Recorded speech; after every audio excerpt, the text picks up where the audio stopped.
Wow, that was great timing. I'm here. I'm here now. Hello, hello, hi, hi, hi. I'm here. Hello, everybody. Hi. Do you guys like the music? The music is very fun.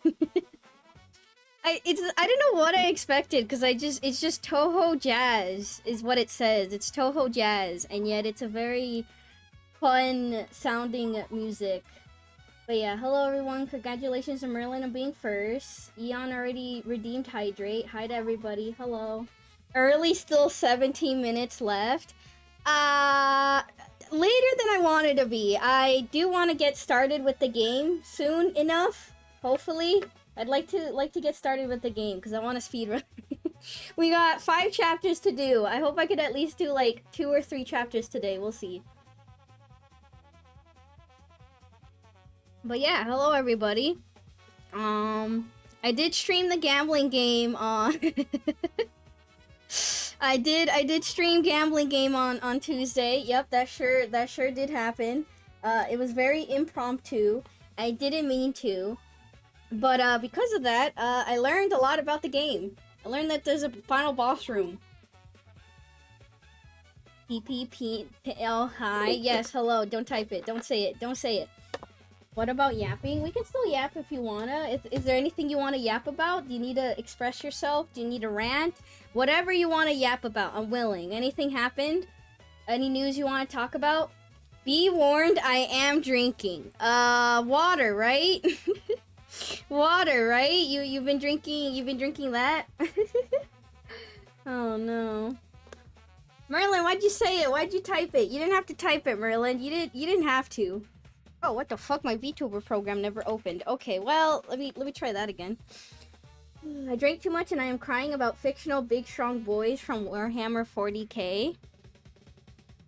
What kind of fictional big strong boys? And why are you crying for them? It's 92% water. Okay, that's a lot of water. Smile. Chat fun fact, if you want to ruin a surveyor's day, you should absolutely type 67 to ruin their data. Uh-huh. Yeah, that would definitely ruin their day, and not just because the number combination is dumb. The manga, The Fragrant Flower Blooms with Dignity, made me cry today. The Fragrant Flower Blooms with Dignity today. What does that sound familiar? Orgrin, they're just a big guy who wants love. Aw, how nice. I don't want to get involved in Warhammer, but I'd like to be slightly more educated about it, since for the longest time I did not realize that I did not realize that Warhammer was this entire big giant franchise of a bunch of different games and is also more about miniatures and stuff or whatever. Honestly, I just thought it was like a shooter. I had no idea. I had no idea until I walked into like one of those shop thingies and I saw a bunch of the miniatures and I was like, what the fuck? They made Warhammer real? No, I was kidding. But yeah, I just thought, you know, it didn't look like anything I would be interested in, right? I like anime girls with big giant booba or cute little creatures. You look at Warhammer and I'm like, I don't want any of that, you know? Return of the late ass cat. I'm not that late. Why, Bokshot? Why'd you type that word? And why are you typing angry? Let me look up the manga. Why does that sound familiar? Is that the rom-com? Is that the rom-com that I'm thinking of? Oh, it is. I don't know about rom-com. Maybe just romance. Yes, that one. Okay. I have still not read it or watched it. Have I told you guys the recent story about this, actually, though? I don't think I have. I think I forgot to say this. I think I forgot to tell you guys a story that's technically relevant to this manga. I've been avoiding it because I don't want to cry, but I am anyways. I feel like the only time I ever cried during a romance specifically or anime was still in recent memory. Probably Violet Evergarden. And then when I read the ending of Ahiden-san. What about the Adepta Soritas? They're pretty. The what now? I'm gonna have to look it up. Typical Sophie in her old age forgetting to tell us a story. Okay, so here you go then. You can have a random story. Let me just... Hold on, let me try to fix something. Why? I swear, did I accidentally, like, break my camera or something? I feel like my tracking has been very off lately. It's working now, but yeah. If an anime doesn't cause depression and tears, it is not good enough. Sometimes I watch anime to not cry though, you know? Sometimes I watch it just to feel the happiness. I don't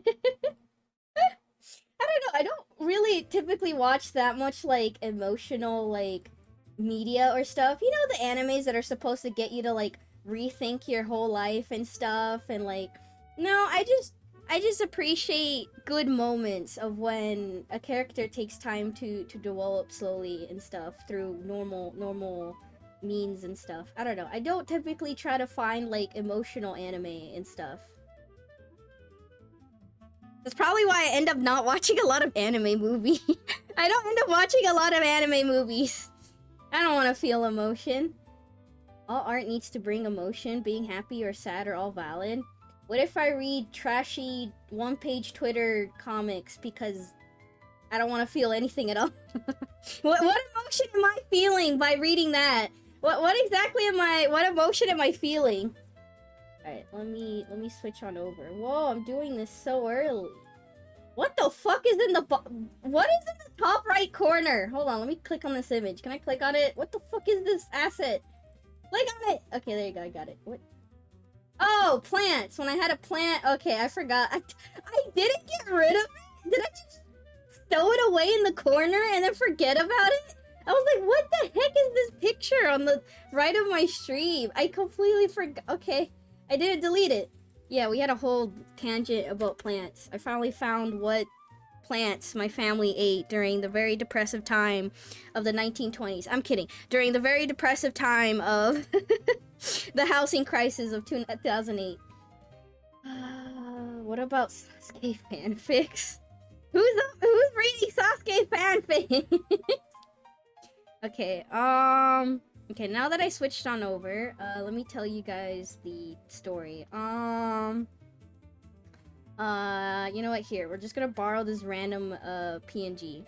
Alright, so this is a romance anime that had the anime come out recently, or whatever. Why is Peanuts attacking me? Why are you attacking me? I attack you. Is Peanut's voice still dying? His voice was dying recently. Apparently he was streaming the gambling game too long and his voice was dying. But when is that guy never dying? Anyways, this is a romance that has come out recently, and I have not read it yet. I have not read it yet. Wheelie legend of feeling. Just because they don't have legs in the picture. All right, fine. You know what? Let's here. What's a better picture? Here. You know what? Fine. We'll take the manga cover. All right. I just chose one of the first PNGs that I saw. All right, there you go. Perfect. You could. You know what? You know. Who knows if they have feet? We don't know if they have feet, but they have legs. They have more of a body here. What the fuck is this? What is this height dynamic? What is the height difference between the two? I'm reading the manga over watching the anime. I mean, however you want to consume it. But yeah, usually I love rom-coms. I like romance, you know, but I just haven't yet. I don't know why. I just haven't read this yet. I don't know. I just haven't yet. But I know a friend. I have a friend who really likes this series. They love it so much they won't stop talking about it. Okay, I'm kidding. But this is a show that one of my friends liked. And so so here's the story that I forgot to tell you about what happened 2 weeks ago. The premise of the story is I kind of forgot how good/bad of a liar I am. So, I was buying stuff for a friend because they couldn't go to the convention, right? And one of the things I bought them was this cute little sticker. It was like a cutesy little sticker up from the show. I actually did not see a lot of merchandise of the show. The same booth had also a print, but the print was kind of big, and I was like, I don't know how to give this, so I'll just settle for a cutesy little sticker. But yeah, I did not see a lot of merchandise for this show. I mean, it is somewhat recent for the anime. So yeah, I got them a sticker. And so I walk up to the booth, you know, to the vendor, and I'm like, hello, can I have the sticker, please? And that's it. This is all that I bought from this booth. Wait, no, I think I also bought a Kirby sticker. Okay, I might have gotten also a Kirby sticker. But anyways, I pointed at the sticker, and I was like, can I have this, please, right? And I expected them to be like, oh, okay, here, it's this much, you know, are you paying with cash? Then no tax, no whatever, right? So that's what I expected them to respond with, right? Like, this is how much, give me the money. Instead, their eyes light up and they go, did you watch the show too? I love it. And I go, my brain immediately shuts down because I was like, I was expecting to do the transaction and then quickly get out of there and move on, right? I did not expect suddenly so much excitement from this guy and so yeah, they were like, oh, did you watch this show too?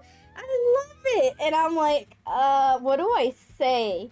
The reasonable thing would have been to say, oh no, my friend likes it, you know, they really love it. And then I'm honest, you know, but I felt kind of bad. I felt kind of bad that they seemed so excited and that they found someone else who also likes the show. So, yes, chat, I lied. I may or may not have lied to this poor person. So, I didn't try to, but I kind of tried to, match their energy. And so, I was just, like, over trying to sell it, like, nodding my head and going, oh, yeah, I really like this show, yeah. It's such a good romance. I just love the chemistry behind these two characters.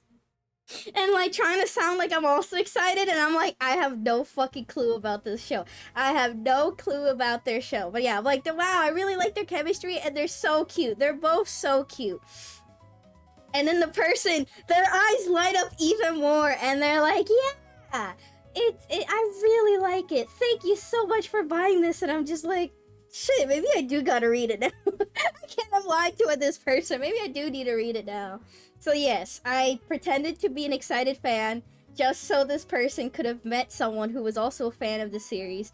They seemed so happy. I just straight up lied to them. They have no idea wherever they are out there in the world, you know? They were so excited to meet another fan of the series, and I just lied, and I just pretended to be in the series. I've never watched it. I mean, I'm not shitting on it or anything. I just haven't watched it yet. I had no reason to yet. I had no interest. I was kind of like, sure, maybe one day. I don't know. Maybe if someone really wanted me to, I could. But I'm just like, no. Everyone says it's good. Yeah, but I hate popular things. No, I'm not that much of a contrarian. But yeah, I just haven't yet. But I lied. I should have just been honest. Like, I don't know why I lied. I should have just been honest and been like, no, my friend is interested, not me. And then they would have, I don't know, I just didn't want to be hit with the, oh, okay, okay, that's fine. Oh, okay, you know, like, I just didn't want to be hit with the, yeah, okay, I see. Especially since they seemed so excited. They were like, again, I saw the light of their eyes, you know? Their eyes widened so much. Like in all the fanfics. Their eyes were so wide and full of light and wonder.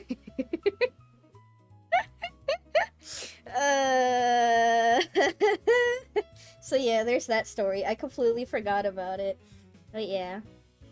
Well, what are you waiting for, girl? Get to reading it? I will someday. I gotta reread all the Pokemon, you know? I'll read it someday. Apparently, Rintaro is 6'2" and Kaoroko? I don't know how to pronounce it. Is 4'10". What the fuck is the height difference? Jesus Christ! That's such an extreme height difference. Oh my god. Jesus. I hope she doesn't have a fear of heights, but or else anytime he's gonna give her a piggyback ride, it's gonna be insane. Put the manga on throne, I'll buy it. Why are you buying me the manga? I don't even own, I officially don't even own manga. Wait, no, that's a lie. I do own, Kirby manga. Because it's Kirby. But yeah, I do not own manga. I would be down to. I feel like there's some, like, manga and art that I would appreciate having. But, I would like to, get a bookshelf or something first before I start getting books. I feel like right now I have a lot of merchandise and stuff, but I don't have really good ways to displaying them. I need to like sit down one day and get some things to display some of my merchandise and figures and stuff. I just haven't bought anything yet. I found a really cool way to display keychains and stuff. Wait, do I still have it saved? Let me see if I have it saved.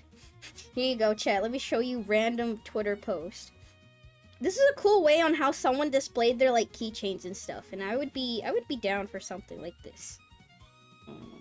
Let me see if I can find it. Do I technically own the Walking Dead manga? The what now? The huh?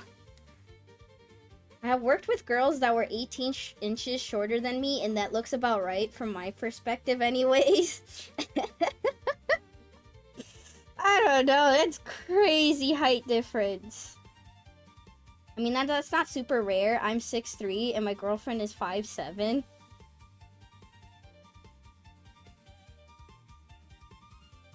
Oh, I guess the image is not just keychains. Alright, let me send it to myself. Sorry, it's on my phone. I gotta send it from my phone to my PC so I can acquire the image. Chat, how do you send stuff from your phone to your PC? How do you do it? Alright, now I go to my... now I go to the computer to receive the image. USB cable. See, my phone is currently plugged into a cable, but that's too charged. I send it to Discord and save it from there. Same kit, same. I basically go to my personal Discord account and send it to my VTuber Discord account. It's like I'm talking to myself, except not at all. I'm just sending myself pictures. I go to bed now, too drunk. Good! Sleep! Sleep the drunkenness off. Go! Sleep it. Alright, ta-da! So yeah, I saw this on Twitter. I guess it's not just keychains, it's also like badges and other stuff. But yeah, so it's kind of like this wire rack thing or whatever. And they also put like pins and stuff. And then yeah, they could just hang it off. They hang it off the wire and they kind of group it together, and there you go. I'm like, this looks really cute. Maybe I should try this and organize my keychains and stuff, because it's like I have keychains and I do put it on bags and backpacks, but it's a lot of keychains and and they also make a lot of loud noises. Dang, eat spaghetti on Waddle Dee's face. Yeah, it's kind of funny that they are displaying like a little plate thing. I feel like I have a similar plate, but I actually use it for like side dishes and stuff. It makes me feel really fancy when I cook myself a meal and I set up all these like small little dishes and stuff. Usually they'll have like some side salad thing or some like side sauce thing or whatever. It's not actually that fancy, but I feel fancy doing that. I should get that. My keychains are just hanging on the wall with thumbtacks. Interesting. Yeah, hold on. Let me find the original tweet. Did they say where they get this from? I mean, they're technically, I don't know. Probably from, like, what's the one store called? The dollar store, Daiso or whatever. They probably got it from, like, their dollar store equivalent over there in Japan. But yeah, I'm sure I could find something or order something. I know apparently a lot of people, when they display figures and stuff, I don't know if you ever seen like this like plastic clear staircase looking thing or plastic containers.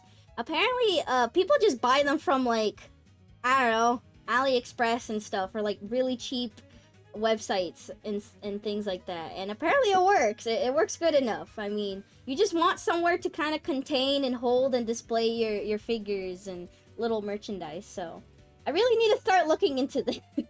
I need to start looking into how to like display and carry and everything. So yeah, this seems cool. How the fuck did we get on this topic? I don't know.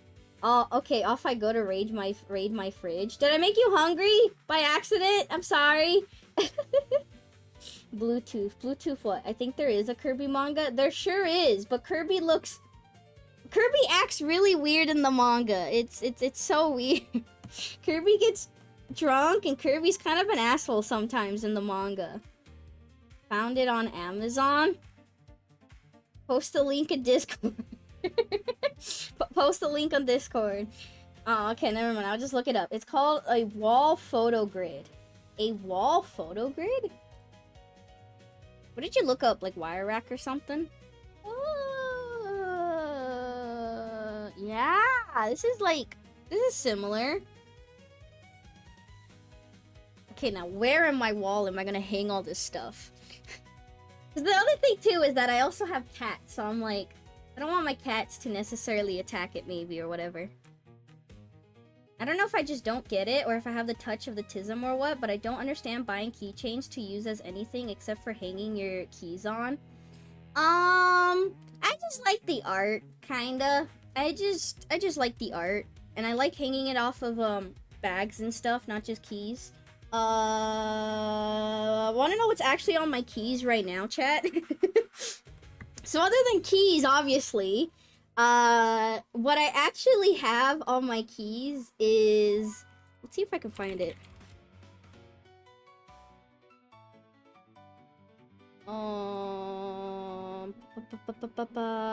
Fuck, I can't find it. Oh,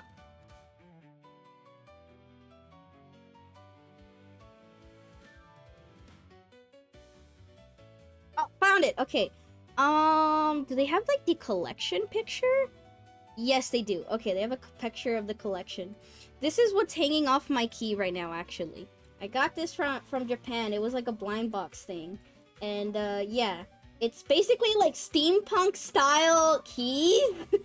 Honestly, when I saw them, I'm like, they remind me of Keyblades. In a really weird way. But yeah, I really like this. I am kind of a fan of steampunk.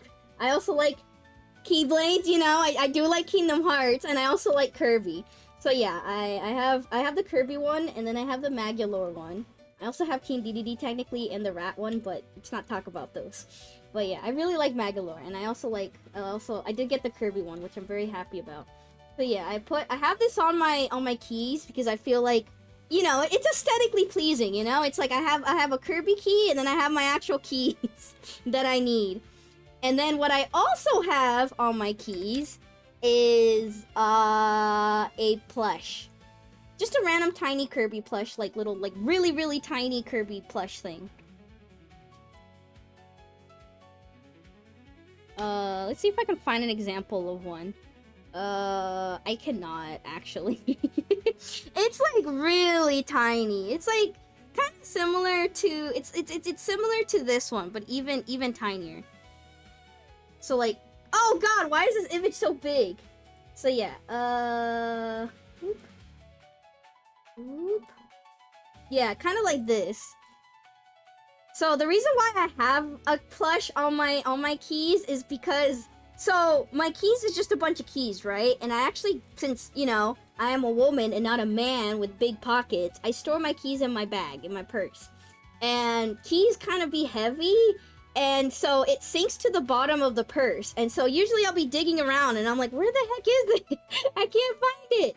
And so what I usually do now is, because I put a plush on my keys, I just search for the plush. As soon as I feel the plush texture, I'm like, oh, there's my keys, and then I pull it out of my bag. So yeah, my keys don't actually have barely any keychain. It's essentially like house key, car key, and then Kirby key, and then the plush, and then also technically like other key stuff or whatever, and then yeah, and then that's it.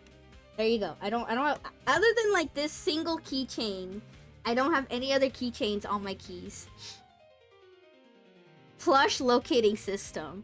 It was really funny. I was just getting tired of like, why does my keys, because I tried to like, my purse technically has like a small little pocket that I tried putting the keys in, and then it just falls out. And I'm just like, why does it keep falling out?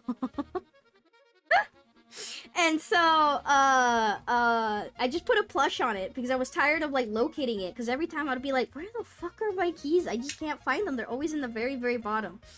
I just put a little plush ball thing on it, and then yeah, it became much easier to find. Such a random tangent. They just look cool? Yes. Aren't they like usually 15 plus though? That's a lot for a little. Yep, but you don't have to buy them often. The ones I have are when I went to the mountains, to the beach, the aquarium, and an anime convention. Yeah, it's like, I mean, some people don't like, you know, keychains. Some people don't like acrylic keychains. I feel like some keychains get scratched very easily. I mean, in the same vein, I don't understand prints and stuff that often. A lot of people get prints, and I'm like, where the fuck are you gonna hang that everywhere? Right? Where are you gonna put that, right? I don't buy prints. I very rarely do. I don't know. I'm kind of like, it's whatever. I feel like most of the time I look at a print and I'm like, man, that would go for a very nice playmat, right? Where it's like, playmats I get more use out of, you know? I play cards, I can use it as a desk mat or whatever. It's a lot more thicker and durable versus a print, which could very easily get folded and ripped or teared or something if you don't take care of it. That, and I also have cats, and unironically, I do have some, like, I mean, I had a fucking calendar up, and my cats fucking attacked it and stuff. Not like really badly, but they have tried to leap for it before, so yeah. All I have is a few figures and a handful of moral patches. You know what I really like? Only one booth did it, but I really like the hand-woven patch keychains. So it's like, it's basically just a patch, but it's attached to like a key ring or something. That is pretty cool. I like that. I feel like they should maybe start doing that more often. Because it feels more durable, and the art is very nice. I mean, people buy a lot of stickers. I feel like, you know, I definitely put Kirby stickers on my water bottle, but I don't buy that many. I live with an artist, so the house walls are basically just gallery space. But yeah, I mean, I'll just get keychain if I think it looks nice.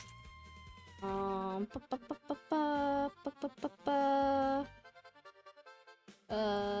mean, like, back to the picture. Like, I like these keychains because they're basically they're just figures, or like little tiny like standee thingies, or like figure thingies, but they just happen to be on a chain.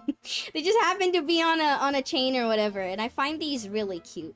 Honestly, the tinier the keychain, the more I like it. I like tiny things, okay? I like tiny miniatures. They're so cute. Like, look at this. It's like tiny little screens, like little tiny TV, but then there's tiny little shaker charms inside of it. It's so tiny and cute. There's like tiny Kirby. That's cute. That's cute to me.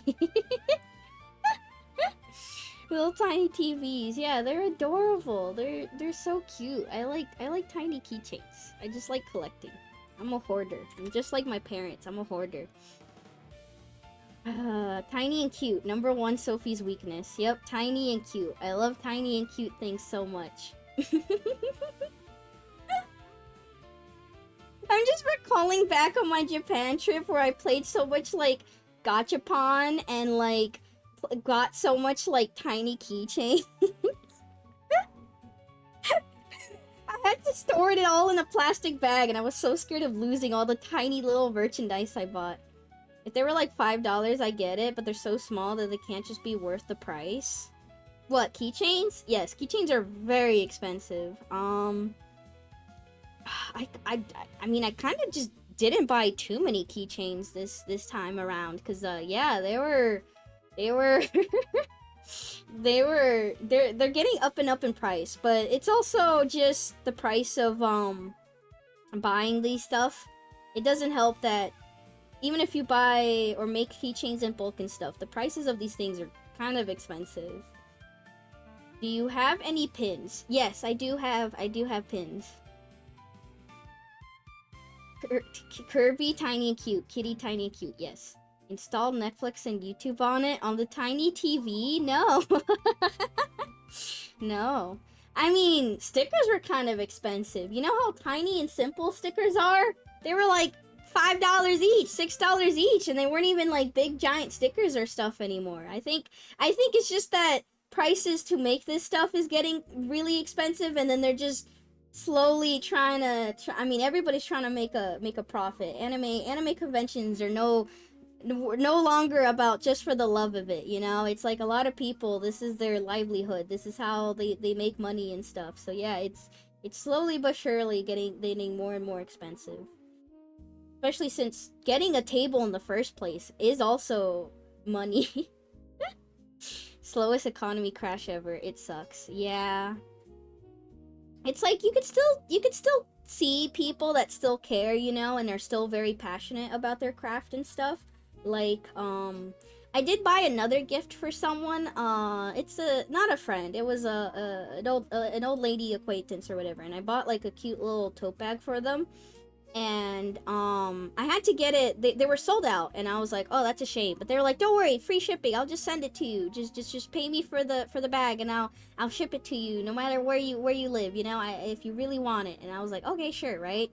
And I'm like, that's nice. It's nice when like they sell out of things and they still, you know, let you buy it or whatever, and they'll just like cop the cost of like, because shipping and stuff is still kind of expensive. Especially if you travel from a long distance, right? But it's a shame because that was on the artist alley side, and then on the dealer side, there's this artist, there's this lady who I really admire. They make clothes, so they make jackets, shirts, skirts, and stuff. And I've gotten a skirt from them before, and they're really nice. They basically just showed up to the event to promote their stuff without actually selling a lot in person. So their idea was like, oh, shipping is really expensive, and I don't want to like move all my like stuff here and give it away, you know, at the convention. So it really did feel like they were just showing up to be like, because they had all their like clothes on display, but you had to actually go to their website to order it. And of course there were shipping and tax and all that. So it's kind of like, are you just here to advertise yourself? Like, fair, but it's not in the spirit of the convention of vending and stuff, right? It's why we try to meet you and follow you in conventions, to be like, oh, let me buy from this person or artist that I admire, you know? It's like I could pick it up locally or whatever. Yeah, it was a shame. They were just there advertising their products and didn't have too much on them. I bought a sticker book and spent too much on stickers at an anime convention. Oh no. Actually, I went to a con and a lot of keychains and stickers were cheap. How cheap? What con was it? Good evening, Taishi. How are you? No more for the love of the game. Yeah. Which is why I'm still glad that I attended that Toho Retai-sai, the Toho convention in Japan, cuz like, dear god, it really felt like people were there for the love of the game. Like, it was really interesting walking by some booths, and some people just had like, they had this entire like little booklet, you know, like they made their dojin or whatever, and that's all they're selling, and they're selling it very cheap. Because they're like, here, I made this with love, I don't expect that much profit, if you want it, take it. Like, of course, there were still some, like, booths that were more on, like, the business side, and you can tell, like, they had a lot more extreme items, and it was a lot more expensive and stuff, and they had, like, a bunch of people working the booth, but, like, yeah, some people were like, here you go, I made some art, you want it? I made some, like, you know, I made some, like, arts and crafts thing, I made this paper thing out of my hands, you want it? Take it. I'm good, tried making cold style ramen today, was good. Ooh, cold style ramen. Interesting. $1 for 5 stickers and $2 for keychains. Dang, that is pretty cheap. Where the heck was this? Did I miss the Japan PowerPoint? I mean, Japan trip was last year or whatever. I'm just still talking about it because I liked going. Thank you very much. Although probably no more trips for the foreseeable future. Just another thing that is slowly disappearing. Speaking of trips and stuff, though, my mother was wondering if I was going to visit because my brother is graduating at the end of this month. But it's kind of like, not exactly late notice, but I'm kind of like, yeah, sure, let me just plan a trip for the end of the month real quick, you know? Probably could have gone, but yeah, it's rough. I'm not going. I used the fact that, like, airline closing and also prices of plane tickets are still going very, very high up, that I'm like, yeah, I can't go. Why the shit would you visit? Because my brother wanted me to. Realistically, it would only be like for like a day or something. I would be like, alright, I'm showing up for a day. Okay, bye. Give him your best wishes. Oh, I thought you were going again. I mean, yeah, I'm probably gonna just send my brother a card or something. But yeah, my mom was like, are you gonna attend your brother's graduation? He was wondering, and I'm like, no, plane tickets are really expensive. Cause yeah, I looked and it was higher up than normal. Like, still somewhat affordable, but kind of not worth it if I'm only gonna go for like a day or two or whatever. And none of them, all of them were like, no carry-on, no luggage. There were essentially no luggage, no carry-on, no nothing. And I was like, what the fuck? Okay, well, I don't want it then. I mean, it is kind of like very last minute buying flights, but I'm like, I don't remember it being this bad. So it's not even worth to like maybe try to bring a luggage and be like, hey, do you still have any of my shit here, you know? Do you still have my kimono? I'm gonna like put it in my luggage and bring it back with me. Any of my old stuff that they maybe still have. Gotta wear 12 layers. Because my idea would also been like, because my mom maybe has some of my stuff. I mean, I know she threw out a lot of things, but I think she still somehow has like some random stuff here and there or whatever. So I'm like, at least, you know, I could maybe profit and like bring a luggage and take some of my stuff with me. You know, just show up in like a t-shirt and shorts, bring a luggage, get it all, and then take it back with me or something. But yeah, no, all of the like most of the airlines, at least the cheap, like the more cheaper ones, were like no luggage, no carry-on even. And I'm like, I could probably get away with bringing one anyways and see what they say, but I'm not gonna risk it. So yeah, that was that. The only reason why I was thinking is that maybe only because my brother was asking, and I'm like, it is my brother, which is the only family member I probably care about. But yeah, no, I'm like, it's kind of last minute to be planning and going. She probably put a tracker on most of your stuff, I bet. Maybe. What is on the screen? Some kind of light novel? A random manga we were talking about earlier. Time to delete it. I've come from shits, giggles, and jiggles. Well, we're not playing Senran Kagura. Is this more romance slop? Yes, we were talking about it earlier, Pupae. It's on Netflix. I mean, I wouldn't have watched it on Netflix, probably. Just take the bus. It's a little ways away to be driving. Just a little bit. It's not too bad. But yeah, I don't want to go. I mean, she was also asking, because she also was randomly asking and being like, we're going to a quinceañera during December or something. You want to go to Mexico with us? And I'm just like, no thank you. I'm good. I wonder if that's even, because technically when she asked me that, she brought this up before all the, like, gas and oil and the plane tickets really soar by a lot. So she asked me months ago, and I was kind of like, no. I don't even know if she bought the ticket. If she bought the ticket already, if she can even, because December is still a ways away, then she probably plussed a little bit. But if she hasn't yet, I'm like, how much is she gonna spend on these tickets? Did somebody say Senran Kagura? Yes, Senran Kagura eventually. Just walk the old country trail. Uh-huh. Oh god, I have before and I don't recommend it. It's very bumpy. And there's also random shit on the ground. A trip to Mexico during our subathon? What do you mean our subathon? Huh? What subathon? What subathon am I doing in December? What? What's happening in December? Hmm? That I wasn't aware of.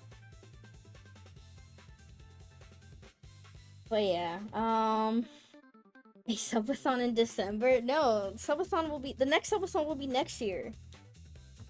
Even then. We can't have a subathon that quickly. I still haven't done a goal from the last subathon. Hopefully starting next week I can kind of start doing some shit. At least the playing games one. Subathon in June? Why June? Maybe in December 2026 you will do some of the incentives from Subathon 2025. Yeah, maybe by December. This year December will be the Easy Bake Oven stream. There's this holiday thing where people cut down a tree and put it in their house, decorate it with fire hazards and sing. Yeah, you know what I could do? I could just not do a subathon. I don't like doing subathons that often. I feel like I just like doing it once a year to make it feel special, but also I'd like to give people time to, like, I don't know, save and, like, do other stuff. It's like, if I do a Christmas subathon, that's kind of fucked, because it's like, hey, instead of spending money on yourself or friends or family or whatever, your loved ones, can you give me money? It's like, no, you know? It's like, if you want to, you want to, or buy me a present, but like something small and tiny, okay? Buy me candy. I don't want to push a subathon. Any other holiday too. It's like, I don't wanna. I just the holiday is more important than me. Do it in July, like Christmas in July. See, now that would be funny. That would be funny.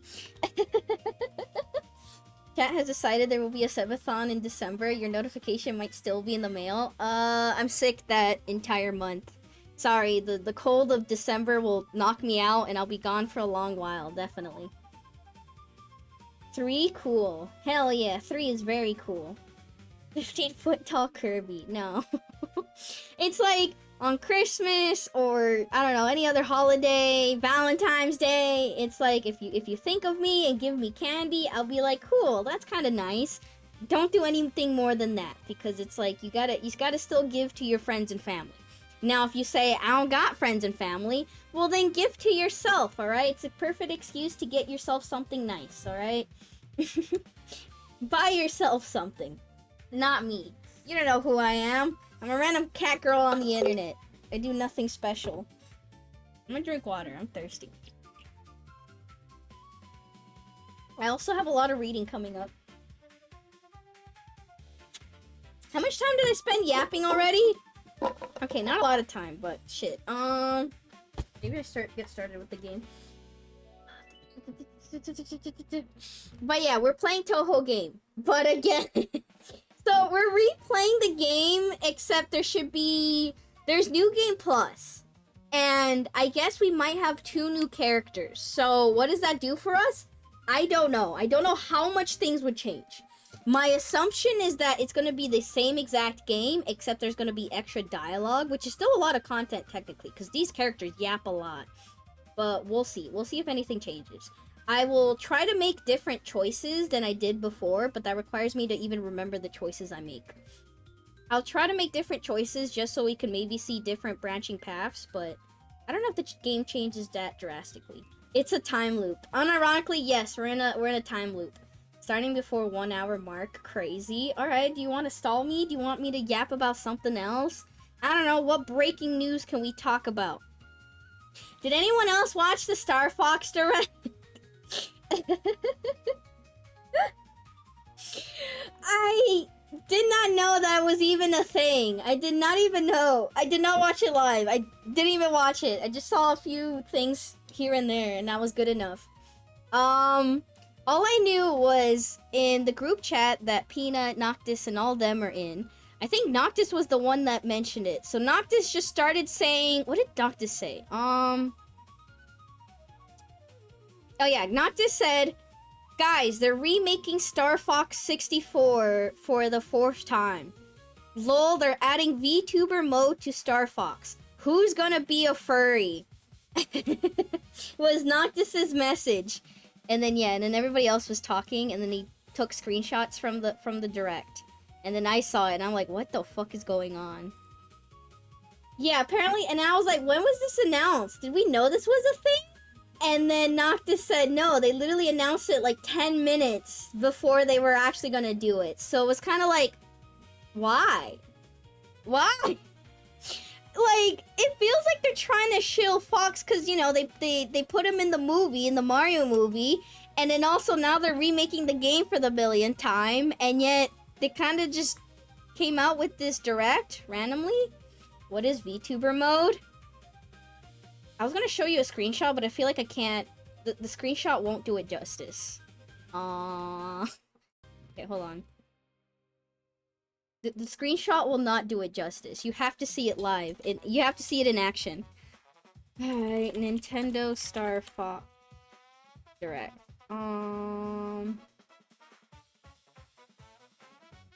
Okay, where's the part where they start doing it? Yeah, right here. I'm gonna mute it. We don't need to hear them talk. So yeah, so for some reason, they decided that these models that they created for the new Star Fox remake were so good and amazing that they put it as like usable avatars, kinda.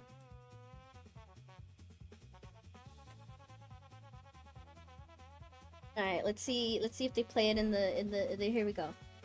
So yeah, they're like so the Nintendo Switch has game chat, which is essentially really shitty Discord. And so they put these models that you can use instead of your actual face. Like, look at it! Why have they done this? This is actual, like, what VTubers fucking do. This is what 3D VTubers do. Hello? Guys, should I become a Star Fox VTuber? Holy shit, it is VTuber mode. Yep, it sure is. The problem is game chat is really shitty. Like, so game chat, yeah, it's essentially like this, where it's similar to Discord, where you have people's cameras, you can stream gameplay, there's mic, you know, and it's essentially Discord, but on the actual Switch 2. Because on the Switch 1, if I remember correctly, they had a weird thing with, like, the Nintendo app, where you can technically talk to people, but on the phone, on the Nintendo app. This is all through the Switch 2. This is not PC or mobile phone stuff or whatever. This is on the Switch 2, although I think you still need your phone to set it up, because, like, I'm pretty sure you have to send them your email or your phone number to sign up for game chat or to unlock it. But yeah, it's basically shitty Discord. From what I remember and saw, like, other people doing this, like other bigger content creators, the camera's low quality, the connection, the internet, everything is very low quality. I mean, Nintendo Online is not very known for having great, amazing connectivity, but yeah. So, yeah, for some reason, you could just pretend. Yeah, you can pretend to be furry VTubers. There's gonna be so much furry ERP. Yo, who wants to furry ERP on the Nintendo game chat? Oh my god, this is crazy. Oh, this sounds so funny, but I'm just scared, because, like, I don't know how exactly it's gonna work. I'm so scared of it, like, somehow not connecting or something, and it just reveals your actual camera.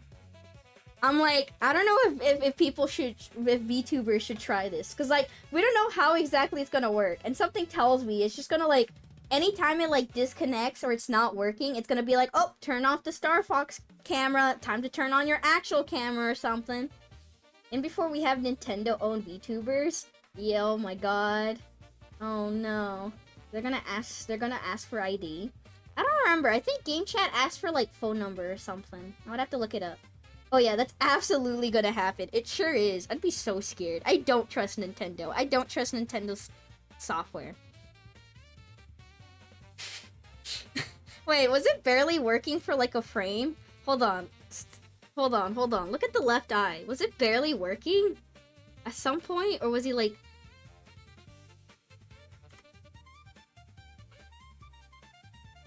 Oh no, he blinked. Okay, he winked. Okay. I swear it was like weirdly like kind of like opening and closing a lot. Damn, I lost my subscription. Adds life for me. I'm so sorry for your loss. Talk about the time where you thought your neighbors were doing something when the window was open. That's like any time. That's countless of times. Like, one time I thought I heard clapping, like clapping cheeks or something, and then I heard yelling, and I was like, oh, maybe they're punching the shit out of each other instead. Most often than not, I do smell weed. Sometimes though, really late at night, I swear, they're like cooking meat or something, and I'm like, what the fuck are they doing? They haven't done that in a while. It's because economy bad, you know? What else? There was one time where I saw like a really bright light, and I noticed that my neighbors had their like TV on, and they had their windows like wide open, so I can like stare into their like home. And one of them was like up really late. Like I want to say this was like 1 a.m., 2 a.m., 3 a.m. It was on a weekend or whatever. And yeah, they were playing a shooter game. I could not tell what shooter game it was though. I want to say it was probably Call of Duty, one of them. But yeah, because it didn't look like any of those other shooter games that are more stylized or something. It looked more like the roughness of Call of Duty. Was it snow break? No. You think your neighbors think you're weird so you say penis a lot? Yes. Especially since I sometimes also do have my windows open. So if they can hear me, they can if I can hear them, they can definitely hear me. Which is why sometimes during stream, I'll like randomly get up, or I'll say I get up, and that's usually me closing my windows. I think Sophie's neighbors might be aliens. I want to know who lives in the house. Because, like, I thought it was maybe, like, a couple or something. But they don't really do couple things. And I heard them fighting over, like, it sounded like two girls. Because, okay, one time it sounded like it was a couple arguing or crying. Because, like, the woman was like, I feel betrayed or whatever, and was saying stuff like that, like, I feel betrayed and you hurt me, how can you go with her again or whatever. So, like, and the guy was just like, I don't know, you should have expected this, you know, like very, like, it's your fault, not mine, kind of, like, nasty attitude. So I thought they were a couple fighting, but then, like, the guy disappeared, and then there's, like, another girl who also lives in there. And then, like, sometimes they'll throw out, like, almost like the equivalent of, like, big Mexican parties and stuff. They're not Mexican, though, but yeah. And then, they were sharing makeup and, like, they were sharing, like, makeup advice and stuff. It's like, I don't know who lives there. Because, like, it swaps between a guy and, like, two other women. And I'm like, are they siblings? Are they who are they? Like, most of the time, it feels like there's 3 people swapping in and out of the house. It's like, I'm not trying too hard to pay attention. This sounds like a King of the Hill cast. Perhaps they're cannibals. What if they're murderers? Is this a house or apartment? They have a house. Non-monogamous. Monogamic. I can't pronounce it. Fuck. I don't know. It's like... Because, like, also one time, I'm pretty sure, like, mom was mentioned or something. Like, casually. Like, oh, so-and-so mom. Like, mom said whatever. So, yeah, I don't know. I do not know. It's like, I'm starting to think less and less, like, maybe less, like, couple. Because, like, I feel like if it was a couple living, I would hear more flirting, perhaps. Maybe more actual clapping cheeks or something. Like, unless they're really good at hiding it. I feel like you could tell if it's a couple, right? Like, flirting, complimenting, maybe more arguing or something. I don't know. It feels more like sibling rivalry or something, or like friends arguing, maybe. I don't know. It's just weird. Why are we still staring at this? I don't know why this is still on the screen. But yeah, I don't know much about them. Like, I'll hear things every once in a while, and it just keeps confusing me. It just confuses me more and more. Okay, fine, I'll pronounce it. Monogamous. Monotone. Monogamous. Monogamous. I'm just thinking of like polygamy. Polygamous. Oh my god, I can't pronounce that one either. Polygamy. What the fuck am I saying? Oh my god, what am I actually saying? Polygamous.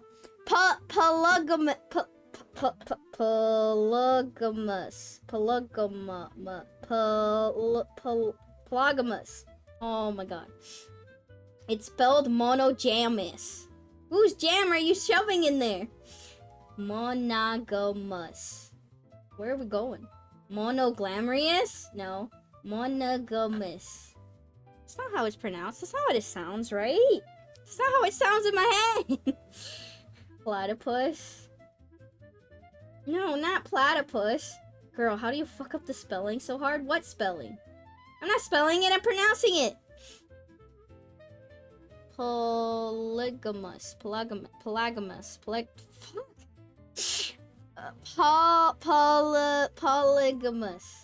Perry the platypus. 2 people said Perry the platypus. You know what? I need to hear someone say it. That's it. I just need someone to say it. Alright, random AI pronunciation. Pronounce it for me. I couldn't hear it over the Toho music. Hold on. It's so quiet. Polygamous. Polygamous? What? Polygamous. Polygamous.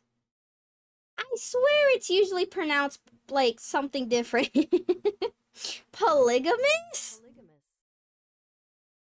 Polygamous. Alright, what about the other one? Monotone. You're thinking polygamy? Yes. And then putting us at the end.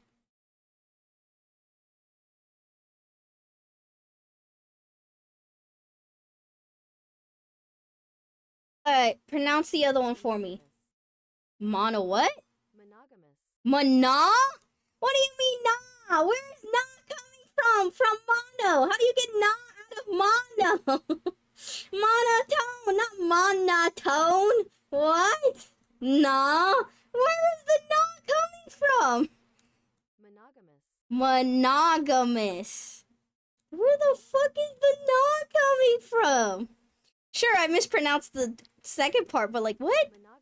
Monogamous. Then spell it with a nah. Don't spell it with a no. Monogamous. I'm gonna keep pronouncing it as monogamous. Monogamous. Monogamous. Girl, you speak Spanish? This should be nothing new to you. Spanish is easier because most of the time it's pronounced how it's spelled. What do you mean? In most languages, it's spelled how it's pronounced. English is just like, we're gonna spell it this way, but actually the pronunciation is completely different than what you thought, you know? This looks like a no, too bad, it's a nah. She effectively does not speak Spanish either. That is also true. My Spanish is very rusty. Light monogamy. I honestly forgot how to pronounce it too. English be like that sometimes. Like, yes, I was mispronouncing it, but there's no way in heck I would have thought it wasn't monotone or mono. I would have never guessed that it wasn't mono. That it was Mona. Mona Lisa. Spell it with a na, please, not a no. Oh my goodness, I can't believe this.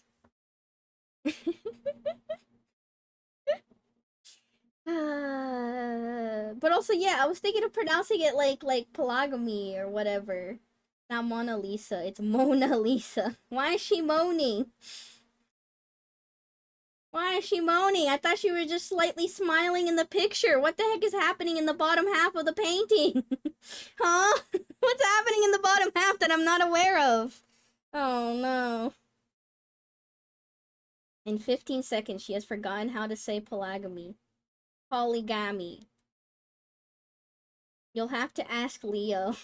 You know, no, I don't want to know. It's you know what? It's a secret. I don't want to be intrusive. Is it possible to moan with your mouth closed? What kind of question? None of those were right. Well then, I need the pronunciation guide. Damn, guess her slight smile was for a different reason. Origami. Yes, origami. I have some Kirby origami that I still haven't done yet. I got it because I was like, "Ooh, I like origami. I like Kirby." And then, I don't know. I'm just scared. I'm like, what if I fuck it up? You know, it's like you don't get like 1,000 tries. You only get one try. And if I somehow misfold Kirby, Kirby's gonna be misshapen for the rest of their life. Gork. The Gork. Please make her be able to read. There's a difference between actually reading and understanding literature and just not being able to say things correctly. Unga Boonga Caveman. If you had one chance to get everything you want to get. No. Karaoke versus karaoke. I'm kidding. I'm kidding. I'm sorry that every American pronounces it like karaoke, you know? Lose yourself. Wow, why are you redeeming Cursed Faucet? Wait, did Cursed Faucet even work? Did it happen and I just missed it? Really, why are you typing the lyrics? It did? Okay, I just completely missed it. I was like, damn, I didn't get to cover myself. I didn't get to cover myself in time. Damn it. Also, just cuz. I feel like people really redeem Cursed Faucet just because they want to lose points. In the moment. Merlin! Why are these lyrics? Ah, why are you attacking me now? Why are you attacking me? Stop it! You really want to lose your point? Oh well. Now this is just okay. Well, now okay. Well, this is just more awkward now. Chibi faucets just look weird. Feet faucet, yes, feet faucet. You know, why does my ragdoll why does my ragdoll kind of reset at an awkward time?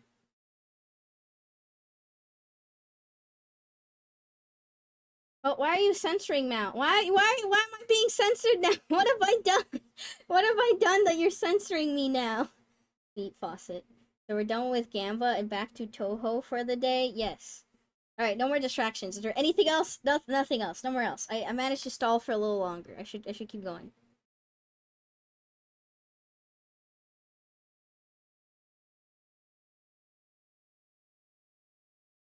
Quiz time. Censor the pink pussy. What? Why are you censoring me? What the? Why are you guys? Why so many redeems now? Why so many redeems back to back? Why are you doing this? Oh no. Okay. Okay, no more. Oh, okay. I also have to stretch. Okay, let me stretch. You know, I should pop my back. I haven't popped my back today. I've been popping my neck a lot. I don't know why. My neck just, as the kids say, be popping. One of these days, I'm gonna pop my neck a little too far, and then I'll finally be released from this world. I mean, I haven't redeemed Ada in a while. Don't!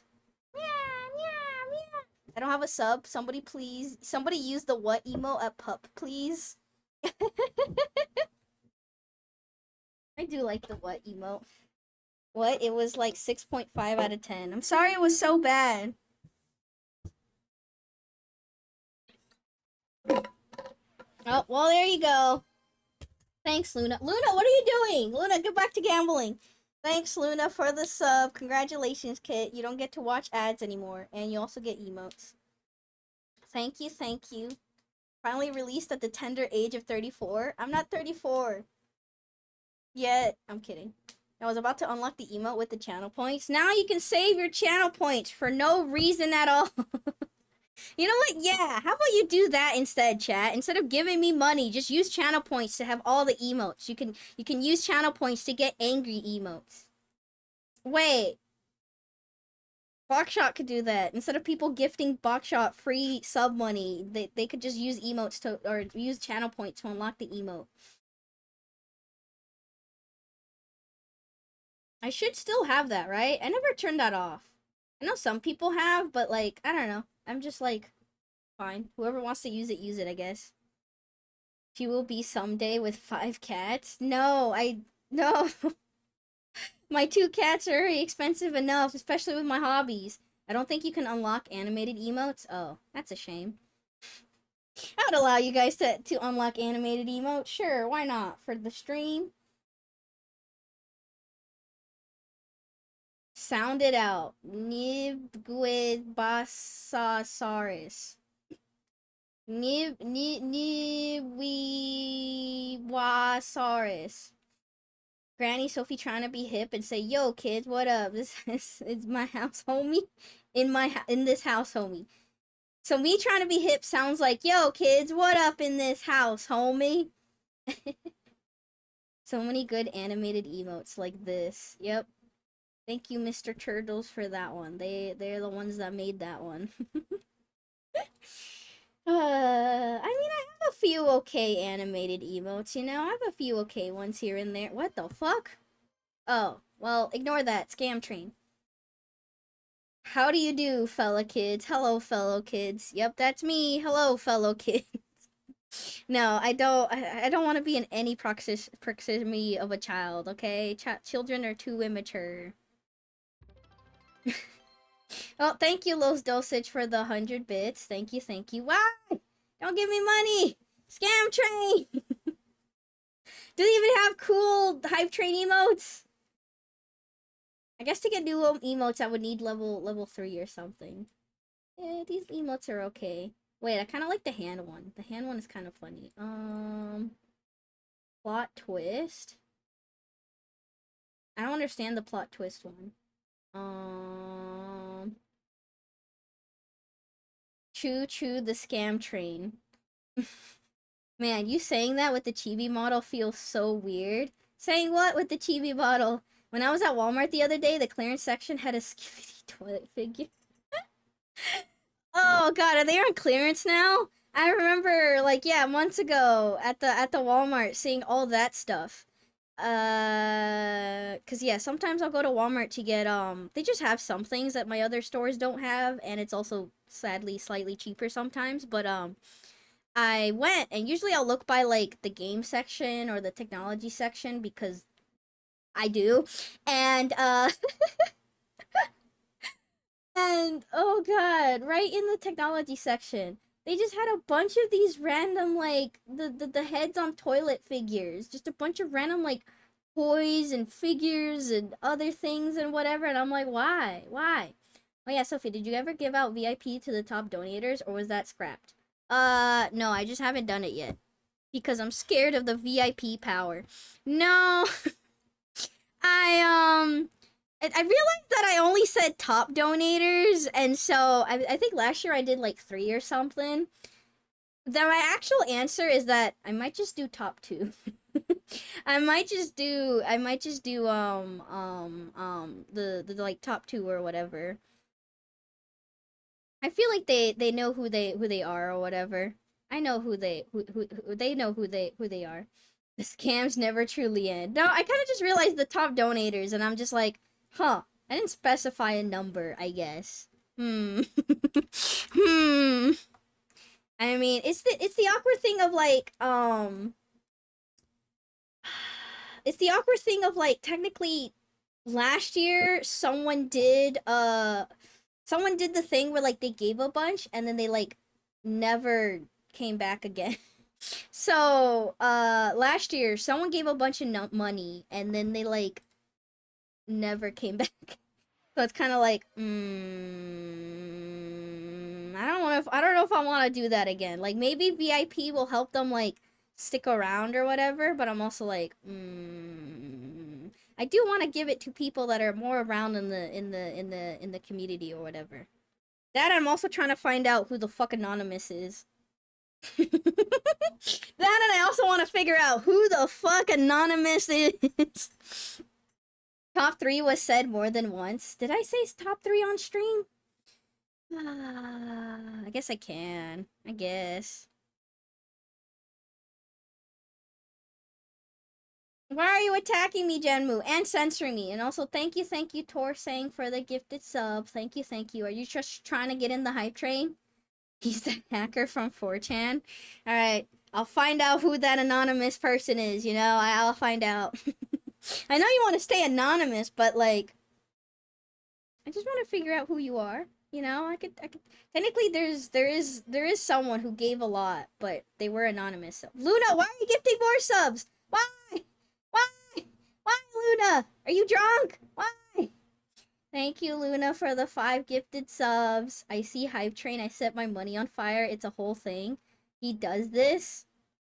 You could spend that money on gamble. No, don't actually. No, don't gamble. Don't gamble. Sophie and her scam nature. I do like scamming people. No, I'm just a terrible person that makes too many promises and I keep none of them. So I'm kind of like,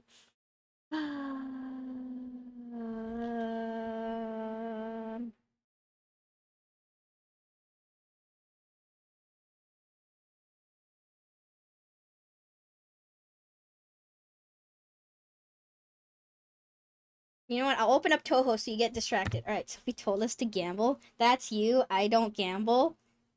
But you did gamble, Luna. You did. You did gamble. Oh, but yeah, for those of you that weren't watching the gamble game, apparently the gamble game does have an ending. Multiple endings. So I guess the whole plot of the game, you know, I forgot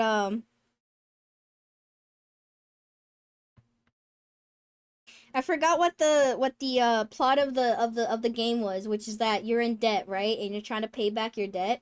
So there is an end point after so amount of days and you keep surviving. You get a boss room and you go to the boss room and there's 2 different paths.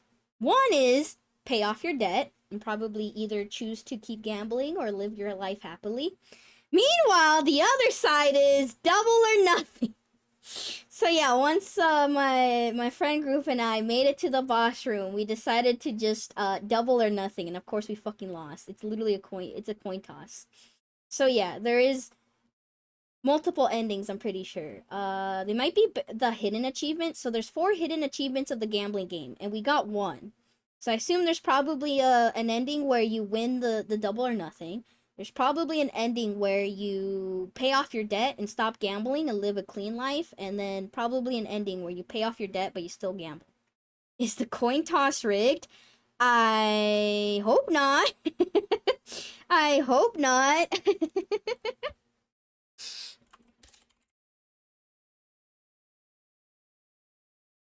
Hmm.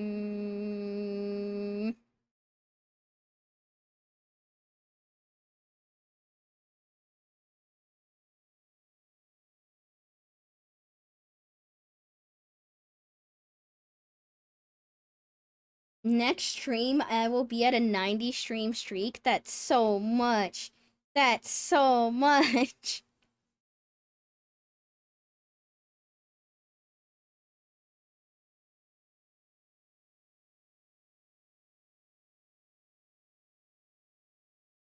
All right, let's start Toho. I need to distract people. Toho, Toho, Toho. All right. Please open Marisa and the Liartop Mountain. Here we go.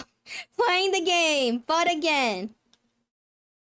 Oh, Ichinose has added Marisa and the Liartop Mountain to their wish list. Oh. Oh. You know what? I'm definitely not stalking. I'm just curious on what Ichinose has on their wish list. It's like she watches you? Yeah. I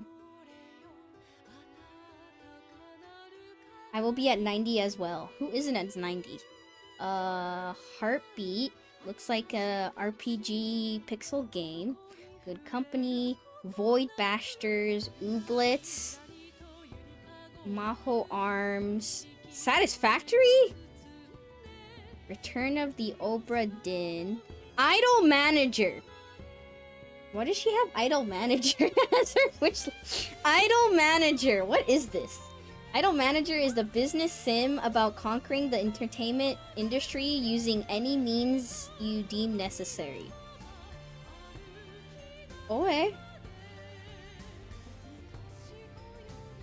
Interesting.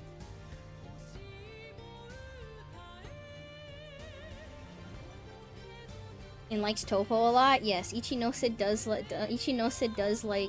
Toho. Looks like one of those like random sim games that I would probably play for a little bit and then call it. Yeah, this Actually, you know what this looks like, actually? Dear God, do I even want to say it? This looks like, unironically, like, you can add some, like, very, very lewd elements to this. This could be, like, a management of, like, yeah, you're managing idols, you know? But there's also some, like, lewd cutscenes and stuff you can unlock. Like, the pixel art, the animations, I'm like, this feels like a lewd game that I have played before. A discontinued game, yet so addictive. Interesting. Yeah, seems about right. I'm just like, what is... Interesting. See, chat, you can really get to learn a lot about someone by their Steam wishlist. Huh.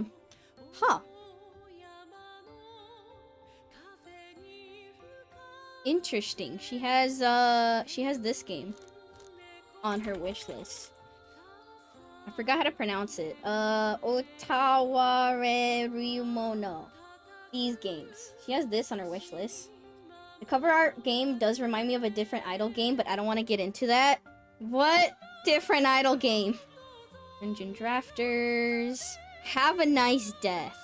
Trombone. I remember that game. Legend of Heroes Trails from Zero. Neo, The World Ends With You. Damn, she has a lot of games on her wish list. I'm surprised she doesn't even have, like, some of these. She has Pizza Tower on her wish list. Bro Tato on her wish list. Oh god. Oh my god, I just realized how tiny the scroll bar is. Did she wish every game ever? Okay, we're gonna go much faster. I'm just gonna point out whatever seems interesting. She has the coffee of the coffee. She has the coffee. No, she has the coffin of Andy and Lele on her wish list. Oh no. Oh no. Someone tell her no. Someone tell her no. Oh my god, gotta start fulfilling their wish list. Yeah, you know what? I'll get her the coffin of Andy and Lele.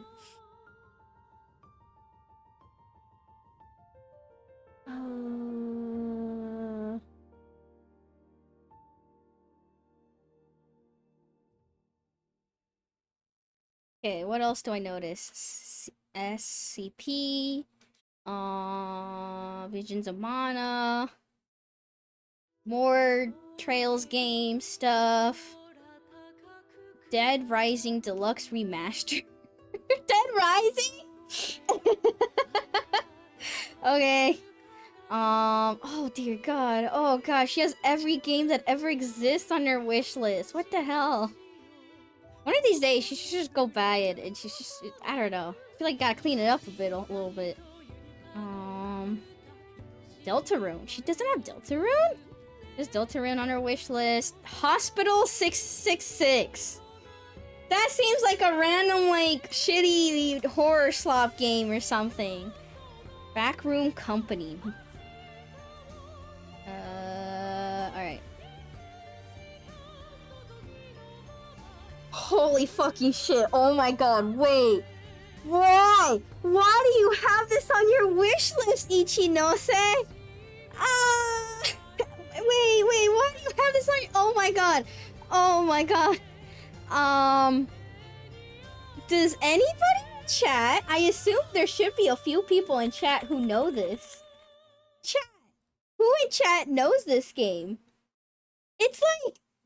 Okay, I don't know. It's like... For someone like Ichinose, I wouldn't expect this to be on their list. I think it's an interesting game, but like... I wouldn't recommend this to anybody. Does anybody know what Black Souls is? Does anybody know what this is? Oh, that, not for her. Yeah, it's like... I think personally it's a very interesting game or whatever, but I would not really recommend this to too many people. And I feel like some of the like dialogue and stuff in the game is like really like I don't know if you could stream this. Apparently it's cute and funny. Yeah, for a very specific reason. I'm just like... There's a lot of stuff in here that's kind of bad, right? But like, yeah. What the fuck is this? I don't know, this would be similar to like... having honey... If Ichinose had like Honey Pop or something on her wish list. Like yeah, like... The cute and funny are tags for a reason, if you know what that means. Sexual content, yeah. Yeah. She probably heard it was cute. When did she add this? Like... This game is essentially... why people may even recommend this game or something. It's like, yeah, this is a very interesting RPG. I like the mechanics and how the puzzles and stuff, like the world of the RPG works, especially for an RPG Maker kind of game.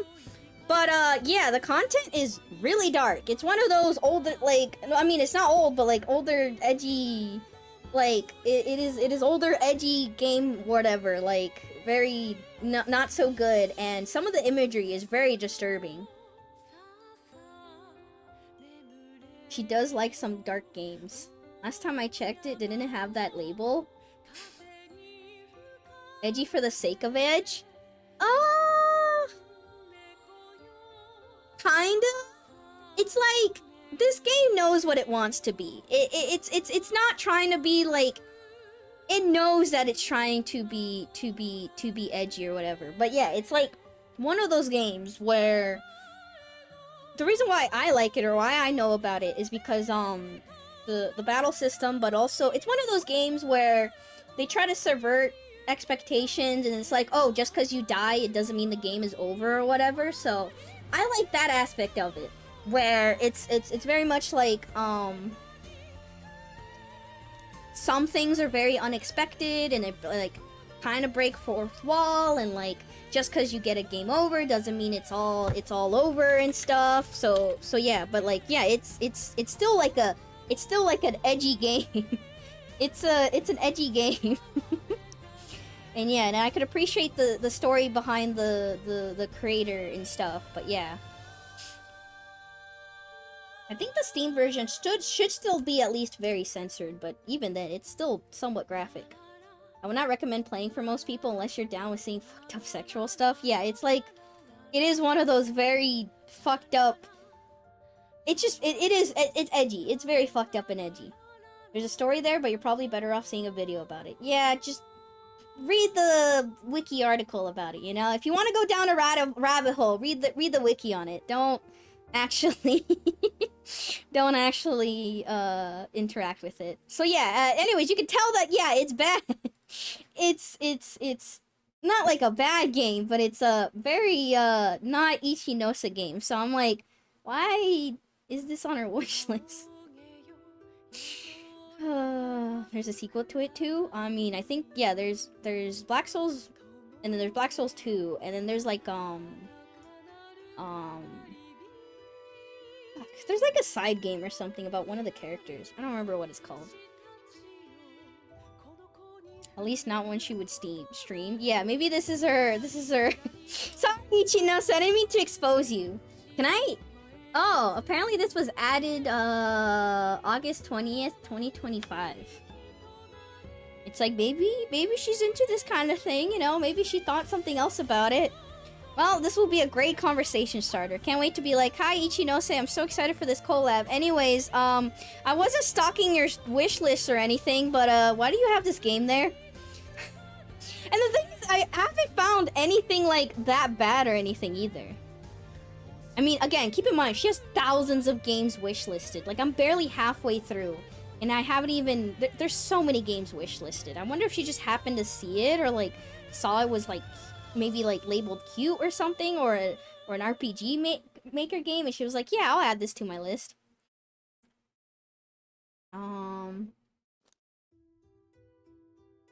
Tales of... I don't know how this one is pronounced. Tales of Xillia. That one. She has that on her wish list. She has the Steam frame on her wish list. Chat, keep your mouth shut. She must never know. I mean, I hope she doesn't get it anytime soon. Or first glance, it just seems like a dark game. Bad and Theater. Oh, this is a cute game. I might get this for her if she hasn't already played it. I mean, it's on her wish list, so probably she hasn't played it yet. I feel like she would like it. I streamed Bad and Theater before. It's a very cute game. It's a very short game. It was a one-off stream game. But yeah, essentially one of those games where they're like, you think you're playing like a simple story or something, but it's very much like, you're basically trying to beat the puzzle of the game. Where you pick your character, you pick their personality, you pick their routes, and it's kind of visual novel-esque. And yeah, it's like, it's a cute game. It's one of those one-off stream games. But yeah. What game seems dark? I was AFK getting some beans. Ooh, beans? Black Souls. Black Souls was on Ichinose's wishlist. But yeah, I don't remember. Vanda, do you remember? Were you around when I played this game, like as a one-off stream, like 2 years ago, probably? Yeah, it's sort of like Stanley Parable, but it's really cute art. I like this game a lot. It was very very cute. It's like it's $10, which I don't know. It's kind of like you probably get like an hour, 2 hours of content from this game. But yeah, fuck no. Noel probably knows, but he's gone for reasons I don't know. It's just a very cute game. So yeah, like the premise is kind of like you pick your character and you witness this character go through the story, right? Where it's like if you pick hero, you're a hero who needs to kill demons and stuff, you know? If you pick the demon, then you're like, oh shit, you gotta fight the hero or whatever, right? And yeah, and then depending on which personality or the choice you make, you either get a bad ending or you get closer to the real ending and stuff. And then yeah, there's a hidden story behind all this. I feel like Ichinose would like this. It's a very cute game. I wish I could replay this game again. It's one of those games where as soon as you play it, you get all the story and you can never replay it because it's just gone. What's the name of the game? Bad and Theater. Bad and Theater. Never heard of it, but having black in the title doesn't bode well. God knows it ruined the Bible for me. Oh no, kid. Oh no. Yeah, I had that with Half Minute Hero. Oh yeah, it's just... same with One Shot. It's like there's such good games, right? And they're so wonderful, but like, how do you replay it? Because it's like, I already know what happens. You already know what happens. I mean, I still, like for example, I played, what was it called? To the Moon or whatever, and even though I already know what happens and I already felt sad the first time I played the game, I still replayed it because when I mentioned it to chat, nobody in chat knew what the fuck I was talking about. They're like, what game? This game is emotional? And I'm like, you've never heard of this game before? So I played it, even though I already experienced it before. I played it just so chat can also experience it together. And then they were like, yeah, they were like, whoa, I feel emotion, I'm so sad. So like, I'm willing to play games if chat hasn't experienced it before, because I feel like some games, like the whole very sad narration story of To the Moon, they're so special that I feel like if you can't experience it, I'll experience it for you. I'll play it through it for you. But yeah, I knew it. You knew what? Emotion slop. Yes. Also, why is Tattletale on her wish list? God damn it, I got so distracted. I opened up the fucking game and it's looping in the background, but I'm like, I want to look through her wish list. Ooh, looks like we're getting into stuff added this year. Alright, so this is like February of this year. Oh my fucking god, I misread this so badly. Oh my, okay, chat. Please tell me how you read this as, okay? Be honest.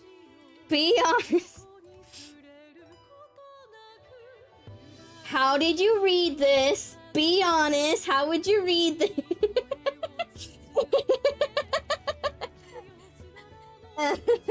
Lumentail. Come on, tail. Lumentail. Okay. I don't believe Hafu. Okay. I see where the sus was. I did see the C at first. Not gonna lie. Okay. Well, to be fair, it's currently at this resolution for me, okay? It's like this small. Okay, no, it's slightly bigger. Yes. This is the resolution that it is for me, okay? So, like... Yeah, come on, pun not intended. Don't you see the C? You definitely see the C, right? I mean, I can't even tell that was like an E at the end of it. Common tail. Yeah, I was really. I saw it and I was like, whoa, whoa.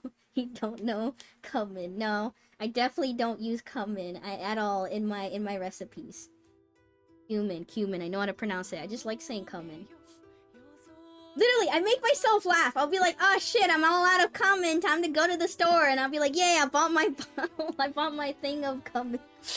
Big, small, like that. I can see the confusion. Like, for a split second, I was like, what letter is that even supposed to be? Honestly, I didn't even think there was a letter. I thought it was just some weird logo thing. But yeah, it was at this resolution for me. Alright. Lumen Tale. Memories of Trey. Who cares about Trey? She has that, like, one horror game slop, as the kids say, Poppy Time on her wish list. Esoteric Ebb. Yo, cool. Bravely she has all the Bravely defaults. Oh, she has little goody two-shoes. Ah, this is a game I want to play. I know it's technically classified as horror, but I think it shouldn't have too much, like, jump scares, maybe? I don't know. I think there's, like, one jump scare or something, so... But yeah, it just... The art looks really pretty. I like psychological horror, you know, RPG games or whatever, so this looks nice. I just haven't actually played it yet, because I'm scared. Life is Strange Reunion?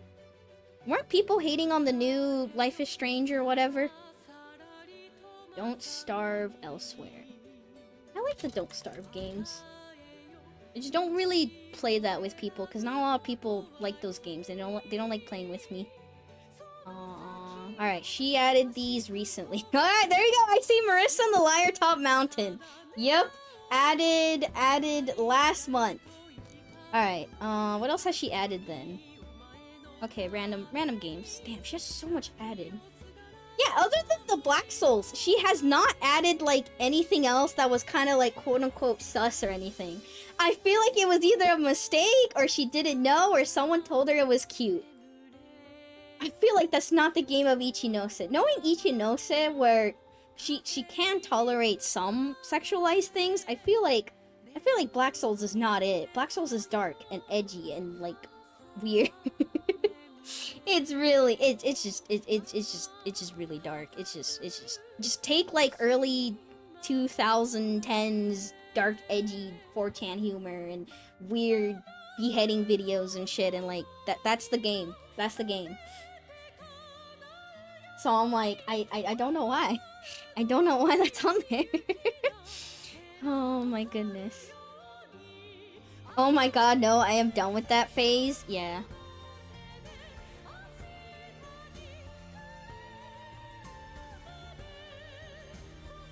Take Berserk and add more edgy. Yeah, kinda. It's like, it's a shame that, like, you know, it's a shame that, like, the game does have very interesting ideas, right? Like, it's one of those RPG makers that, type games that break the mold or, like, do something cool and creative. And I feel like the whole, like, oh, you die, but you can actually unlock an ending based on if you, death isn't just an ending or something like that. And they have an interesting battle system, and the choices, your choices legitimately matter. It's kind of interesting on how literally within the first screen or something, based on whether you be nice to somebody or stomp on something, and that affects you, like, way later on in the game. It's like, that kind of element is really cool. I like games that break the mold and do something cool and creative and make your choices matter, or try to make your choices not matter. Or break the fourth wall. I like that. I'm a sucker for that. That's why I love Stanley Parable so much. But, yeah, the game is just very dark, though. It's very dark. But it's stuck behind a lot of fucked up subjects. Yes. Are you saying that people don't die when they're killed? They sure don't die when they're killed. Okay.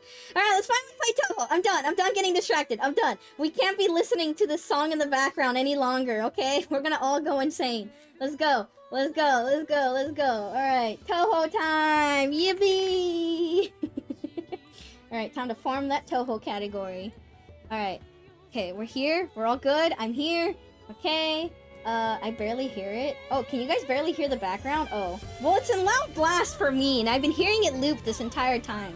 I could have taken off my headphones. Okay. So, we do new game, and then we carry over. And then with this, we should unlock the new content. Maybe. I hope. I hope this unlocks the new content. Okay, carry over. Here we go. Wait, I should probably drink water. I have a lot of reading up ahead of me. Alright, settle in, chat. Get your snackies, get your drinks. Put on the cozy blanket. I'm gonna read you a very long story. A certain Scarlet Devil mansion at dusk. Oh my god, Reimu's here! It is different! Reimu's here! Reimu's here! Oh my god, it is different. Okay, yes, nice. Okay, we're starting off very different. Get your beans. Get your beans, I guess. Right. How do we play this game, anyways? Asked Reimu. The wonderful Shrine Maiden of Paradise. What kind of title? Hakure Reimu. I wanna go home, says Marisa. Ordinary Magician. Reimu's title was literally so long. Fucking wonderful, amazing Shrine Maiden of the wonderful Paradise. Did we mention how wonderful she is? Anyways, here's Ordinary Magician. Marisa Kirisame. It won't be all that different from the adventure you two are on. Oh, okay. Hello, the eternally young Scarlet Moon. Remilia Scarlet. Reimu wrote these title cards? True. Throwing Marisa under the bus. Marisa, this girl, actually. I mean, she's one of the few humans. True. Hi, Sophie and Chad. I had my eye on this game months ago. We'll get to gameplay soon, I believe. Basically, we just beat up all the bad guys that show up. Thank you, the Devil's little sister, Flandre Scarlet. Man, I want to do a Flandre cosplay one day. I seem to remember doing plenty of other things. I want to go home! Thank you, Marisa, thank you! So sorry that I'm gonna be blocking Remilia this entire playthrough. Too bad, so sad. You don't need to see Remilia. If I had a choice between blocking Flandre and Remilia, I'm blocking blocking for Remilia this whole time. Actually, no. You know what? For this part, I can technically stand here in the middle, I think. Because we finished the introductions, right? Wait, no. We still got Pacholi. Pacholi hasn't been introduced yet. The important part is that you'll be on the player's side this time, says Remilia. That means you two have a say in what Reimu does. But we'll say what we want to do, too. Is there an MVP or whatever, too? Ah, there she is! Alright, time to move. Of course! If Reimu gets MVP, you'll get Reimu's die. And if Marisa gets MVP, you'll get Marissa's die. Okay, I'm telling you now, for the first chapter, I'll try to get Marisa. And then for the rest of the playthrough, I'm just getting Reimu. I love Reimu. I'm gonna just get Reimu. I'm gonna check out Marissa's die. I'll get her once at the start. And then no matter what, I'm gonna keep picking... I'm gonna keep picking Reimu. Oh, now she's into the idea. ... Actually, no. Still want to go home. Wait, why haven't they showed Pacholi's art? We don't know who Pacholi is. I mean, we do, but where's her fancy art? I want to know what title they gave her. Reimu's stats will be the same as when she beat up Marisa earlier. I mean, they also didn't do Sakia. Well, I guess they're technically not players this time. Because technically, we're replacing Sakia and Pacholi with Marisa and Reimu. Meaning we could give her a good thrashing right away. I like that idea! Well, I definitely don't! No, all stories need to be read in order. Let's start the adventure from the very first words. One day, Reimu has a very strange dream. And we're starting. Here we go. Yippee! It begins! Oh, I forgot this is how it begins. Oh god, I already forgot, chat! No. Skip the introduction. No, we're gonna replay it exactly the same. Yeah, we get like here, and then they ask us weird questions, and then we go back to the very start. So okay, so just play as Reimu again. Yep. But this time Reimu is controlling Reimu as herself. Reimu is in the dark. Me too. What is this place? She ponders. As she strains her eyes, she discovers Marisa. Marisa turns around, a surprised look on her face. What are you doing back here again? Reimu? You really just go around doing whatever you want.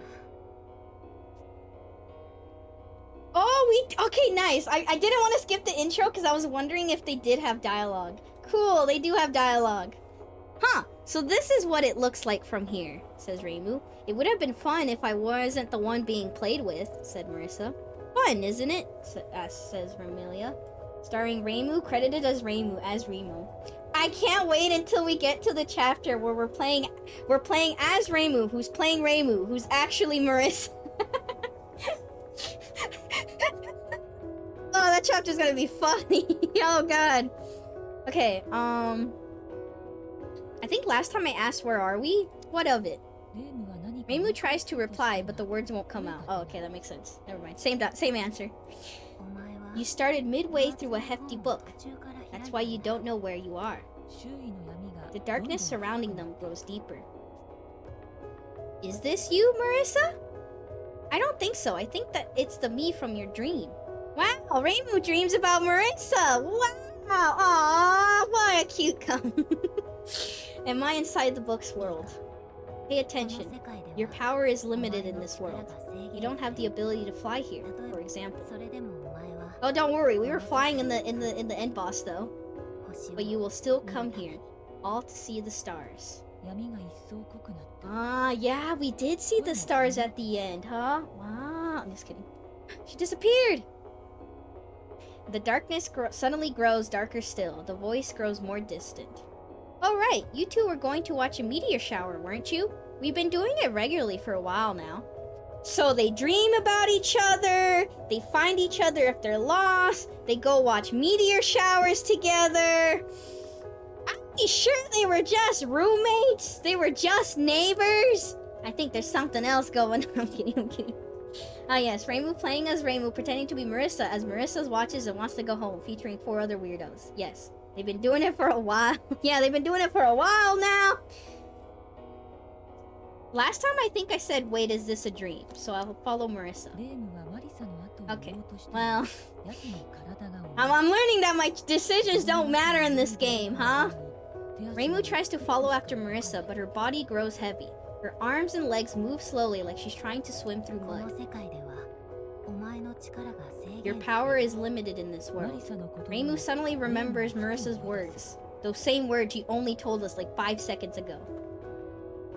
I hate the dreams where it feels like you're swimming through mud, says Marisa. I don't think I ever had a dream like that, says Fondre.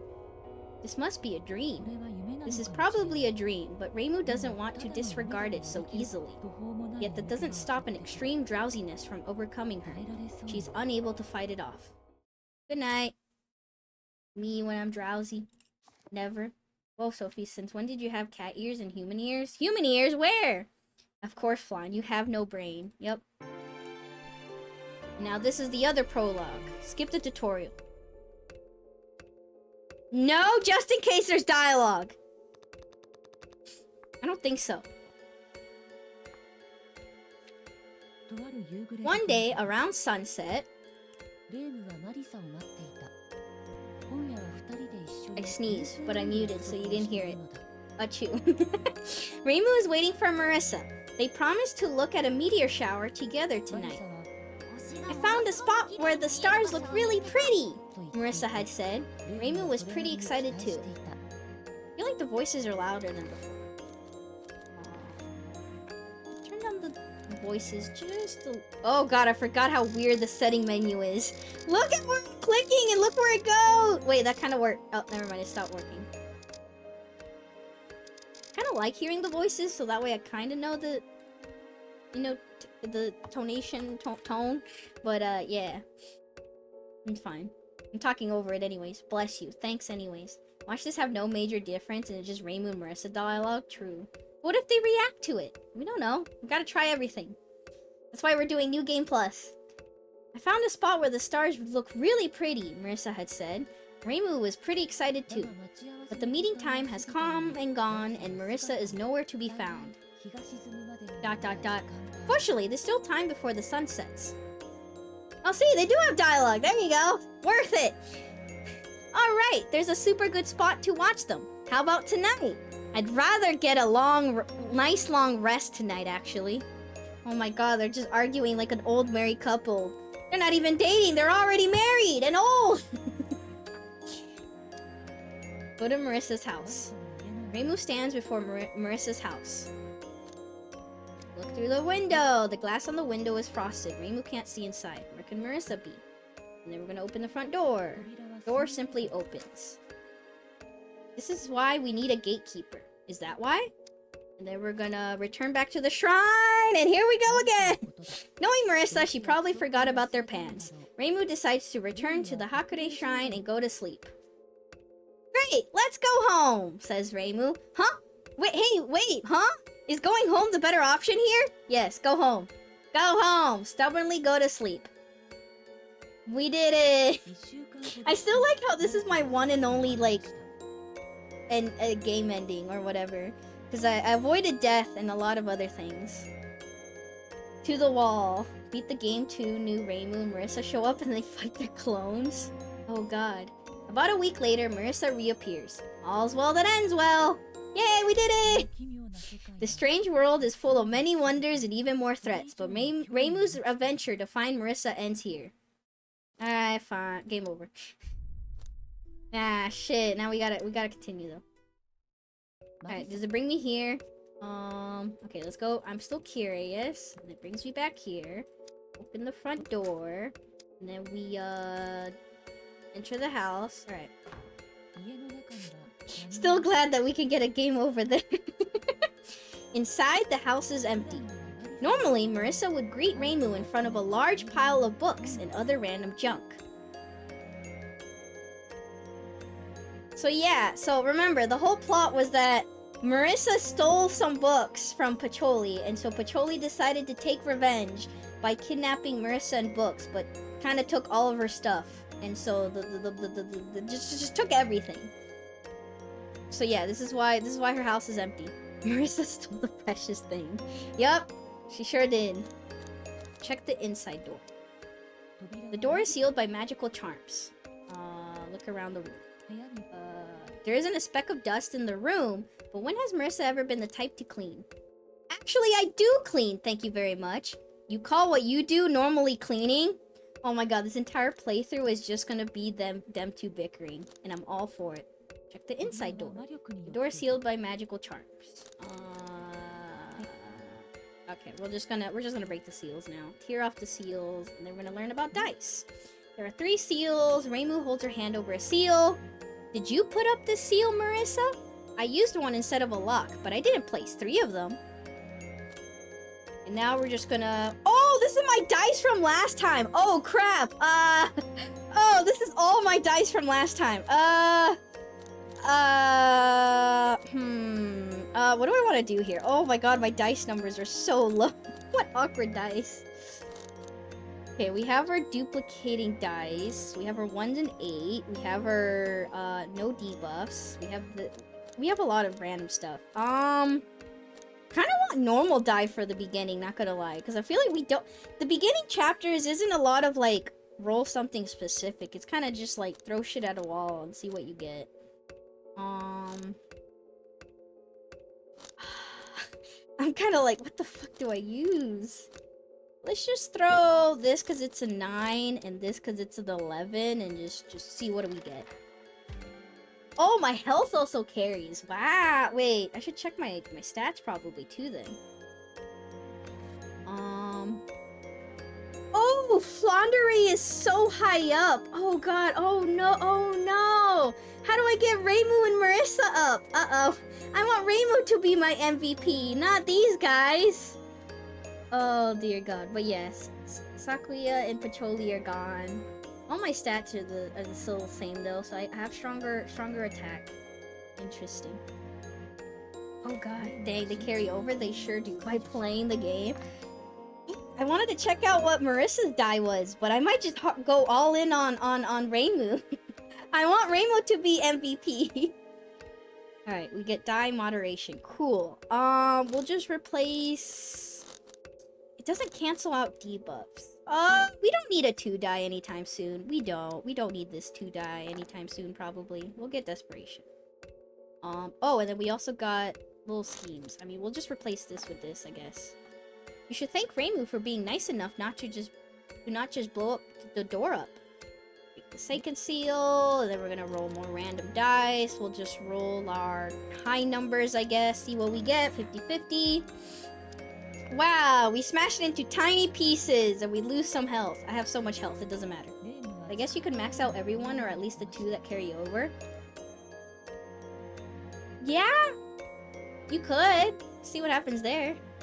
Yeah, it's a shame that we can't do New Game Plus without bringing the other 2. But, oh well. Reimu decides to simply break the seal. A strong electric shock runs through her body. Oh no, we lost health. And we got anger die. Nice. Probably replace... like both anger and furry. Furry has higher numbers. Anger plus or fur. Let's do anger plus. I didn't put something like that in the here. Break this third seal. Furry, yeah, furry dice. Good night, chilled Greek. Rest well. Reimu holds her hand over a seal. This might be difficult. The third seal is quite powerful. The seal is powerful, lethal. I can really feel the love, Marisa. I'm telling you, I didn't put it there. It would kill me. Let's just use a cheat point because we have them. I have 92 cheat points. Guys, we can reroll so many times in this playthrough. I got so many cheat points. Reimu holds her hand over the seal and it disappears as though it was never there. Oh, cool, we leveled up. Pick Reimu! I'm picking Reimu! I don't care what Reimu gives me, I'm picking Reimu. She gives me a 2-die! Fuck, I don't need it. I would like more attack, but you know what? We're all in Reimu! All in Reimu! All in! Alright, what do I replace this 2-die with? I like not having debuffs. Faded Dreams. I like having odd number die, even though we don't have a lot of odd number die. Let's get rid of this one. Because this is almost even, it just happens to have zeros. We should be able to just stand still and fight now, right? Says Reimu. Thanks, Reimu. Slowly but surely, we'll get Reimu up there. So if Reimu is 2, Marisa is 3 or something. Yes. Hi, Sir Mars. No problem. Reimu opens the once sealed door. Look around the room. Oh. If only Marissa's room stayed like this. Now let's, enter the inner room. Well, dang, HP maxes out at 99. Sure does. Good morning, Miss Sophie. Hello. There is a giant book, as big as a door, standing in the once sealed room. I wonder if you skip the tutorial, they just give you dice. Because this is technically still the tutorial part. We're not in the start of the chapter. I'm pretty sure this is all that we skipped, so... I wonder if they still give you dice. They should, probably. There's a giant book as big as a door, standing in the once sealed room. 5 colored lights shine from it. At a glance, it looks pretty suspicious. What on earth is that? Reimu remembers what Marisa said. Pay attention. Your power is limited in this world. You don't have the ability to fly here, for example. Ridiculous, thinks Reimu. Why would she bother to go to a world like that? And yet, Reimu can't shake the feeling that Marisa has traveled to the book inside has traveled to the world inside the giant book. But you will still come here, all to see the stars. Reimu takes a deep breath. Touch it! Touch the book! Alright, here we go! The lights grow brighter as Reimu places her hand on the book. Ah, flashbang! Sorry for your eyes, chat! Just as everything looks like it would be engulfed in light, she hears the book open with a snap. Oh my god, all the dialogue. And so the adventure begins. Will Marisa make it out alive? Says Amelia. I can't wait to see what happens to Marisa, says Flandre. I hope she doesn't attack me when I arrive to rescue her. I'm sure she won't, says Reimu. Alright, you jokers, says Marisa. I love all of them being like, will she even live? I'm getting sucked into the book. Oh no, and then we start chapter 1. Here we go. Do I remember how to solve most of the puzzles in Chapter 1? No. I mean, I feel like very straightforward. Chapter 1 and Chapter 2 were very much go this direction. Keep going. Poor Marisa. Yep. As she comes to, Reimu finds herself in an old rundown library. What is this place? Behind her is the giant picture book. That must be how she got here. Marisa, you were in this library chapter at the start too, weren't you? Well, I can't guarantee it's the exact same library, but yeah, I was. To the librarian. The librarian goes over to Reimu. Is something on your mind? I'm looking for Marisa. I don't know any Marisa, but the head librarian might. Where is the head librarian? She's at the reception desk in the library. From here, you have to go up the ladder and pass through the 15th floor. Why would the head librarian know? Well, she knows everything about the library. Since you're here and looking for Marisa, then she must know where Marisa is. I see. So... yeah, I mean, we basically just keep going through the floors. And there's a lot of, like, puzzles and holes on the floor, so we can't get through it. So yeah, we find the person to talk to, and then eventually they tell us we kind of find her, and then we find a husk Marisa, and then we have to learn how to defeat her. And so yeah, I feel like this chapter was kind of straightforward. All right, here we go. I guess we'll just go. But yeah, we try to go up here, but then there's a hole, so we have to go the other way. Oh, damn. This is funny. Flandre says, we can go to that place if we feed the flying books, right? Yes, but that's a spoiler, Flan. I'm not sure it still counts as a spoiler. Damn, I can't believe I'm being spoiled on how to solve the game. What the heck? I'm kidding. Oh, shit. Oh, okay. Placing book... oh, we get new dialogue. You know what? It was worth accidentally clicking on this. Placing both hands on the book, Reimu opens the front cover as though opening a door. It seems as though this book is made from pages torn out from other picture books. Reading a book infinite times... or, I had to read this infinite times. I almost died. Reading a book infinite times will kill any human, even in Gensokyo. Maybe the world was just a teensy bit different. Okay, time to sleep. Good night, lurk mode. Good night, Taishi. Rest well. Good night. Okay, close the book, wondering what that's all about. Alright, let's keep going. Ooh. Oh, there it is. There's Husk Marisa. A large piece of paper stands in Reimu's way. The middle of the paper has a human-shaped hole cut out of it. Why did Reimu even liken that to Marisa at all? Asked Remelia. Hey, yeah, she's clearly not Marisa. I don't know. Maybe it was a gut feeling. She looks pretty hollow for a Marisa. I know you'd come, Reimu! This is where your journey ends! Husk Marisa shouts before attacking Reimu. Oh no! No choice but to fight. Husk Marisa is watching Reimu closely. Choose viewpoint. Reimu. Okay, Remelia says convince her that fighting is wrong. Flandre says take the initiative and attack. Okay, so Marisa takes the role of Pacholi and is very calm and observant. Shout, I'm serious, take this.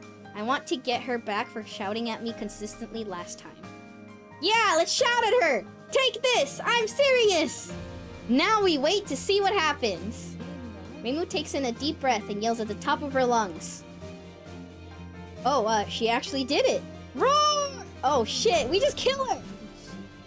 Wait, what? Reimu's attack lands and Husk Marisa falls. That settles it. Okay, but she's gonna get back up and be like, you can't defeat me, right? Right? Ah, that was enough to defeat her, I see, says Remelia.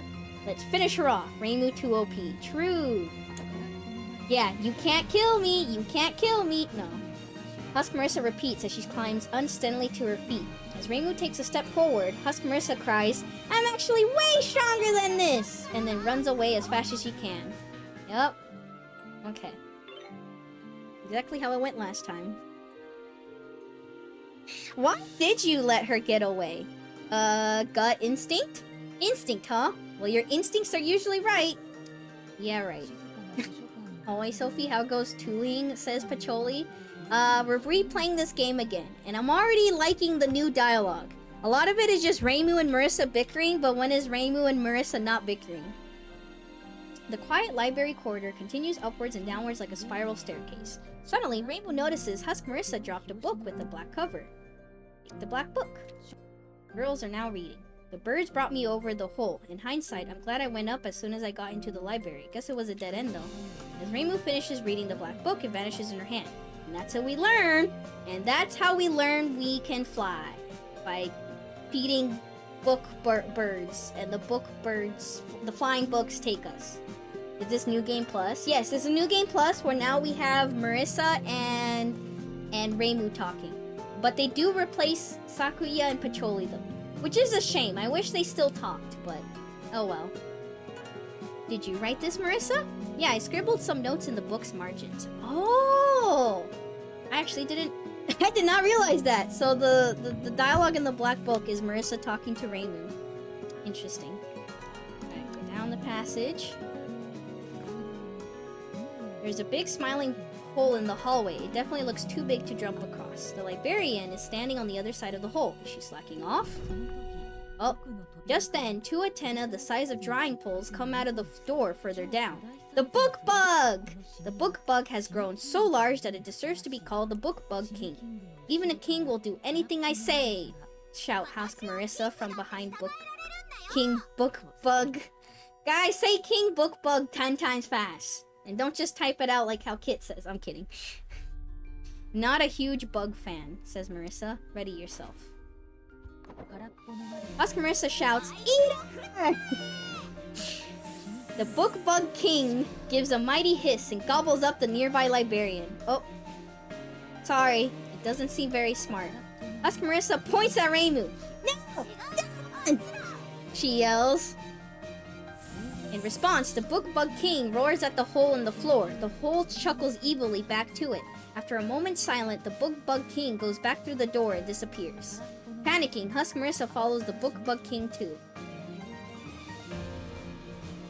This monster didn't call the book bug king during the final battle, did she? Well, she didn't seem to have very much control over it anyways. The hole seems really strong. The big smiling hole is here.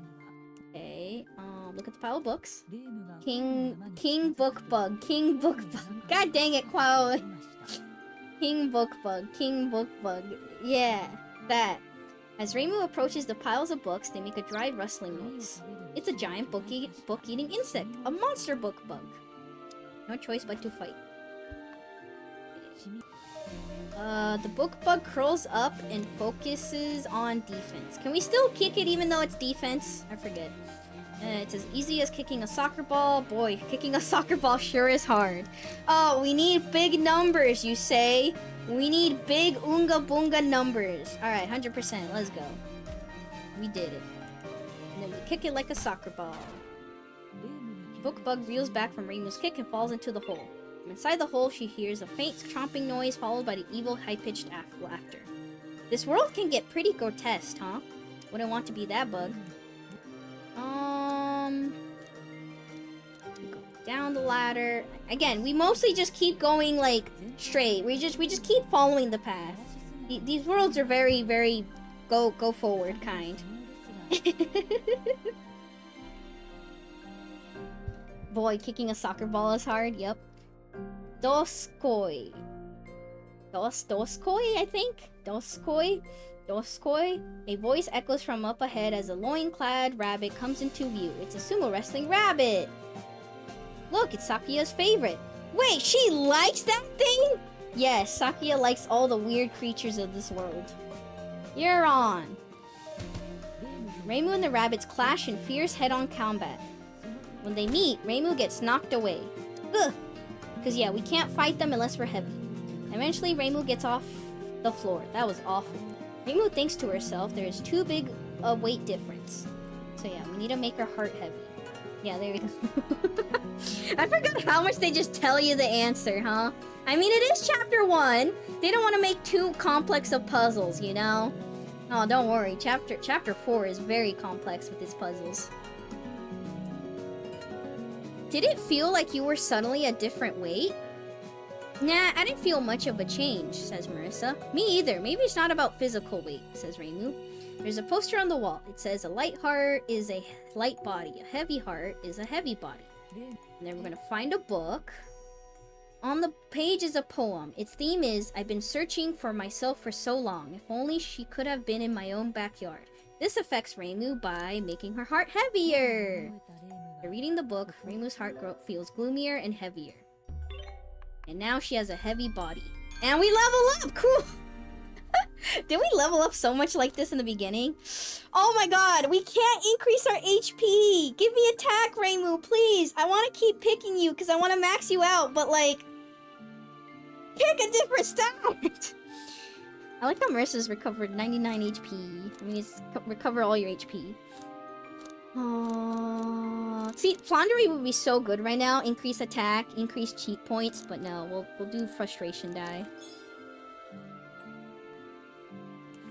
Alright, Frustration Die is odd, so we'll just replace Frustration with Frustration. Alright, now we can take a little nap in the middle of Danmaku, says Reimu. Sure. Ugh, whatever. Okay, and then we move back, and then we sumo wrestle the rabbit. Okay, here we go. Fight the rabbit. Now we can because we have a heavy heart. Who knew a depressive heart could make you better at sumo wrestling rabbits? The rabbit hops around, whipping its arms towards Reimu's jaw. 12 or higher. How much do I want at 12 or higher?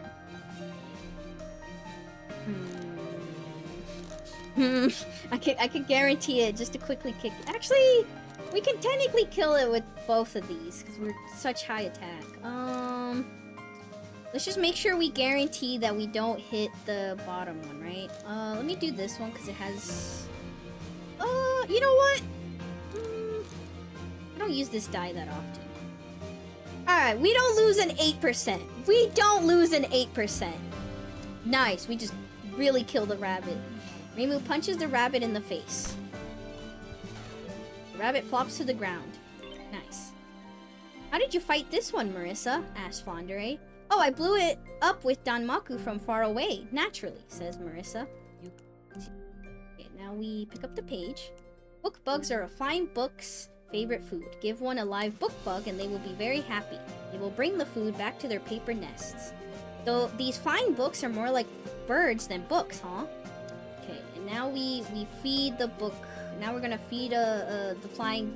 We're gonna feed the flying books a book bug. I'm going crazy already. Let's continue down the passage. Alright, I gotta go. Have a good night, everyone. Good night, Vanda. Rest well. Good night. These books were such a huge help. All I remember is those annoying weight checks, though. Very annoying. Oh, we're heavy. Fuck, I forgot. Okay, let's, so that's what happens if you don't bother to prepare. Yes. Okay, so we go back. We make her heart no, we make her heart light. We make her heart light. Rummage through the books. Also, in case you're wondering, control or anything else does not make this go faster. I mean, that makes sense, but yeah. I just wish there was a faster way to, like, go through this text. I mean, this was, like, very repetitive, even the first playthrough. It's fine. Now we have a light heart, so now we can be picked up by flying books. Jump.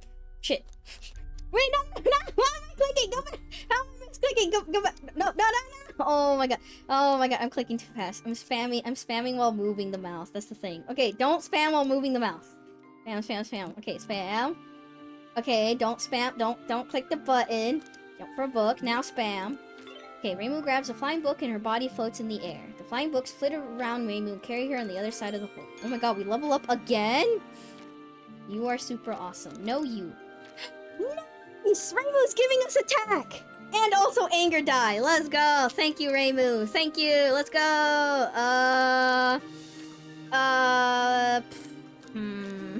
What do I replace this though with?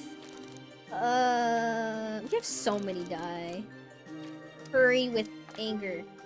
Anger plus. Defeating enemies in one hit will give us that much more time for breaks. Thanks, Reimu.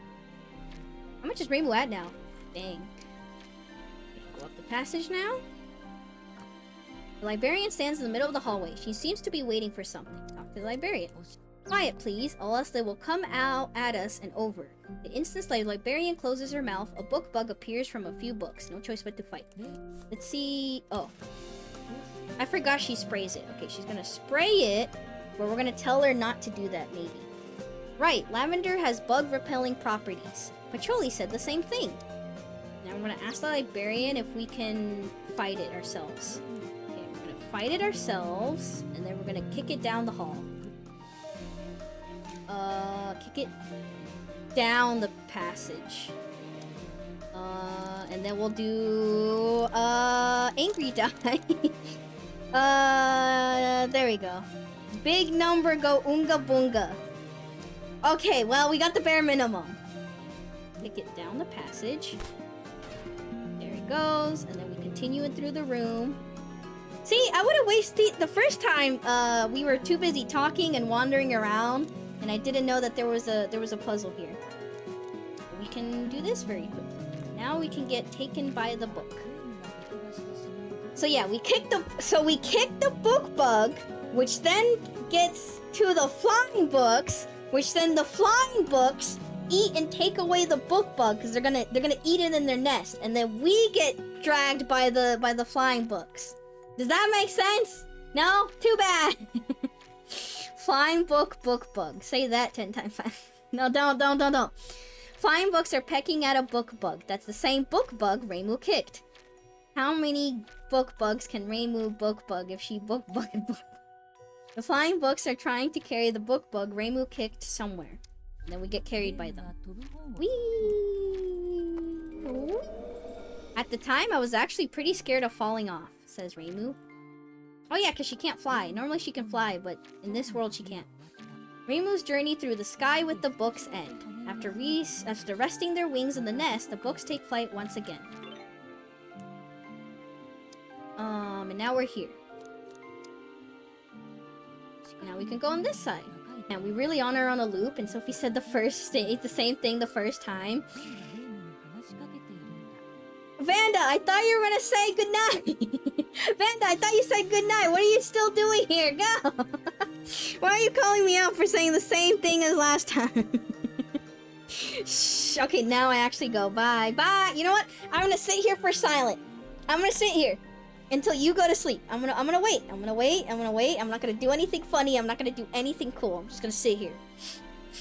I'm gonna pick my nose while I'm at it. I'm kidding. I'm gonna drink water. I'll sit here. Drink water. Go to sleep. Restful. Think of, I don't know, nice dreams.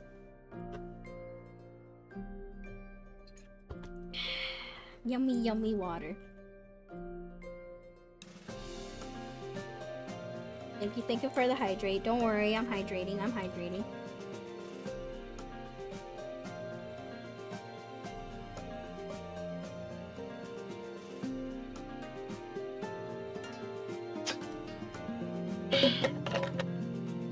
Now I put away the water, and then, you know what?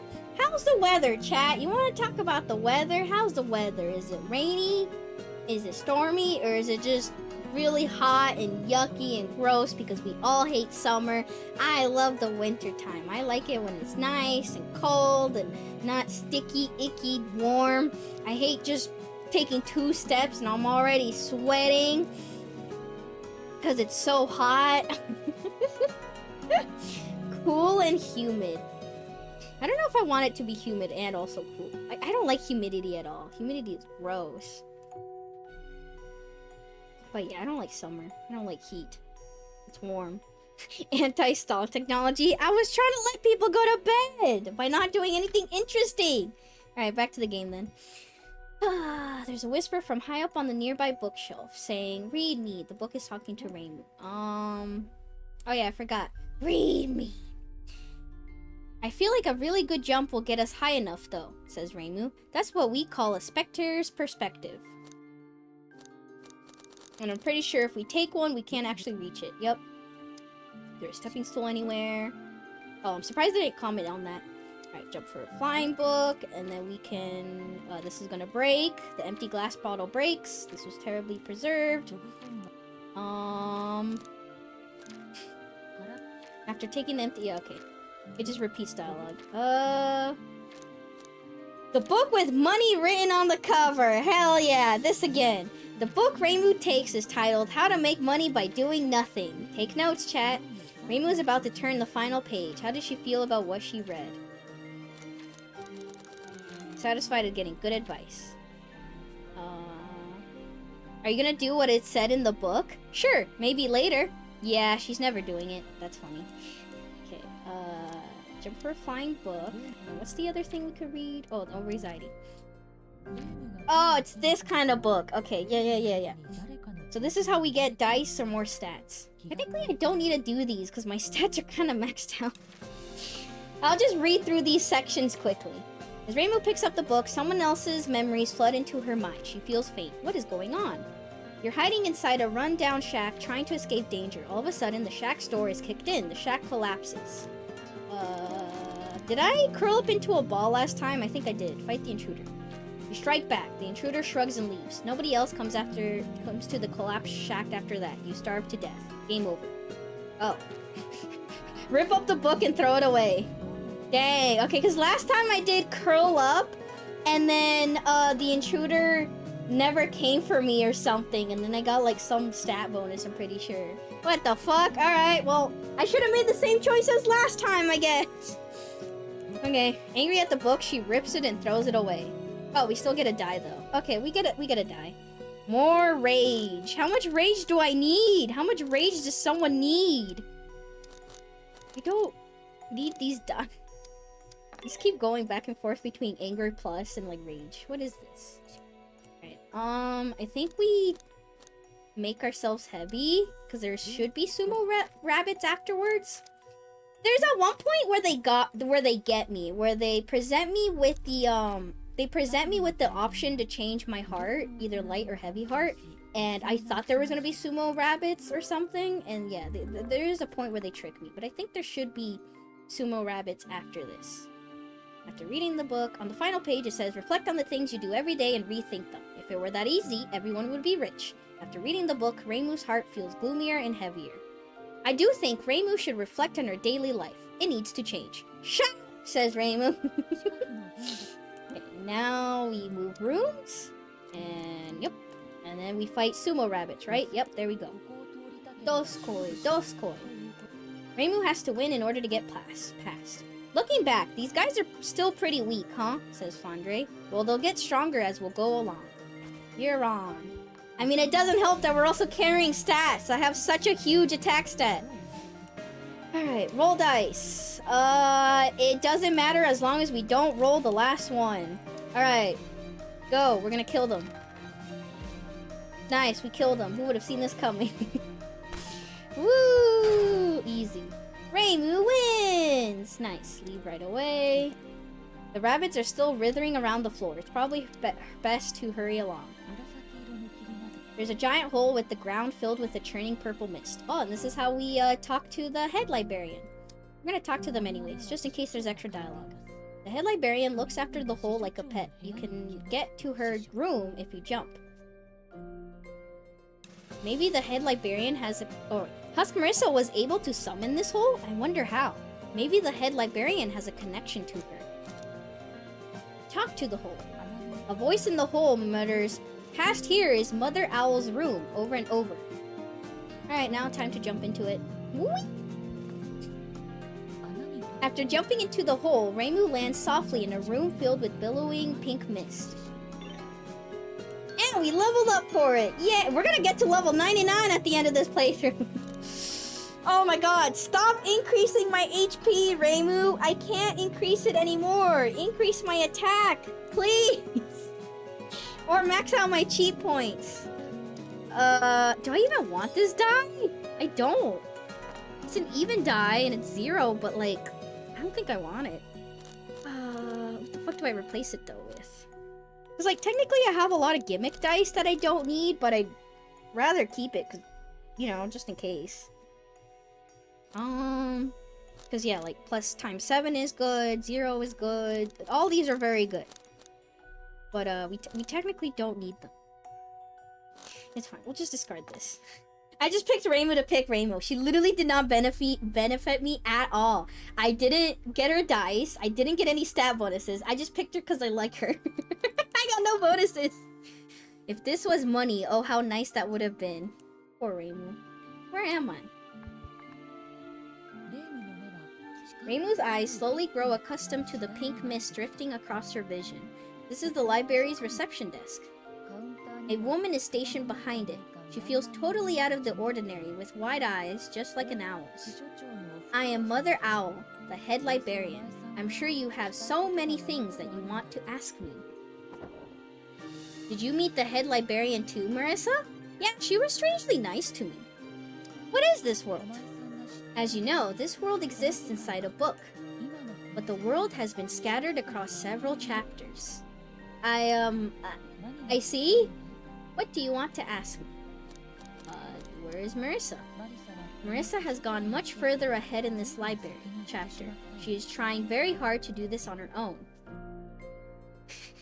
And we know the result of that, says Revelia. I'll become a magician, mocks Flandre. Shut up! I see. What do you want to ask me? What is a chapter? A chapter is like a little world inside the world of the book. However, all of the chapters have been sealed. See. What do you want to ask me? What do you mean by seals? I like seals, they're very cute. I mean the strange monsters that look... the strange monsters that kind of look like Marisa. Defeat them and you can go to the next chapter. I see. That's how games work, yep. Basically, if you want to find Marisa, you'll have to defeat the monsters sealing each of the chapters. The first one to defeat is the one you call Husk Marisa. Why did the sealing monster show up in the first place? Asked Reimu. We have a few theories, but it's difficult to know for sure. How do I beat her? Mother Owl hoots as if breathing a sigh. Hoot. You'll have to do your own research. This is a library, after all. Tell me the answers! I already know the answers. He told me, though. Wait, what the heck? Cheat! What? That's no fair. But I want a hint. Don't worry. I'll show you where you can find a book that tells you how to beat her. Also, we're starting repairs on the 13th floor and above. Don't go there. But we have to go there. Mother Owl turns to Reimu and exhales in a long hoot. So yeah, so then she tells us she's starting to... So she brings us to the lower floors. And then, But there's some point where we kind of get blocked by something, and so we end up... Yeah, we get blocked by something, and so we can't go back the way that we come from, either. So we basically have to go up to the 13th floor, and then we go visit the Mother Owl again, and she's like, what the fuck are you doing here? Go back! And then she teleports us back. I hope finding this book is all I need to do. Alright, and now we're here! And now we just gotta keep going straight until we can't no more, and then reset. Take the curious book. Reimu picks up the book. It's titled How to Defeat Hollow Enemies, Part 1 of 2. This is the one she's been looking for! But when she looks at the table of contents, she realizes that methods for defeating the hollow monsters that are like paper cutouts of humans are in Part 2.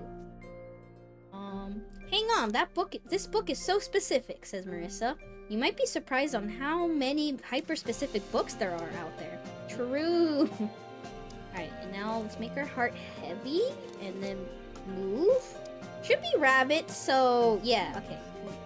Doskoi, Doskoi, voices echo from up ahead as brawny loincloth-clad sumo wrestlers come into view. Alright, here we go! You're on, we'll just fight them. Alright, roll dice. Ooh, we lose health though if we don't get a 12 or higher.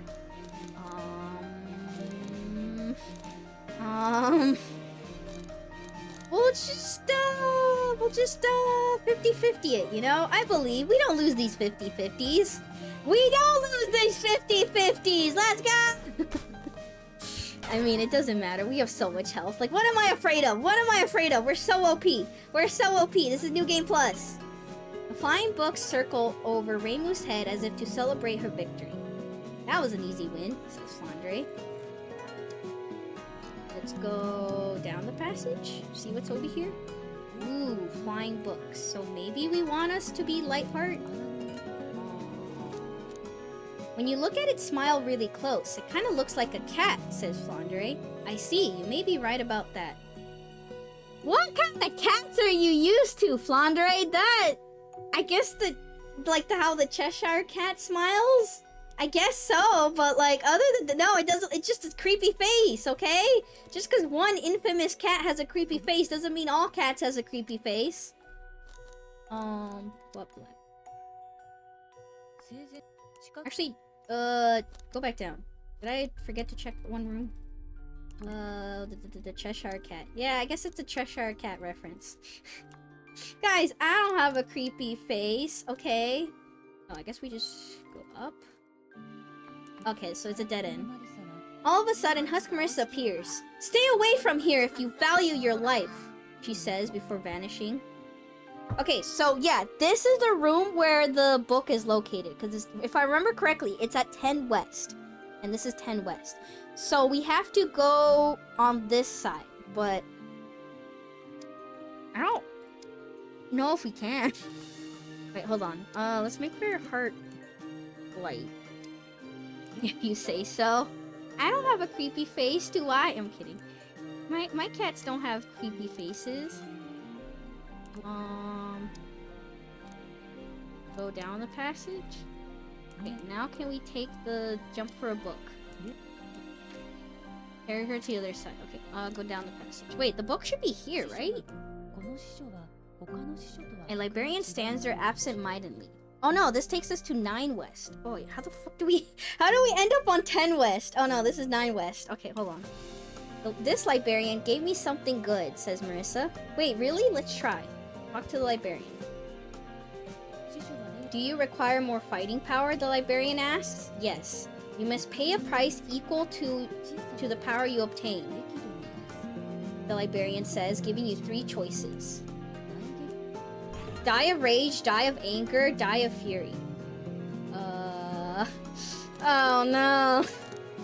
Oh, thank God that Reimu and I have the same mindset about this. Okay, yeah. So, Marisa says take anger plus, and she says it's important to balance risk and reward. Vermilia says take rage plus. Do you see the plus signs on the strength we could gain? And of course, Flandre wants the most OP dice and goes firepower decides everything. But I actually wasn't wanting to take a dice. I was hoping Reimu didn't pick a dice. Because I'm like, we have enough dice already. Like, all I'm doing is just swapping out the dice. What is 5 health? You have 99 and rarely take damage. We also technically don't need dice. I feel like we have a pretty good solid array of dice. Like, we have evens and odds. We have high numbers. Like, I mean, I guess the gimmick of this floor is to roll high, but I feel like it doesn't matter. I should not be hoarding these realistically, but like, just in case I need them. Just in case I need them, you know? You never know. But yeah, like, realistically, we have so much health, nothing matters, but I don't know. It's like, I don't need the dice. I don't need them. We're not low on dice. All I'll be doing is just refreshing my angry dice, you know? Alright, actually, no thanks. Looks paid for. Hell yeah, Reimu, let's go. I'm the big wahoonie. It's not free if you have to pay in pain. True, Reimu, true! The librarian tilts her head. You truly don't need anything, she asks Reimu. Wait, you can get it for free if you punch her, says Flandre. Says Reimu. I think last time I took the rewards by force. We don't need a fight, it's fine. I really don't. I wish you a fair journey, the librarian says, waving at Reimu. Thanks. Bye. Can we talk to her again? Oh, okay. I'm pretty sure I fought her last time, right? Alright, go up the passage. The books. Move rooms. Go up the passage. Go up the... I'm gonna make myself heavy before I go up the ladder. I'm trying to remember where the big giant group of rabbits are. Okay, make myself heavy. And then we go up the ladder. Go. Oh, I'm wasting time. The speed run. It's over. It's over. Reset the run. Okay. Move up the ladder. Is there rabbits here? No, I was wrong. We're heavy, so let's just move. Oh, here are the rabbits. Okay. There are several small bird nests. Dos koi. For some reason, there seems to be more rabbits. The rabbits got way stronger, huh? Says Flandre. Although I think we could easily smash through them now. Accept their challenge. The rabbits hop around, whipping its arms around Reimu's jaw. Roll dice. 'Cause I'm pretty sure this is blocking us from 10 west, and so we had to go all the way back up just to reset the room. Oh crap, we actually want to roll kind of high. We don't want to do 24, because then we can't end this as quickly, you know? You know what, 50-50, we don't lose these. Okay, maybe we do lose these 50-50. Okay, maybe... At this point, I could have just restarted the fight, or I could have just fought them again. It's fine, kill them. Nice. I just want to do it in one turn, okay? One turn in quotes. One turn. Oh, shit. Wrong button. Move back down. And then go down the passage. This should be 10 west? The book should be here, right? Oh. And the hallway is filled with piles of books. Each book is in very poor condition. In response to Reimu's footsteps, two antennae the size of drying poles appear. It's the Book Bug King! Behind the Book Bug King, Husk Marissa shouts, "This isn't just any old Book Bug King. He's powered up!" Even powered up, he's no match for us. No choice but to fight. For something so large, the Book Bug King is fast. It uses its giant sharp claws to attack Reimu. It doesn't fucking matter. Let's just go. Woo! Alright, we do some damage. Dodge his attack and counter. Reimu dodges the Book Bug King's attack and hits it with the counterattack. Ow, this thing is hard. From behind the Book Bug King, Marissa shouts, "Just surrender, Reimu!" The Book Bug King brandishes his huge claws in preparation for a powerful attack. Hit it before it hits you, because we're so OP. Reimu attacks while the Book Bug King's claws are still up in the air. High number, huh? High number. 33, 25. Believe in a 33%. Dang, no 33%. That's fine. Reimu dodges the Book Bug King's attack and hits it with the counterattack. That one had to hurt. Wounded, the Book Bug King hisses loudly. Light begins to shine from his body. Why wouldn't she use her powered up mode at the start? Because she gets weaker when she powers up. This must be its second form. The Book Bug King brandishes his huge claws in preparation for a powerful attack. Hits it again anyway! Hit it again anyways! Oh no, we're gonna lose hell. Oh no, actually we could just win this probably. Do we lose the 3%? No, we don't. Oh no, we defeated it so easily. Who would have seen this coming? Reimu focuses and unleashes her finishing attack. The Book Bug King lets out a furious hiss and collapses to the floor, kicking up a huge cloud of dust. When the dust settles, Husk Marissa is nowhere in sight. Reimu only hears her shout, "No way! How did you beat him?" We did it! And we leveled up. Let's go. Yippee! Oh, no, whoa. Sorry, I was spam. Oh my god, stop! Give me more attack, Reimu, please! Please! I would like consistency die, so that way I can replace my die. Reimu, why? You're not giving me anything good! But I'm gonna pick you anyways! We don't need it. We don't even need the die. You know, at this point I could start picking Marissa just for the funsies. The power to withstand attacks is kind of the best, isn't it? Sure. Oh, we don't read the book here. Oh, I guess we don't know to read the book here? I guess we still keep going.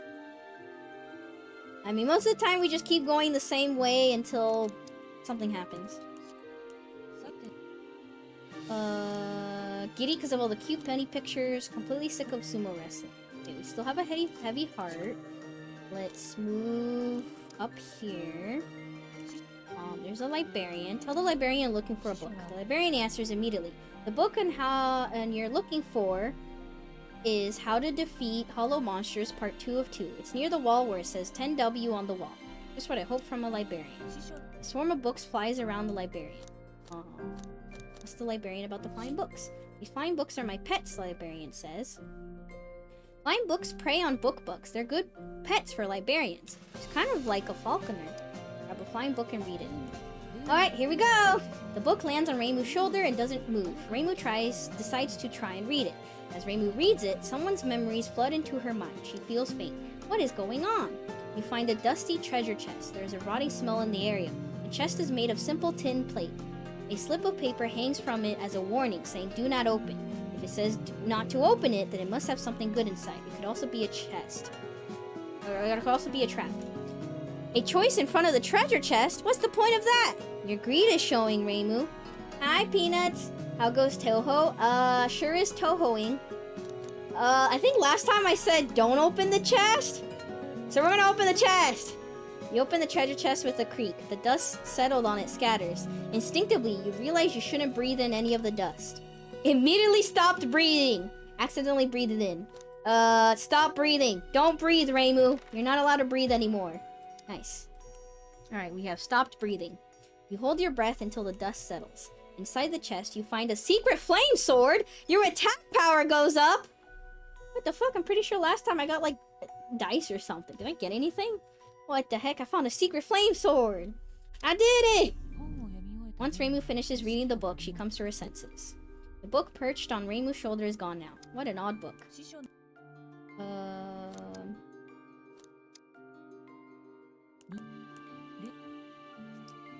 The flying books is the one that helps us over the hole on the 15th floor. Wow, you can tell them apart. Let's go down and make ourselves light. Technically, we can probably just go back to the 10 west, but I want to wander around. Okay, let's make our heart light. Kitty. It was free money all along. Who knew that we're supposed to not distrust the stinky smell, you know? Ah, shit, I accidentally clicked it again. Okay, go. Okay, go. Okay, move. Go up. Because technically, what we got stuck on was that we couldn't go to the 10 West room, right? For a book. Okay, and then we'll keep going. To the librarian. Quiet, please, or else they'll come out at us over and over. The instant librarian closes her mouth, a book bug appears from a few books. This book bug looks a lot fatter than the ones you've been seeing. I can't tell if it's big or small or what. It's the tiny little book bug king. No choice but to fight. Oh, she splashes lavender. Take a book from the pile. The book is called The Physics of Close Combat. It explains many obvious things at great length. When jumping from a high place to kick an enemy, it's best to put your weight behind it. We'll keep being light. Because I'm pretty sure last time I changed to heavy, and then there was, flying books in this room? There was flying books in this room. There you go. See? There we go. I did it. With small books make small nests. Awfully small books fly around above the hole. Several books happily whirl around Reimu. Jump for the small book. Alright, carry me to the other side, and then we go up the passage, and then talk to librarian. Past here is the ceiling monster's den, the librarian says. Then Husk Marisa is right up that ladder. The librarian stands there absent-mindedly. This room looks totally different from when I was here. Well, the librarian, you're looking for a book. I'm sorry, but that isn't part of my job. I can't do anything for you, the librarian says. Was she any more professional for you, Marisa? Nope, this part's the same. You call yourself a librarian? Let's go up and see what changes here.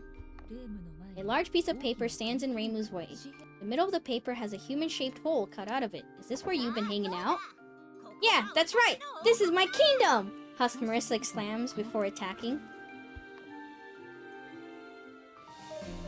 On a second look at her really does show how weak she is. I'm sorry, but you're no match for me.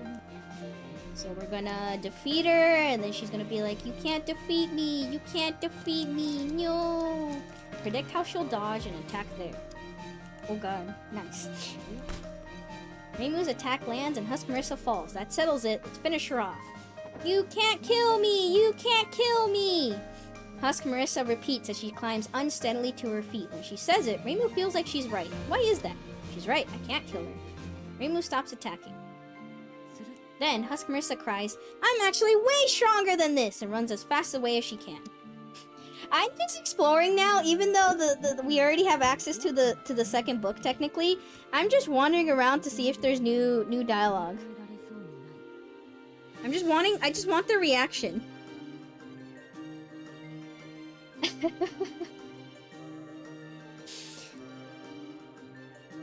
There's a big smiley hole in the hallway. It definitely looks too big to jump across. The librarian did indeed. Ahem. She said the book was in 10W. You sound a little strange, Marisa. It's our second playthrough, but we forgot to set that flag. You're getting really meta, Remy. Alright, I'm enjoying all this meta talk. I'm enjoying the conversations. This calls for a retreat, frustrating though as it may be. Alright, let's go down. Okay, let's move down.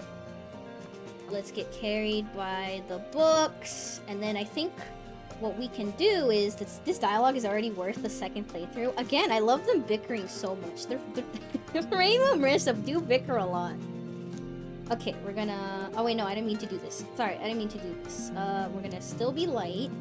And then we're gonna talk to the librarian. And then we're gonna kick the book. Claire, you're gonna fight it yourself. I can handle this. And then we're gonna try to kick it to small books. Kick it up the passage, I think. Click it up the passage. We don't lose these. We don't lose these. Nice. Alright. Dang. We'll have to be heavy for this one, huh? I forgot. Okay, we have to be heavy. Attack it. We're just gonna kill it. We're just gonna kill it.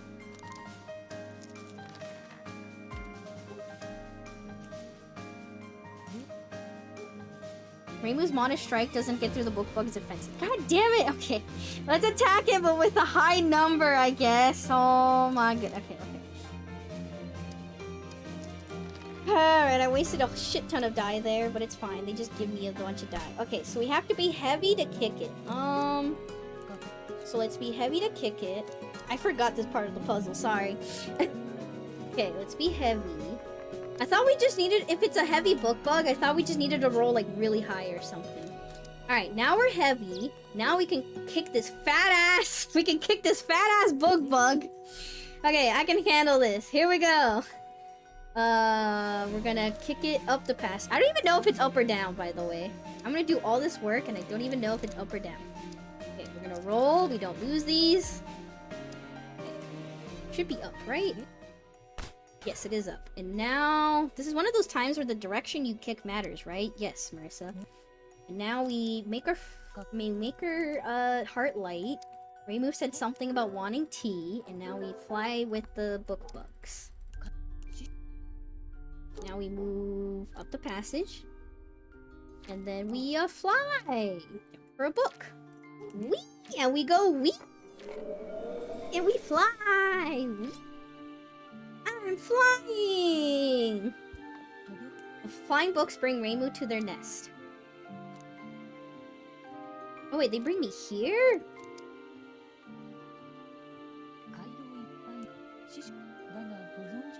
The hallway is filled with piles of books. Each book is in very poor condition. Reimu remembers that what the librarian said and rummages through a pile. There she finds How to Defeat Hollow Monsters Part 2 of 2. But the book is in such poor condition that the moment she opens it, the entire thing turns into a fistful of ash.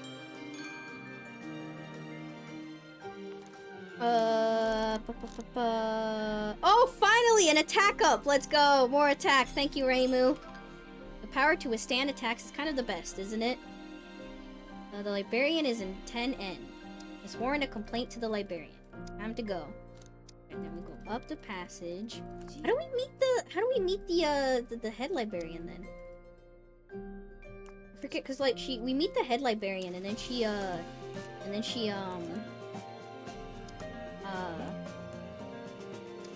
sends us back. She gets angry at us. How do I make her angry at us again? Okay, and then we go complain to the librarian. Don't worry, we'll preserve other copies of those books, the librarian says. We store them in the Hall of Mirrors. If you ask my pet of flying books, they can bring you there.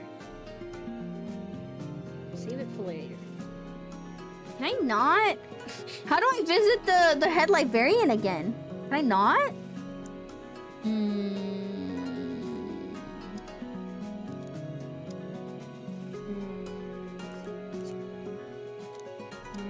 Go down the ladder. There's gotta be a way to meet the head librarian again. She got angry at us last time. I want her to get angry at us again. Book. How do we do that? Hold on, chat. Let me wander around a little bit. No, she just gives us powers. Jump for a book again. See, this is where I would love a keybind to just be able to just run through this dialogue. Go up the passage. Now we're just here, which is just a dead end. Okay. Keep going. I just sorry that I want somebody to be mad at me, okay? I just want the head librarian to be mad at us again. I'm doing this for the dialogue. I need to see if there's dialogue. Okay, it's like this takes us to Husk Marissa, right? No, this takes us to books. Jump for a book. Go up the passage. Oh, you know what it is? Okay, talk to librarian. Declare your wait, I'm not heavy. Fuck, I'm not heavy. Hold on. I'm not heavy. I'm wasting time. Okay, we'll just we don't lose these, I believe. I forgot. We're not heavy. Okay, I think I know how to do it. Okay, we're gonna take a book. We're gonna make ourselves heavy. We're gonna kick the book bug the other way now. Okay, we're gonna talk to librarian, which spawns a book. We'll fight it ourselves, and then we're gonna kick it down the passage. Kick it down the passage. And then, yeah, we just gotta roll high. Damn, I kind of want more dice now. My big dice are kind of oh shit, we missed it. Come on, we don't lose. How did we lose on a 17%? Okay, then we send the book bug that way. And then we make ourselves light. Again. Make ourselves very lightweight. And then we get taken by these other books. Go down the passage. And then let these books take us. Jump for a book. There we go. And now we should be on the 15th floor. And now we can make everybody angry at us. Okay, here we go. Reimu's journey through the sky with the books end. After resting their wings in the nest, the books take flight once again. The hole that was in this room is gone. Reimu remembers that the head librarian said she was going to start on repairs. Also, didn't she say not to go in? Hey, I didn't know you could come back here. Wow, it's trespassing. How naughty. Wow. And now we're here. Let's go. Yippee. Let's not talk to the librarian because I'm pretty sure they're going to get angry at us. Well, actually, I'm going to talk to them because I want to see if they have dialogue. The librarian says, on orders from the head librarian, I will now conduct a cleanup operation and attacks Reimu. Let's get her, says Marisa. Let's get her, says Fondre too. Oh my goodness. Roll dice. Nothing. We're just gonna kill her. We're gonna really kill her. Oh god, critical hit. We kill her. I did it. Oh shit, I forgot they have to. You have to attack them twice. No, my dice. Do I re-roll this? No, because she comes back. Damn. Can we get it higher than a 12? Oh, I guess they are low percentages. I'm wasting cheat points. I'm wasting cheat points! I should have made these percentages better! Oh my goodness. You know what? Fine, you can get back up. Not the cute librarians. Dude, oh, this enemy's literally the worst. Oh, great. Okay. Do it again. But this time I'll make my other percentages better. Alright, critical hit. They're gonna get back up. I did it. Okay, one more attack should do it. I could 50-50 this. I could,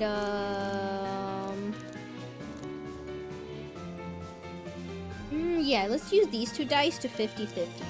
So the percentages should be slightly... Oh, there we go, and I got it in one. All those cheap points for not. Oh, I forget we do get experience points by defeating them. Maybe that is worth it. Maybe it is worth beating them all up. I forget we get experience points. I thought we didn't.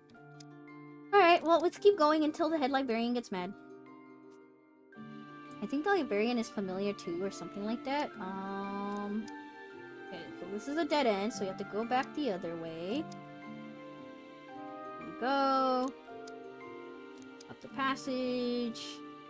Go up the passage. There's flying books. We move up the passage. We keep going. The room where Reimu was once attacked by those rabbits is now so silent that you could hear a pin drop. Suddenly, Reimu notices a black book on the hallway floor. Take the black book. This isn't who I am. This isn't who I am. This isn't who I am. This isn't who I am. This isn't who I am. This isn't who I am. This isn't who I am. Once Reimu's done reading, the book in her hands disappears. Oh my god, this dialogue is great. Hearing Marissa's tragic message makes Reimu's heart grow lighter. I didn't write that, and why would it make it lighter? Oh my god, it was so worth it. Oh, this dialogue is great. Let's go say sorry to the head librarian, Marissa. Bluff. Alright. I guess... Oh, I didn't beat up that many librarians, huh? Well, it's fine. I'm just here to just go here. You know what? Let's beat up this one. Alright. Her complexion makes her look like a zombie. Damn, Reimu. Okay. Alright, roll dice. We're gonna use this dice just cuz. And then we're gonna use the other dice for the 50-50. I did it! And then she's gonna get back up, roll dice, do this one and this one. 50-50. We don't lose these. Okay, maybe we do lose these. Wait! Button! What do you mean? Wait, chat! Did anyone see that? Was anybody looking? Oh my god, my math. What the heck is this? Oh my goodness, no. My mouse was on the reroll button. What the fuck happened? What do you mean? What do you mean? Roll dice. Alright, this one and this one. Roll. Please get it in one. Okay, I got it in one. God damn it. God damn it. I am wasting so much dice. Alright, talk to the hole. Alright, it doesn't say anything new. We jump into the hole. Hi! Did you miss me? After jumping into the hole, Reimu lands softly in a room filled with billowing pink mist. Mother Owl turns to Reimu, her voice stern. Everything from the 13th floor and up is under repairs. I told you not to go up there, didn't I? Mother Owl turns to Reimu and exhales in a long hoot. But I thought don't go in meant go in. Haha, she got mad at you. It was an accident. Alright, now we're back here. Whoa, okay, now we can make progress. Okay, I just wanted to see new dialogue. Alright, now we'll go up the ladder. Yada yada. And then we go this way. Same Marissa. Oh wait, no, wrong way. Down here. And then we go down here. And then we go down here. And then we read... Oh wait, no, we don't read the book. Sorry, we already read the book. So now we're going into the mirror world. Sorry, I forgot. I just forgot what happened like 5 minutes ago. Okay, we go to the mirror world. We don't read the book. We go to the mirror world now. Okay. Enough wandering around. Now we're back on track. I did get a little sidetracked. Because I wanted to know if the owl had more dialogue, but it's fine. Okay, now we go into the mirror world. I'm flying. We're almost done with this chapter then, because then we get the answer on how to defeat Marissa, then we start defeating her. Literally the Hall of Mirrors, huh? I'd rather not stay here for very long. Wait. Why do I keep fat fingering? I'm just so impatient and spamming the button. No, take me back! Take me back! Take me back! Take me back, please! I need to like spam the mouse on like left side of the screen, okay? I need to spam it like right here. Away from all the choices. I'm sorry. Okay. Is it up or down? I don't know if it matters. Up. Books flap their wings, flying above the hole. A few of them happily start to fly around Reimu. I think there are sumo rabbits near here, so I gotta be careful.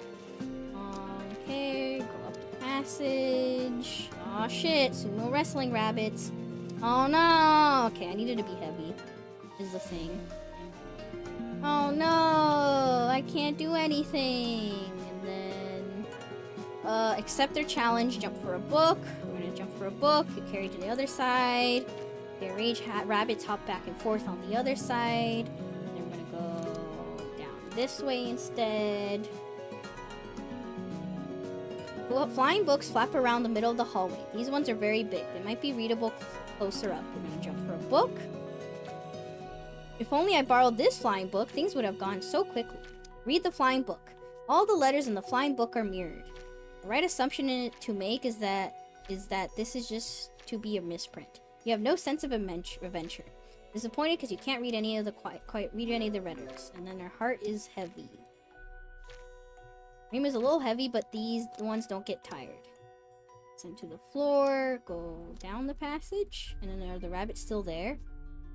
They might have been the strongest enemies I fought in my whole trip, says Reimu. Don't say that, Reimu. You're gonna make Marisa sad. I don't remember these rabbits being that strong. Then we get flown back, but then we can grab the books. Okay, jump for a book. And now we have the height advantage. Reimu jumps. Oh god. Okay, Reimu jumps and grabs a flying book. As soon as she does, the books soar upward. The rabbits can't even touch her. The flying books flap with incredible force. Okay, and then we're gonna launch a flying kick from above. Rider kick. Let's go. I feel like we could have resolved everything by doing this. Imagining something and going pale. Poor Marisa. Go down the passage. Something whispers, "Read me!" from a nearby bookshelf. A book is talking to Reimu. The book is called... The book that talked to Reimu is called How to Defeat Hollow Monsters, Part 2 of 2. This is the book that she's been looking for. Take the curious book. Ask the monster 4 times, what do you want to be? And it's totally not because I already knew this. It's because I'm so good at reading mirrored writing. Let's go. Reimu is giving me attack. Nice. More attack. I need more. God, we're gonna... Actually, within one chapter, I can almost max her out. Jesus Christ. Alright, maybe we max her out, and then for... Because I'm pretty sure how MVP works is that every chapter's MVP is based on who gained the most during that chapter. So not who has the most, but who gained the most. But the final MVP is the one who is at the most. So that should be how it works, I think. If you look closer, are a few of these letters not even mirrored? That can't be. Actually, yeah, that's odd.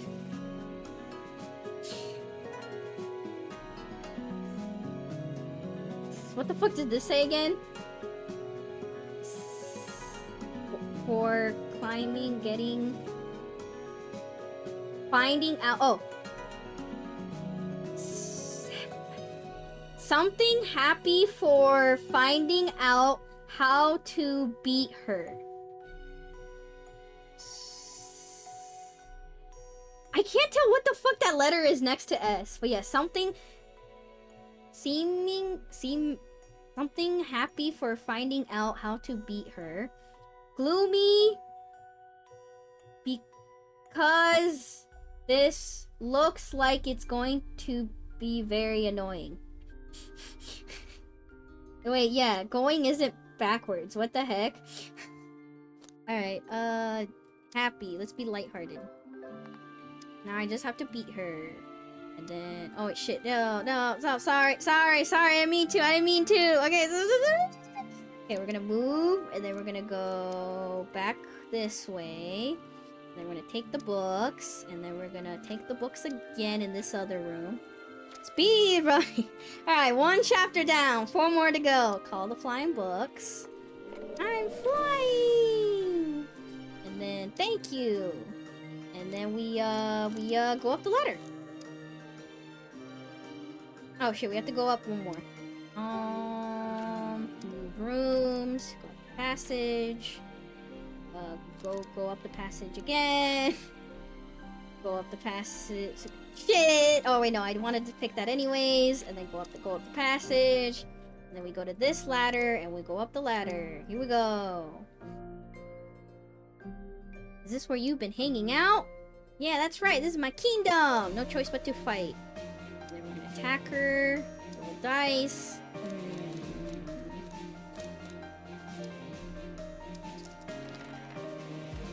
There we go. Easy. How does she do it?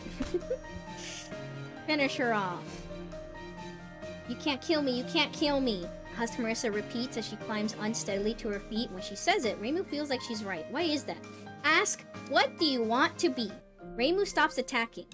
Then Marisa cries, I'm actually way stronger than this, and runs away as fast as she can. Interesting that this dialogue is all the same. Are you thinking that the real you could do better, Marisa? No, my weakness and strength are both part of the real me now. Whoa, how brave of you, Marisa. We attack her again. So, what does your actual power look like? Husk Marisa ignores Reimu and spreads her arms wide and begins to shout. Shepherd of the lost, the one who has everything and yet nothing, the one who leaves only a smile, the proudly crawling beast without a master, answer my call! Rah! Wing dragon of Rah! As if in response to Husk Marisa's call, a huge hole opens up behind Reimu. I understand much more the second time. This chant summons a cat. A cat? I thought it made a hole show up. Let's start cooking some danmaku over a high flame. Husk Marisa breathes in, then exhales pink smoke. Ah ha ha, I get it. The way it's grinning, it must be the cat. Precisely, a cat with powerful magical power. Are they talking about the Cheshire cat? It doesn't look like a cat, it just has a creepy face. Just because it has a creepy face doesn't mean it's a cat. Alright, so I know I said that I'm gonna change it up and pick different options than before. But the rider kick was really OP, so I'm gonna do it again. I know technically last time this was my strategy, but I'm gonna do the same strategy again because it's just that funny.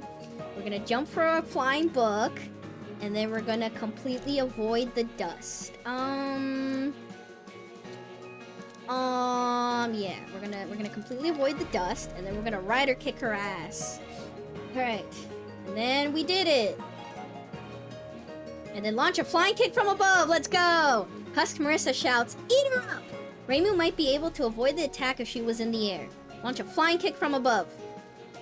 Let's go! And then let's, can we just completely kill her? We can. If I roll high enough. We do. Nice. We did it! Rider kick! Reimu's attack lands and Husk Marisa staggers backwards.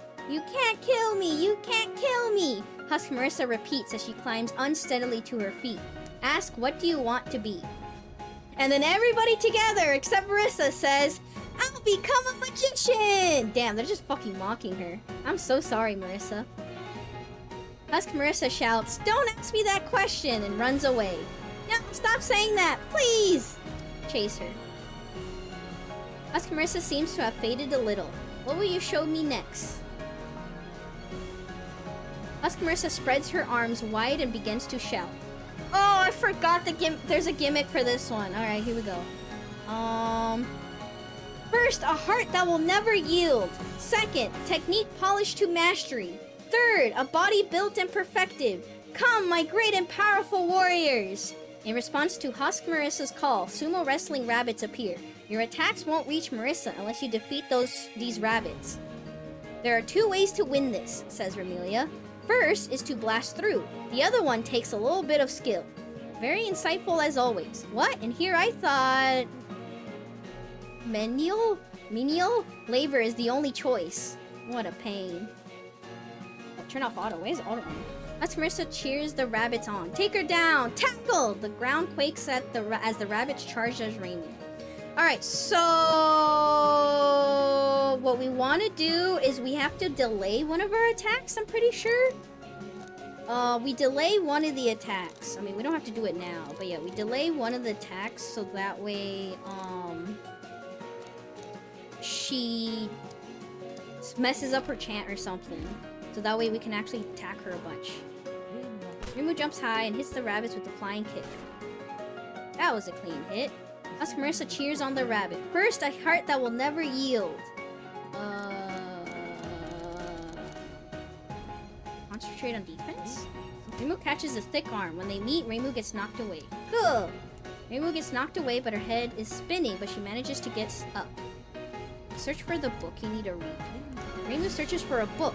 She finds one with a poem on it. It reads, "Even so, no person can live alone." This poem affects Reimu by annoying her because of its preachiness.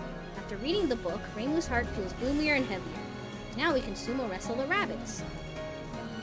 Husk Marisa cheers the rabbits on. Take her down! Tackle! The ground quakes at the rabbits charge at Reimu.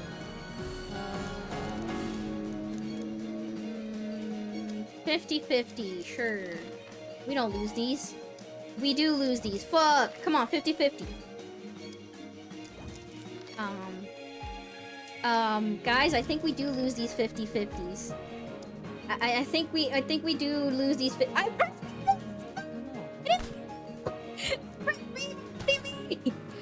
Alright, well we head back, but we did damage. Husk Marisa cheers on the rabbit. First, a heart that will never year.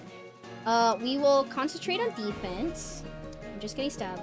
Imagine where she would be in a no-cheat run. Fucked. Hit back with your own slaps. Roll dice. Roll anything at this point. What has high numbers? You. Okay. Rabbit attacks Reimu with a series of open-handed slaps, but Reimu's slaps are stronger. I did it! And then how many... Can we attack her now? Behind them, Husk Marisa looks terrified. Time for your punishment. Third, a body built and perfected. Oh, fuck. She did the third... Okay. We mistimed it. Fuck. Fine. Quit it already! Yells her. Alright, you know what? She's low health. We can just brute force this. Alright, I did the order wrong. I thought she would reset her chant, but I guess she didn't yet. Alright. Let's just kill everybody. We have enough health. It's fine. We'll just go. Kill everybody. Just go. Alright, we can lose some health. It's fine. We'll kill them, though. Kill. Okay, I did damage. And then attacking now that is vulnerable. Alright, just roll any dice. Go. Phew. Okay, we attack first. Nice. I did it. And then we hit back with our own slaps. And then we roll more dice. Yippee. I'm just choosing whatever's kind of high. And then we roll more dice. Yay. And then we get one hit in. I'm pretty sure. We get one hit in. Alright. And then she looks terrified. Time for your punishment. And we kill her. Nice. So yeah, the gimmick was we're supposed to like wait till her chant is over or something. And then we take her by surprise, so that way we can get more hits in. This is fine. If you can't solve something, just add more firepower. Whoa, Fondere's plan is simple. You don't have to think much. Just add more. Done! You can't kill me! You can't kill me! What do you want to be? Husk Marisa shouts, "I'm doing my best! Can't you see that?" And then runs away. Okay, bye. What would happen if the monster was super powerful? And then I didn't read the rest. Oops. Several flying books are flying in the passage. Husk Marisa's silhouette is pretty faded now. There are no crawling holes or sumo wrestling rabbits here anymore. This is how it has to be in order for me to be the real me, shouts Husk Marisa. So you said you wanted to cosplay Fondre, right? I don't want to be that violent, okay? It's easier. It's the easiest, okay? But you're not strong just because you're alone. Obviously, if you're afraid of being alone, you'll never get strong. But still, you never stop being Reimu. Do you, Reimu? Oh, she does. Don't worry. Well, no, I just have a banger idea. I'm very terrified, but okay, what's your idea, Kit? Husk Marisa is watching Reimu closely. Hey, we should come up with a plan to power up Husk Marisa. Hey, I'd be into that. Alright, we're gonna lose health, but I'm gonna do it anyways. I just love the kick, okay? Reimu jumps for a flying book, but when she grabs hold, she drags the book lower and lower. Now that she's defenseless at her height, Husk Marisa lands her attack. Oh, I forgot we're heavy. Fuck, the kick won't work as well. But some people are good at forcing others to make mistakes. If your opponent makes a mistake, it shouldn't count. Okay, I forgot we were heavy. Doesn't matter, we could just roll a big number and kill her. Big number, go Oonga Boonga. Dress up as flan, the dessert with flamberry wings. Wait, that's actually kind of funny. Wait, I like that idea. Wait, hold on. I'm gonna tab out real quick. Flan costume, like a costume, like a dessert costume. Flan dessert costume. I'm so sad it doesn't exist. I'm so surprised. They have like those shitty Halloween costumes for everything. Why isn't there one for flan? Alright, well I could just, you know what I'm tempted to do? Make a giant print or something and then just like wear it or whatever. You can make your own pretty easily. I know, but wouldn't it be funnier to buy a really cheap one? I'm kind of like, you know what I'm thinking of doing? Okay, imagine those like, you know those like shitty costumes? Okay, I don't want to say shitty. But like purposely shitty purposely shitty costumes where imagine like you put on like cardboard or something, like a cardboard box, or you put like, you know those costumes that are basically a sign in the front or sign in the back. I'm just imagining a really big printout of a picture of a shitty resolution picture of flan, and then you have the wings, but the wings actually look kind of nice. Low budget costumes. Yeah, where they basically just put like a tarp or something over them. Or like a sign over themselves. Or like a cardboard box over themselves. And then just have like a really shitty PNG of flan. But you have like her wings. And her wings kind of look cool. And her hat. You need her hat too. Her little like, how does her hat look like again? For some reason, Zune really liked drawing, characters with this hat. Yeah. And her tail. The PNG has to be shit. Like a bathing cat almost. Yeah, like a sleep hat or like a bathing cat. Yeah, one of these. Cause like Ramelia, oh my god, Ramelia also has this hat almost. Sorry, I'm trying to look for official Zune art.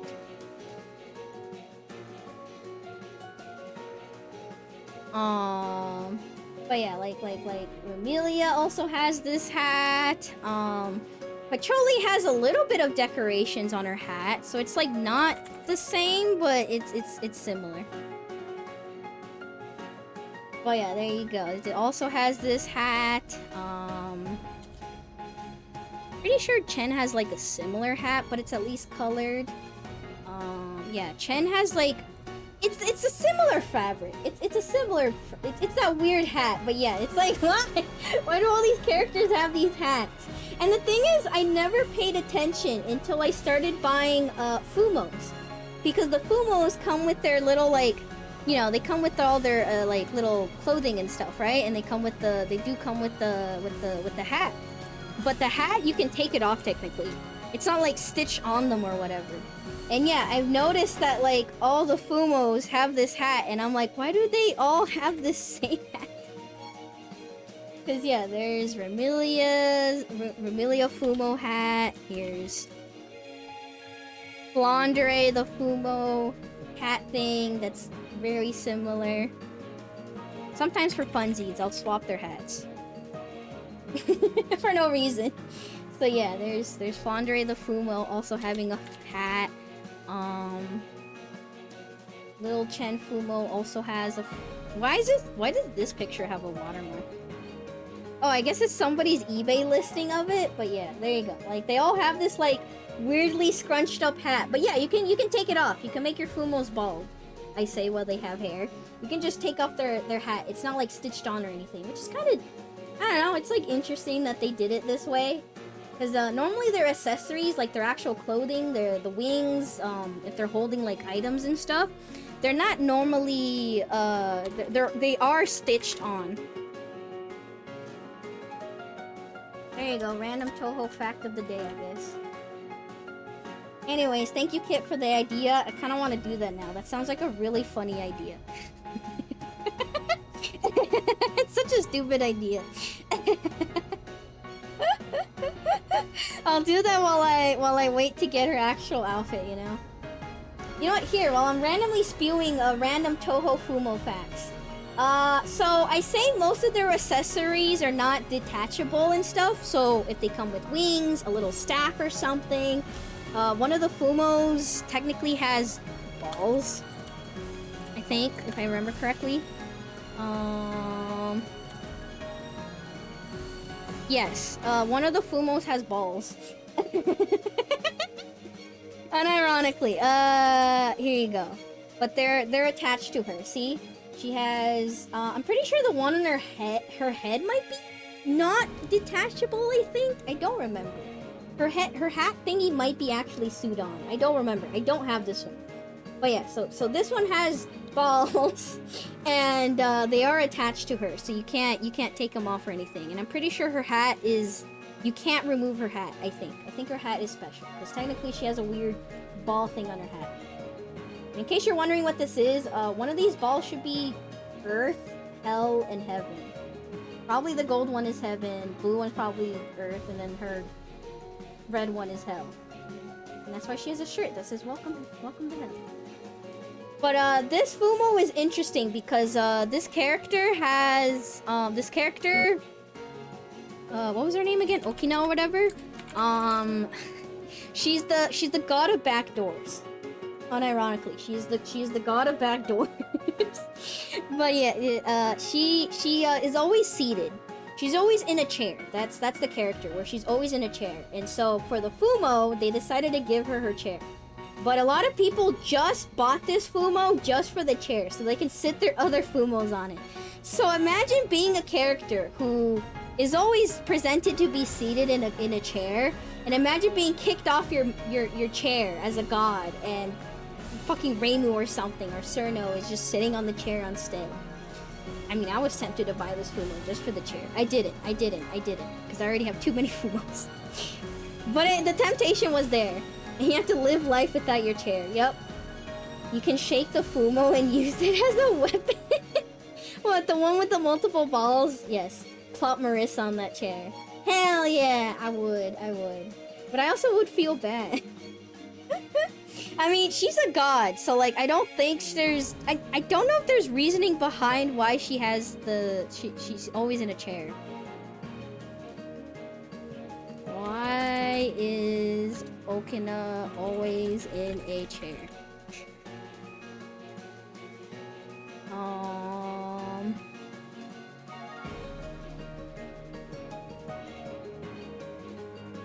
Oh, interesting. Apparently in one of the official mangas, like official Toho manga, where Zune is actually one of the writers or something, I guess she is potentially disabled.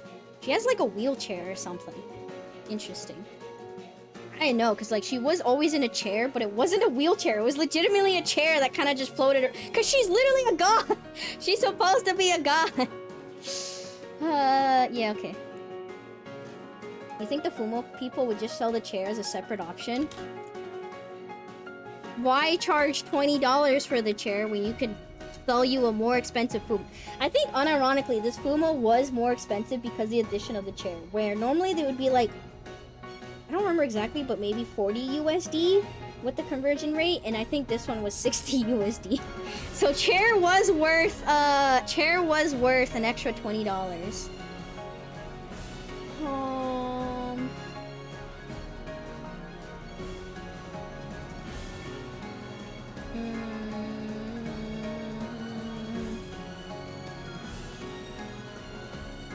I wonder if the wiki says anything. Because I see people talking about it, but I'm like, does the wiki have anything?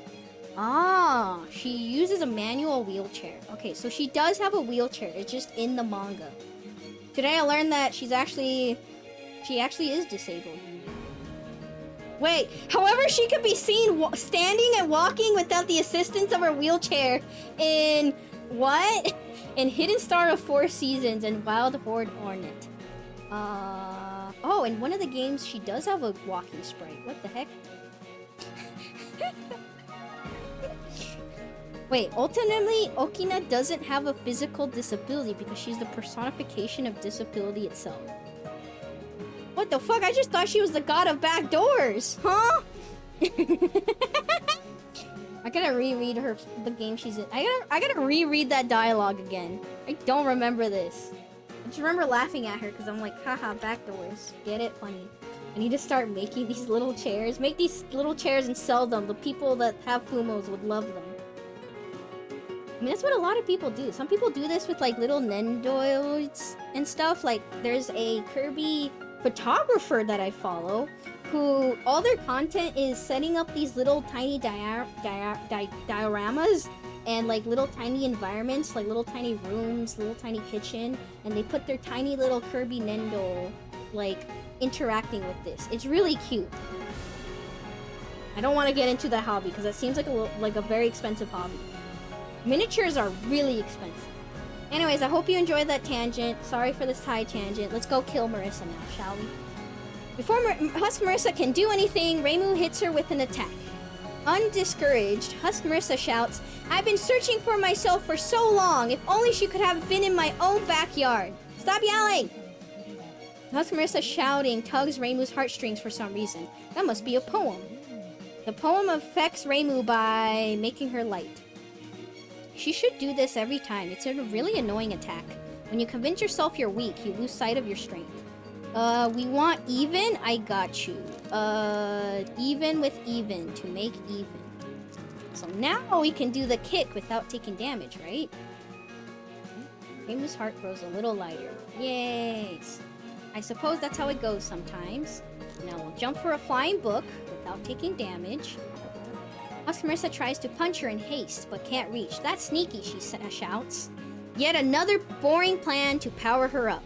Flight? No, too much. A long-range attack, perhaps? Throwing rocks? Launch a flying kick from above! Again, if it works, it works, okay? I know I did this last time. I know it's not different. But I like doing it, okay? I like going up and then kicking, okay? I just like it. Alright,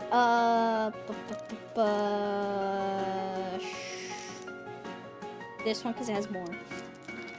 Yippee! We did. How did she guarantee it? How do we do it? How does she do it? Reimu's attack lands and Husk Marisa staggers backwards. Husk Marisa's silhouette fades out by a lot, but she still climbs up the ladder, almost at a crawl. Yay, we leveled up. Please give me die. Nice! Die! And you raise attack? Oh my god, Reimu! No way! Let's go! Technically, I would get more from Marisa, but it's fine. We'll pick Reimu again.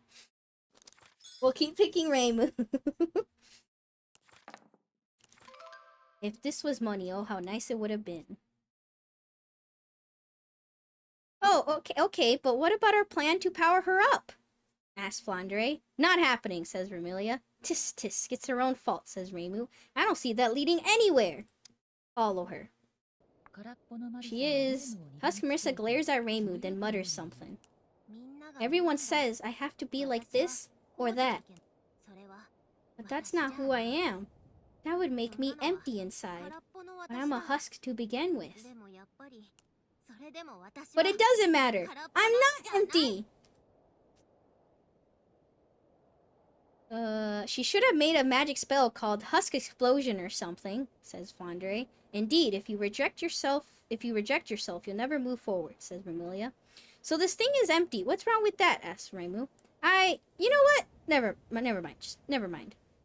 Ask, what do you want to be? Husk Marisa weakly shakes her head. I wish I were something that I truly wanted to be, not what someone else tells me I want to be. Husk Marisa begins to fade away. What do I want to be, Reimu? Alright, so, technically last time, I told her that's for you to decide, and she was like, oh, thanks, I needed to hear that, and then she became a monster and possessed me. So this time we'll tell her, why not let the dice decide for you? God, it feels horrible to say that. It's like, my reasoning behind picking the other one the first time was just, you know, like, I wanted to be nice. I want to be like, you make your own decisions. Why not let the dice decide for you? Husk Marisa falls silent for a long time. Ah, I get it. I'm happy with that. I'm happy with you deciding that for me, Reimu. This was the same dialogue as last time! I feel scammed. I feel scammed. This is the same dialogue! What the heck? This is the same dialogue! Thus Marisa jumps into Reimu. Her body is incredibly heavy as it clings to her. Reimu glances at the poster. A light heart is a light body. A heavy heart is a heavy body. Hey, wait a second! I've truly decided what the true me truly wants. Take a shot every time she says true. I've truly decided what the true me truly wants to be. Thus Marisa whispers into Reimu's ear. Sorry, I was supposed to whisper. I'll become a monster. One that forces the Hakure Shrine Maiden to understand how people like me feel. People who can only crawl around on the ground. Thus Marisa flies into the stairwell, still clinging to Reimu. Talk about escalating quickly. Yeah, you wouldn't say something like that. Wait. Oh, this is where I can make a different choice. Alright, maybe I could die here. Us, Marisa, and Reimu fall to the bottom of the library together. They'll go splat on the ground in a moment. Reimu thinks of ways to survive. She can't fly right now, but she can... Oh shit, I forgot I have to do it quickly. Reimu!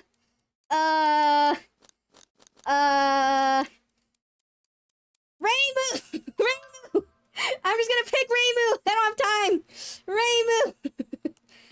Reimu focuses her mind. As Marisa twines around her, Reimu unleashes fierce attacks from inside. The attacks burn Reimu too. With every attack, scraps of paper fly off Marisa. Soon, Marisa is nothing but a shower of paper streams. The paper blizzard, no longer Marisa, piles itself high on the floor, creating a soft cushion. Reimu lands on it with a plop. Looks like that did the trick. Yay, we got cheat points back. Now that she's at the bottom of the library, Reimu looks around. She realizes then that everything is pitch black.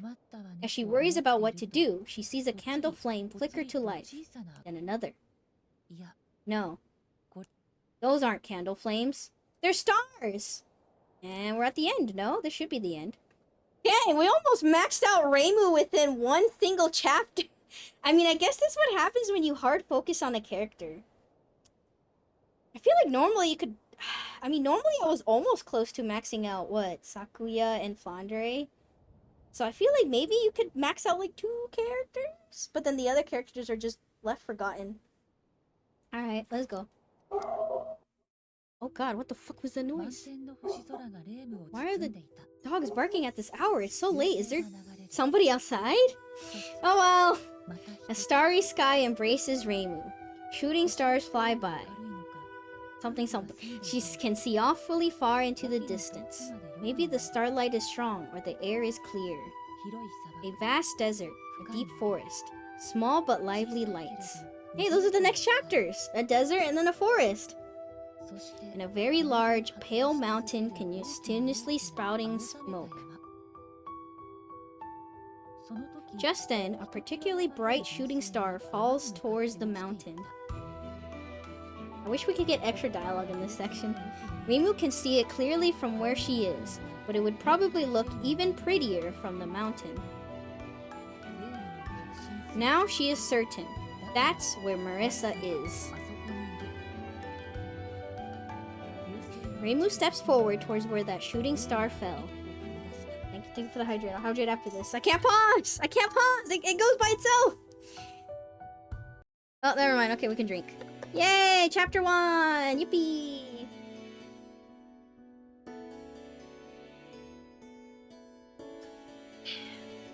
Thank you for the hydrate. I did. Meanwhile, at the Scarlet Devil Mansion... And with that, Chapter 1 is now over. That was easy because we already beat it once. I see. So that's what it was like. That library felt pretty different from the one I saw. Oh wait, now I can move in the middle. Haha. Yes, well, before we discuss, let's settle on an MVP. I wonder who the MVP is. Wow, Chapter 1 already that was fast. It's like you did this already. Yep, I sure did. Did it take me one whole stream just to do that? Yeah, who's gonna be the MVP for this chapter?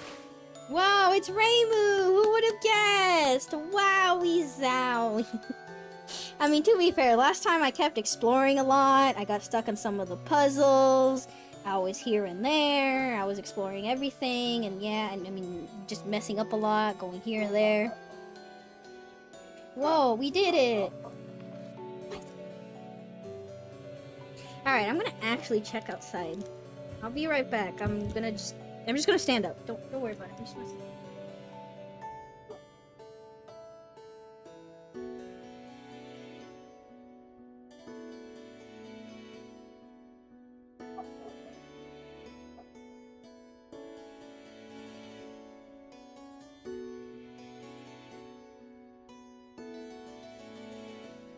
Okay, I'm back. I mean, I don't see anything. I didn't look that hard, but like, I didn't see anything. I think probably there was like a small creature or something. What are we checking for? There's a dog barking really fucking late at night. It's like midnight. Why is there a dog barking? And they're barking kind of like, not super intensely, but like loudly enough that I'm just like, maybe there's something outside that happened, but I don't think anything happened outside. I assume maybe like a small creature or something walked by or ran by, like a rat or, I don't know, small, there's cats, stray cats or something. Maybe that's why they were barking. I don't know, I was just double checking. It's just late at night. Alright, here we go, we did it! What the fuck, Reimu, your dice sucks. Goes even better with tea. Can be re-rolled as many times as you want. Wait, what? Never mind. It can be re-rolled as many times as you want. Okay, never mind.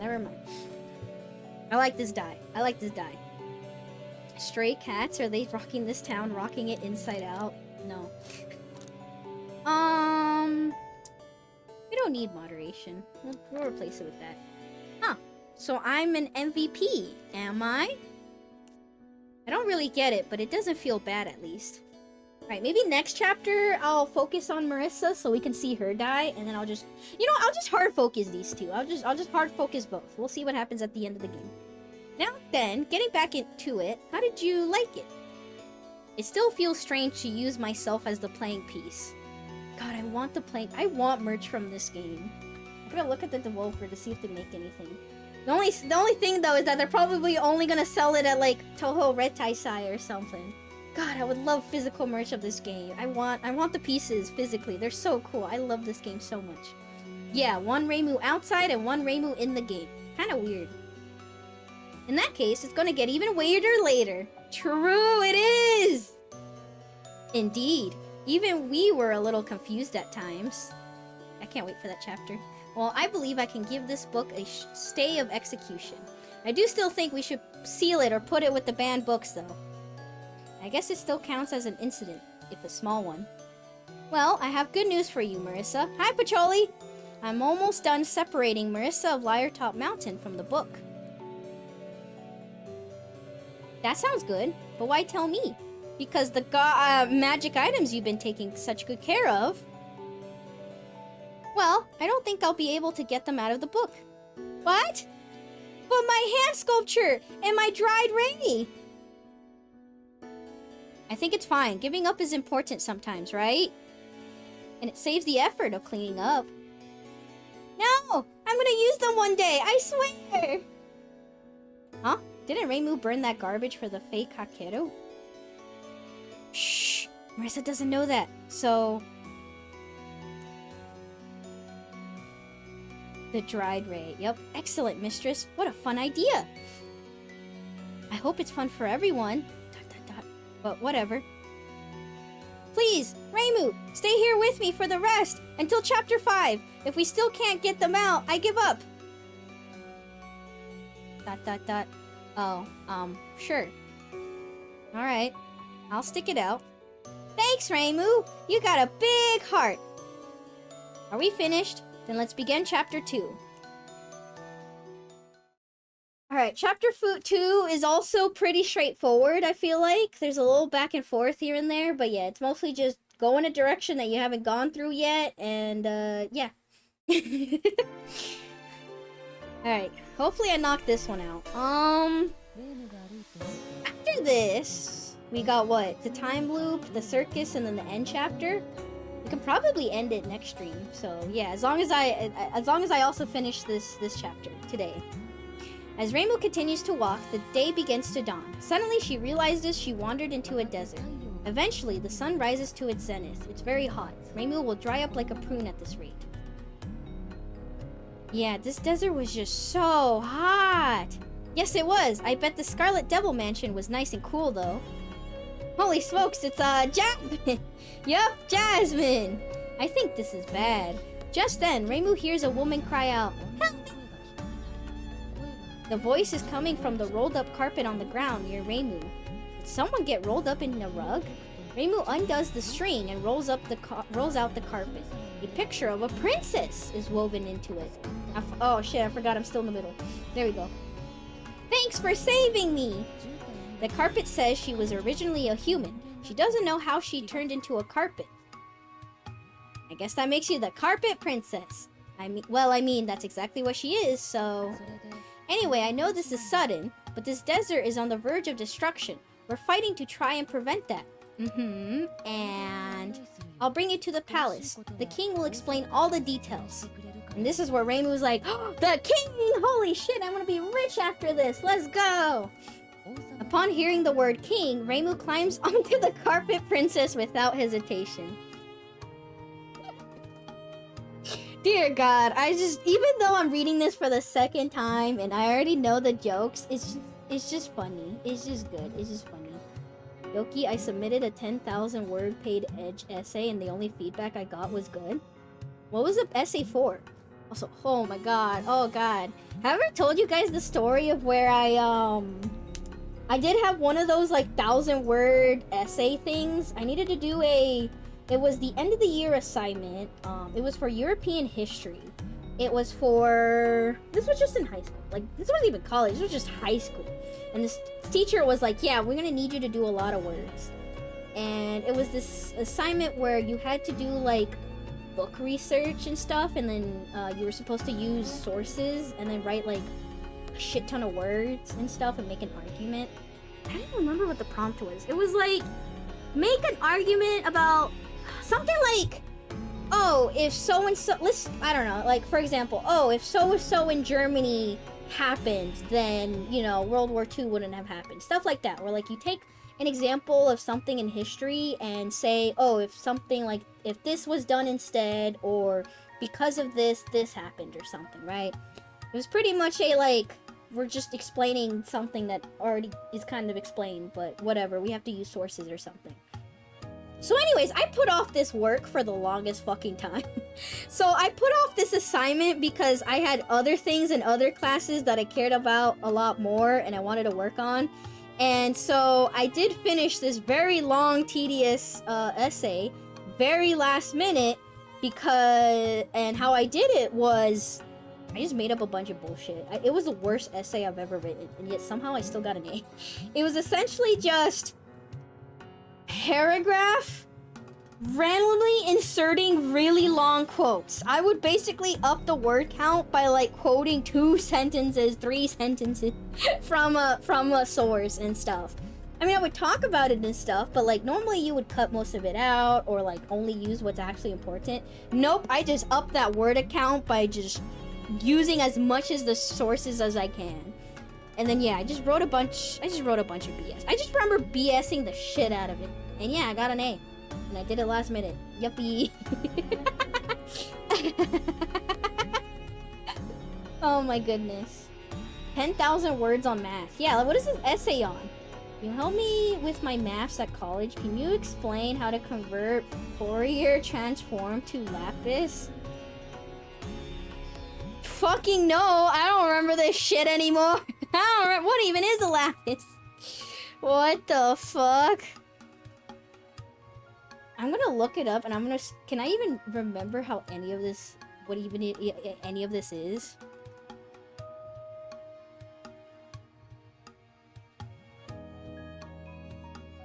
Huh. This actually looks vaguely familiar. Oh. Okay.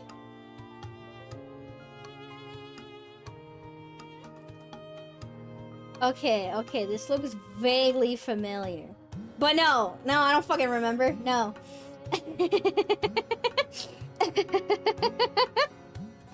Oh dear God, I'm like, these formulas and the number and the formation looks kinda similar, but I'm also like, oh God, I don't remember half of this shit.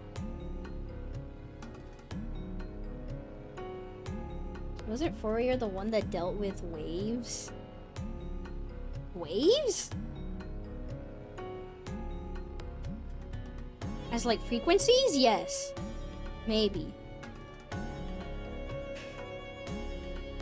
You know, probably if I sat down and looked through it again, yes, I would probably remember. The Lapis transformation of a function is defined as blah blah blah blah, where fx is the symbol for the Lapis transform. L is the Lapis transform operator, and ft is some function of time. Yeah, okay. I'm like, this is like, maybe, but my answer is no. I don't fucking know. I'm dumb. I'm stupid. Bunga bunga. 1 + 1 = 3. Can we get a math stream? No. I don't think you want your brain to hurt. So yes, the fact that you say maths give you away. Yeah, true. Who says maths? Here in good old America, we say nothing because we're not very educated. Anyways, let's continue with the game. If I solve a problem for the king, I'll be rich. Reimu sure had an easygoing journey, huh? After climbing on the carpet princess, Nibbly flies into the sky. By the way, the people in this desert are very excitable, the carpet princess explains. It's important to stay calm so you're not carried away by their excitement. I remember how annoying it was to have to go all over the place, and so many bad guys showed up. You mean I have to make calm, thoughtful decisions? Leave it to me. Oh yeah, true. We did fight a lot of enemies in this chapter. It's fine. I'll just speedrun it. On the way to the palace, the carpet princess stops in the ruins of a town. Just then, a band of very excited thieves surround Reimu. Oh no! We are the love thieves. Stay calm. Roll dice. We're just gonna...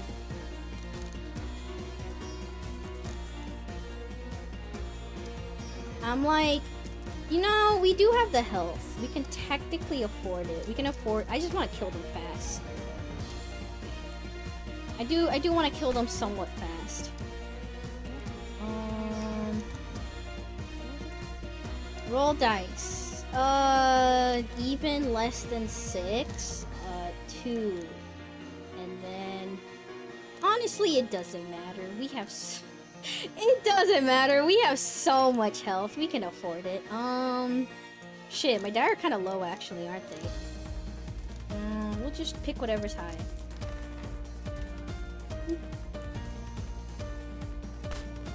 Alright, they're dead. We did it. We defeated them. The band of thieves have fallen. And we took damage. Yeah, that was super easy, said Fondre. You're so strong, Reimu. The palace is just to the west of here, the carpet princess says. And let's enter a home so we can get dice! Yippee! We got dice! What kind of dice did we get? Oh, that one. Oh no, a mummy appears. Last time we tried to talk things out. And then we fought them. Reimu's just jumping to conclusions here. It'd be faster to talk it out. I guess we'll just talk out again? Reimu stayed calm against this monster that suddenly appeared from the darkness. Slow die. Sure. Can't believe Sophie would do this to us. What have I done? What did I do? What did I do? What have I done? I haven't done anything. You're literally asking for a misunderstanding. Could you stop? I didn't expect it to be so kind. Alright, and then we move. Technically we can explore, but let's just go to the castle, I guess, so we don't backtrack.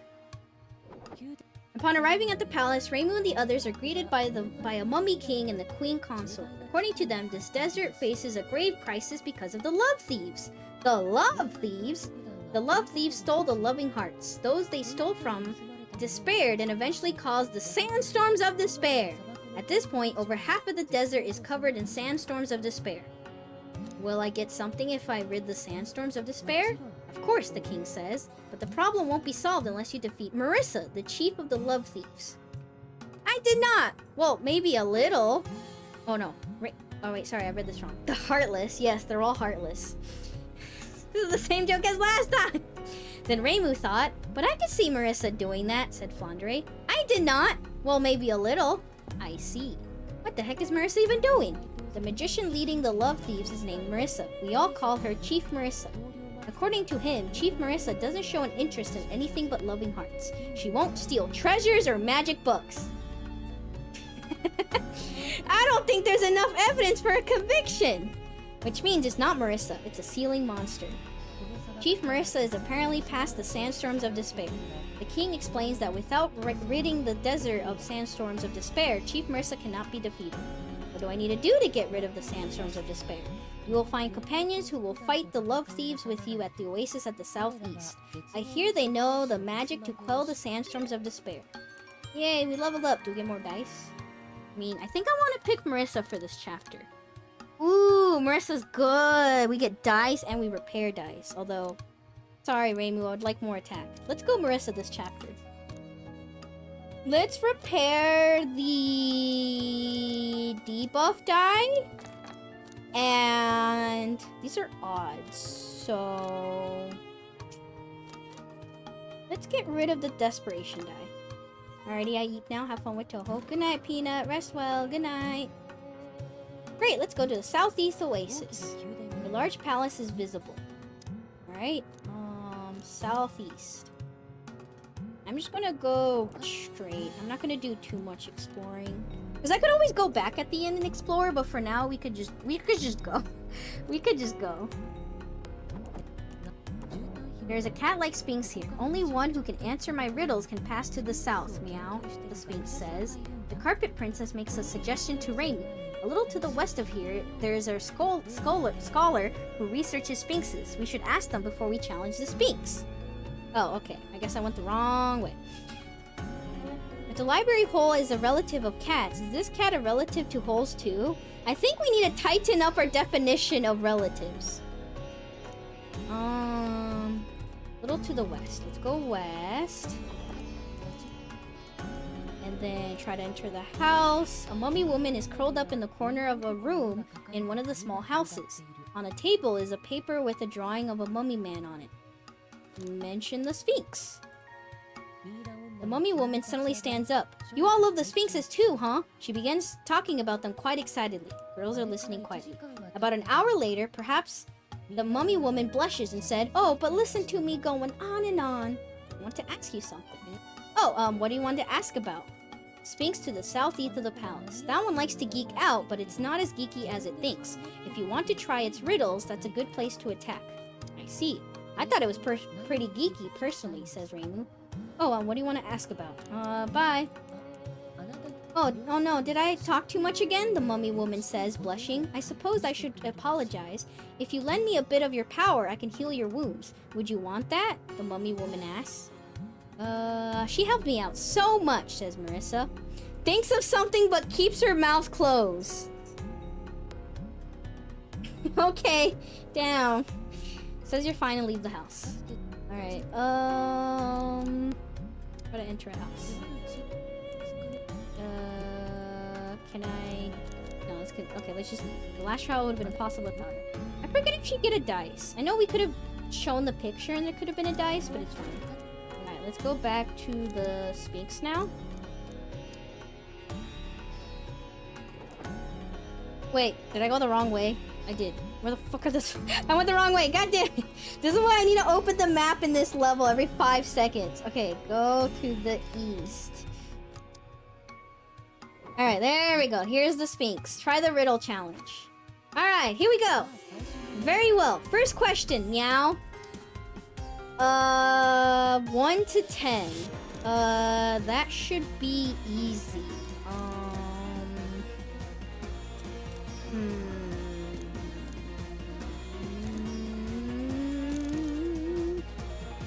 Sure.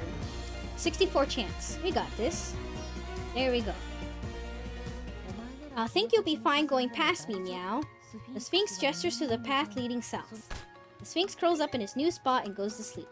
And now, are you ready, chat, to say hello to the camel couple? Does anybody remember the camel couple? Oh my goodness, try to enter a house. Reimu enters a house and finds a treasure chest. She doesn't hesitate to open the lid. Oh, I guess they're further south? Yeah, they're more south. Inside the treasure chest is an old book. Pick up the book. Here we go! As Reimu picks up the book, somebody else's memories flood into her mind. She feels faint. What on earth is this? You lose your way in the desert. After days of being stranded, you reach a town that has rotted away. You find a building with a signboard hanging on it. It says inn. You go inside and find food and water. You smell something you never smelled before, but you are so very hungry. I'm pretty sure last time I thought about this calmly. So this time, let's be a carnivore and eat the dark red meat. You nervously take a bite out of the meat. It's surprisingly tasty. What the fuck? Wait or see or get health. I mean, I like dice. But what would I replace this dice with? Probably 2, I guess? I'm just hoarding these dice for no reason. I like even numbers though. Cause like, this is basically the same, but we get to re-roll it a bunch. This is also kind of similar. Wolf down the rest. You devour the stinky meat. It tastes so good that you even lick the plate clean. You see writing on the plate. Surprise! The meat smelled rotten, but it was actually delicious. Oh, we increased our max HP too, but we already have it maxed out. What is this, a prank? Once Reimu is finished reading the book, she snaps out of it. Difficult expression. Alright, now let's go east. Try to enter a house again. As Reimu enters a large house, a mummy man suddenly appears behind her. This is my house! I'm not a thief. This is theory and everybody knows it. Now we'll go north? This where the couple is? I guess so. There we go, the camel folk couple. Did you miss them? There is an oasis filled with water here.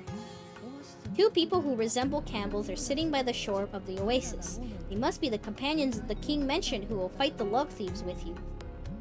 Oh yeah, these 2 were a big help. Ask the camel folk to get rid of the sandstorms of despair. Who attacked me? Why did you attack me, Luna? What the heck? Why'd you do that? What did I do to you? How was your... Weren't you streaming vampire crawlers?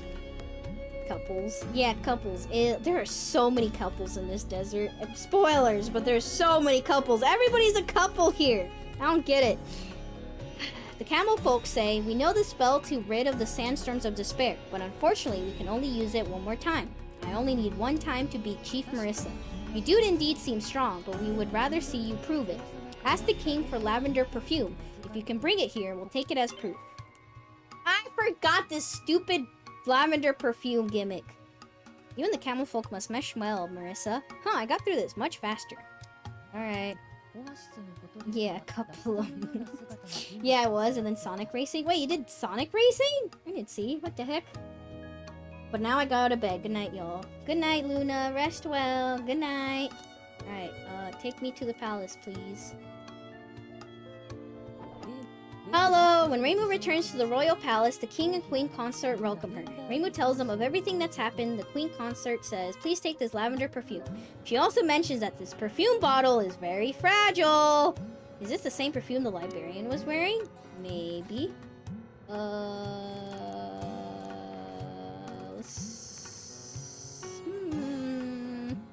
Let's just go east. Everyone is going to sleep. It's almost like it's late or something. Then let's go south. And then let's go south. Actually, we can go... No, we can go west, but that does nothing. We'll go south again. No, no! Love thieves! Alright, we gotta beat them calmly or else the bottle breaks. Attack with restraint. Roll dice. 6 or lower. 6 or lower, huh? We got this. We got this. We got this. We'll just use up my 2 die. There we go. Yay! How did she do it? Whoa! I go through all my pace. I'll lose. Attack with restraint. Roll dice. Even and also low. You know what? We got a 0 die. Why not? Might as well use it. Might as well. Attack calmly, we don't break the bottle. Like, we have 15 uses. This is one of the chapters where you want low numbers, I feel like. The other one is like chapter 4. Well, chapter 4 you want very specific numbers. East, do we get attacked again here? No, okay, then we go north. Hello, we brought you the perfume. Hello! Excellent, seems you are strong in more than just combat, the Campbell folk say. Being a tough fighter does do a lot for you, though, says Marisa. Yeah, says Flandre. You killed Alt-Universe Car Muffler? I did what now? Why are you attacking me? I'm Chibi. I'm invulnerable to your attacks. Piece of cake. The ritual will need to be done in front of the monolith to the west of the palace. The camel folk climb the carpet Reimu is riding. Yay! The carpet princess is so tough. She can carry up to 3 people. Yeah, she sure can. Alright, let's go. Move through the desert. South. Go west. Oh no! Whatever shall we do? Kick their butts, says Marisa. I'm pretty sure the camel folk is gonna interact anyways, or interact. So I don't know. We'll just unga boonga throw out big dice. We have enough health. But okay, never mind. All right, if I get thrown off my pace, I lose. Attack with restraint. I'm just throwing random numbers because like it doesn't matter. It legitimately does not matter. We have enough health. We can tank everything. Oh, there goes the camel folk. See, it doesn't matter. No, the thieves put everything they have into a charge. They know they're on the ropes. Just then, the camel folk intervene between Reimu and the thieves. They're really hard workers, huh? They probably want to settle this by talking. The camel folk strike up a conversation with the thieves. They eventually acknowledge you all as good friends. Shake hands and part ways. Goodbye. See you. Alright, let's keep moving on, shall we? Go north. Go north again, right? Yes, north. Go north. And now we do the ritual here? No, we go... Oh, no, we go on the other side. Yeah, we have the other side of the castle. So we go through the castle. Did we say hi to them? I forget. When Reimu returns to the royal palace, the king and queen consort welcome her. Let us fight together. The queen consort shakes hands with the camel folk. Fight is only just the beginning. We don't need to see the king. And then we go west. And here it is. And then this unlocks bottom left. And then eventually we unlock top right. And then top left. And then we should be done with this world. There's a black monolith here. A terrible sandstorm rages in the sky to the north. Here is where we will perform the ritual to clear the sandstorms of despair, one of the camel folk says. The camel folk ask Reimu if they can start the ritual now. Let me read the monolith first. As Reimu reads the monolith on the monolith, as Reimu reads the writing engraved on the monolith, someone else's memories flow inside Reimu. She feels faint. Is this the one where we're like digging for an oasis? Or pool? Yeah, you and your friends are digging a hole together. Your friends say they're sure you'll reach a hot spring, but... give up. Last time I kept digging quite a long time. Giving up on your reckless ambitions, you deposit the entire contents of your cash box that you made with your friends and set out alone to find the promised land. Cool, we did it. Just making sure it won't get wasted. I just deposited it. It's not gone. Wow, that was much shorter than last time. Because, yeah, last time we kept digging. We had to do a bunch of dice checks. We kept digging. Eventually, we did find a hot spring. But then we kept digging. And eventually, we found a pool. And then the pool was very cold. And there was a lot of people visiting. And we became millionaires because a lot of people were very intrigued by the conception of a hot spring and a pool being right next to each other. But then that wasn't enough for us, and we were like, no, there's got to be more to life, because we really enjoyed the digging part. So we abandoned this, we left this behind, we left this business behind, and then we continued traveling the world to dig holes. Yeah, it was a very long book. Yeah, we had to do a lot. I felt like I wasted a bunch of dice, because a lot of them were like dice checks, and I kept re-rolling and using dice. But yeah, we could just do that instead, huh? Difficult expression. That's the face of someone trying to remember something. What? Did something about it rub you the wrong way? Step away from the monolith. Alright, let's start the ritual. Boing, boing, boing, boing. Whoa, ritual summoning, huh? The urge to just dig holes in the sand. Yeah, there's just something about it. Everybody wants to dig a hole. Everybody, or the other thing where they all want to dig a hole to China. Why is that? Why did we all dig holes to try to reach China? Why did we think that? Why were we? I remember a lot of kids in my class were trying to dig holes out in the schoolyard during recess. I mean, I tried in my own backyard too. Like, I knew it wasn't possible, but I was like, what if I do dig a big enough hole? What if I do dig that deep? I never dug that deep. I feel like all the holes I made were very shallow. The two camel folk began walking in a ring around the monolith. This seems to be the ritual. Looney Tunes made it look cool.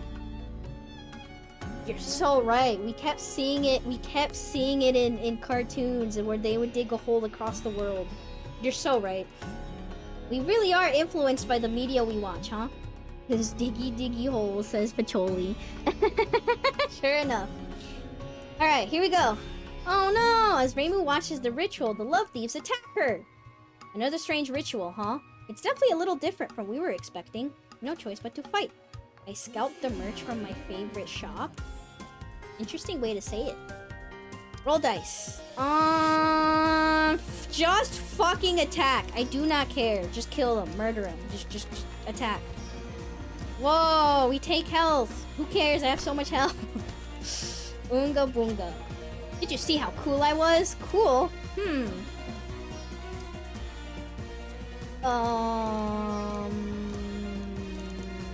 don't know. Oh no, we don't take more damage. Wow, we're so good at this. Fun fact, in most of the USA, if you were to in fact dig straight down through the earth, you would not end up in China, you would end up in the Indian Ocean. Thank you for that fun fact. I feel like I did know that. I do remember, you know what it was? Probably some kids in elementary school trying to dig a hole or something to China, and some kid with glasses pushing it up going like, well, actually, you wouldn't reach China. You would actually reach so-and-so location. I don't know why I made them sound like that. They're just saying the truth. No one cares about truth tellers. I really wanted it. I bought one piece of everything. I'm not that bad. It was stickers. Well, there's a difference between scalping and just buying everything you want. That's just called being greedy. That's just called being greedy, impatient penguin. That's not scalping. Scalping is you're buying multiples of everything and selling it for a profit. Then again, there are some people, now, they're not as bad as actual scalpers, but there are some people who buy too many copies of something and then hoard them. I feel like that's also bad. That's not really talked about as much because that's first world problems, but but yeah, some people will buy like 10 of an item and like they're not trying to make a profit, they're not going to resell it or anything, they just want it for themselves. But I feel like that, see, that to me is a little like, why let other people have a chance, you know? Are you saying I'm glasses kid? No, but do you wear glasses? I feel called out. Yeah, that was to you, Science. Of course you would be that kid. It says scalping because the word is funny. Not funny, it's PTSD, just kidding. Is fine. We need 3 copies, 1 to display, 1 to spread the gospel, and 1 as a spare. I do not wear glasses. Not everyone scalps. You scalp, Janmu. You sure do. You know who else fucking scalps? That one stupid card vendor that I'm still mad at, because why do you have so many copies of a card and yet you don't want to give up any? Please, let me finish my collection. I only have 1 of. You don't need 5 of the same card, or 4, or 3. You don't even play the game. You don't even know how the game is played. You just kept making up shit and being like, oh yeah, this card is good because you used it in this deck. No, no, you kept lying. You kept pretending that you were hip and cool. Fuck you. Still mad at that random vendor. If I had the funds, I would do what Kit said. God, jeez.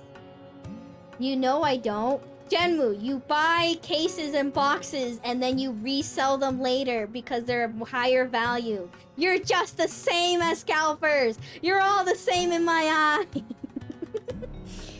Okay, you're not as bad, but you're still somewhat bad. There you go. You don't even play those card games. You don't even know how to play those card games, Janmu. I bet you never even entered a tournament. I bet you never even touched the cards. You also like slabs, and I hate people who like slabs, so thank you for the hydrate.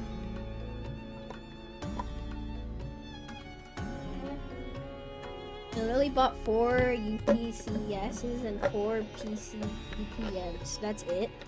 Uh-huh. I don't believe you. You literally show the group chat all the card stuff you have. Why are you buying it then? Why are you buying it, keeping it sealed, and just waiting for prices to go up? You're trying to make a profit out of it. You're not in it for the love of the game. Unless you love making profit. Wait a minute. Does blackjack count as a card game? Yeah! They happened to be a case and I sold them to pay off my bills and debt from losing my job. That was the last time I bought Pokemon. Well, that's because you can't buy any! That's because you can't buy any because of you losing your job! Oh my goodness. Still, I could dislike your practices, Genmu. I do not like your practices, alright? Am I calling you a Pokemon scalper? No. But do you practice some of the same stuff? Yes. I just have a deep hatred for people that do that. Because that's what my parents do. That is literally what my father did with the stupid shoes. He would buy them and then be like, don't worry, I'll definitely sell it for a profit. And then he just ended up hoarding a bunch of shoes. And also didn't make a profit because he sucked ass at it. But he would try really hard to scalp the shoes, and he forced the whole family to stand in line and get tickets and stuff just to get the shoes. But yeah, I bought them 5 years ago or 4 with the mindset of I don't need to open this set anymore. Then why'd you buy it? If you don't need the set, why'd you buy it then? Let someone else buy it. Don't move on to another TCG and buy it out. That's because you don't have the funds. If you did have the funds, you would buy it out. Alright, I did it. Cute art, that's my reason. Good reason. Reimu turns back to the camel folk just as the ritual finishes. However, the black shadow covering the northern skies doesn't show any sign of disappearing. Ask if the ritual failed. Our magic uses the power of love. With our strength, we can only calm the sandstorms of despair to the southwest. The desert djinn are in the southwest. We should ask them for knowledge. Oh shit, we leveled up. Let's go. Alright, Marisa, here we go. Recover HP. I lost like what, 4 HP and I can recover it anyways. Alright, rage die. Hell yeah. We'll replace this with do we really need the 2 die? Fuck, we have so much gimmick die that I don't need. We'll just keep replacing these higher numbers with higher numbers. I did buy a Pokemon pack solely for the reason because the cover art was a cute Eevee. I mean, again, that's fine. That is fine. And I know people like making money. It's just that I don't like some practices or whatever. But that's just me not liking things. That's just me not liking things. Southwest next. Could you stop saying it like that? Makes me feel like you're a driver or something. Take an exit in the next southwest. There's a black monolith here. Now let's move on.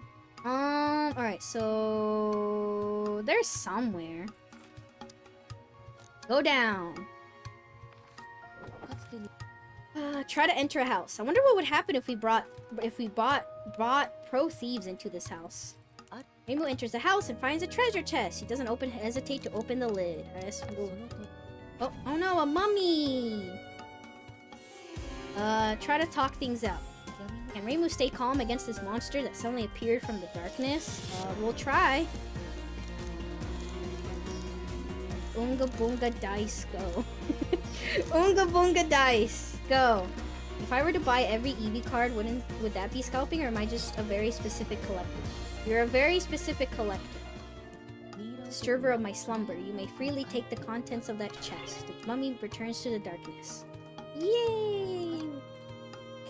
Okay. Let's go south. Oh, Chief Marisa, hello.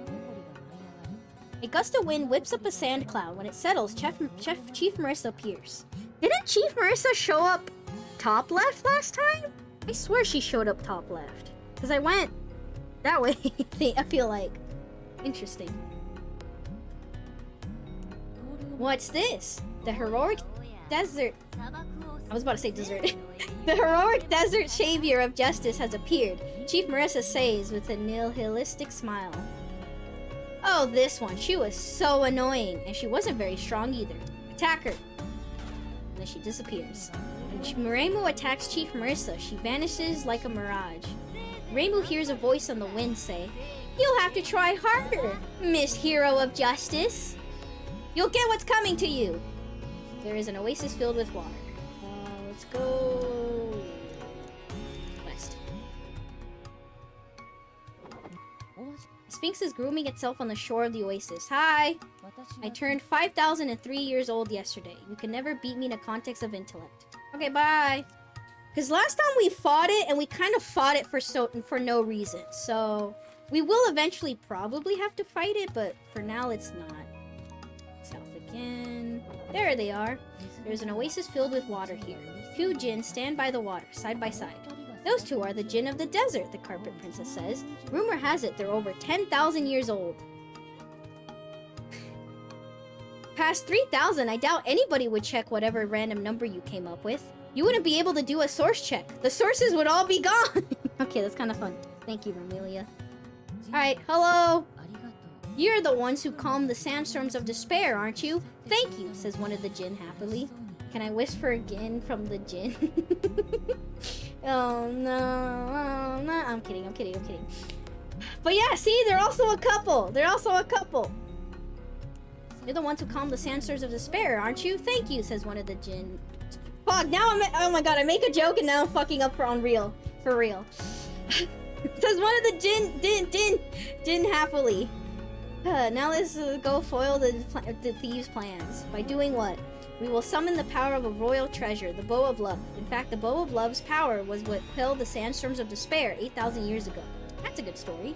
Not all of it is good though. The Bow of Love was stolen 3,000 years ago. The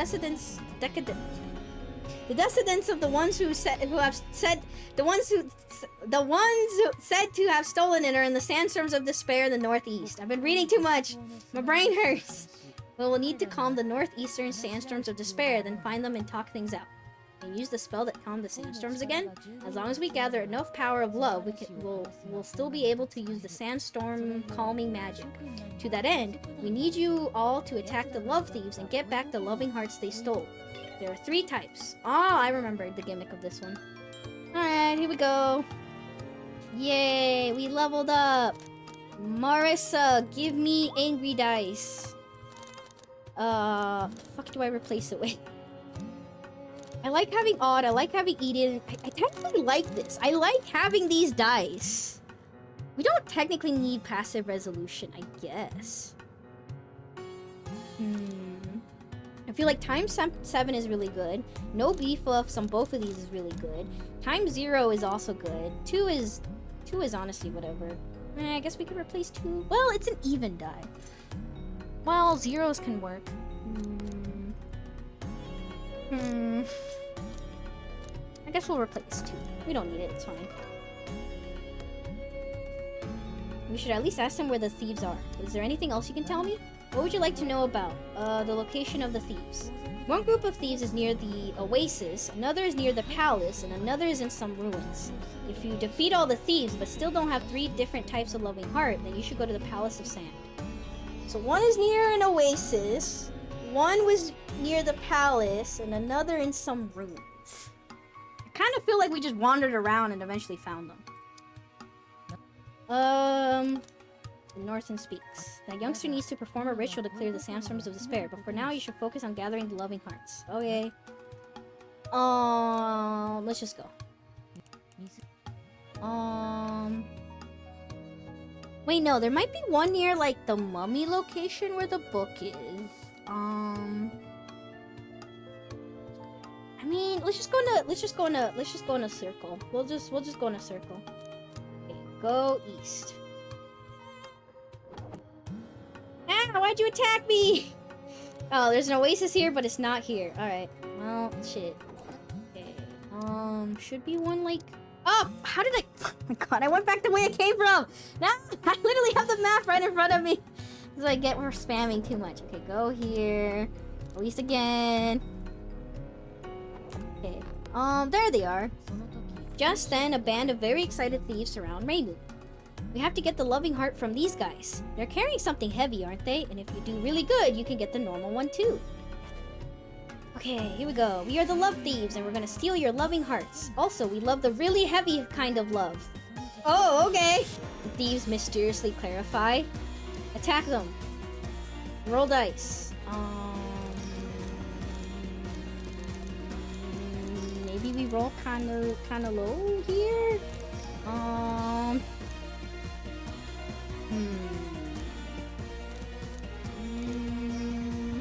We'll use up a Reimu die. Nice. We rolled kind of low. Nice. I get thrown off my pace. I lose. Attack with restraint.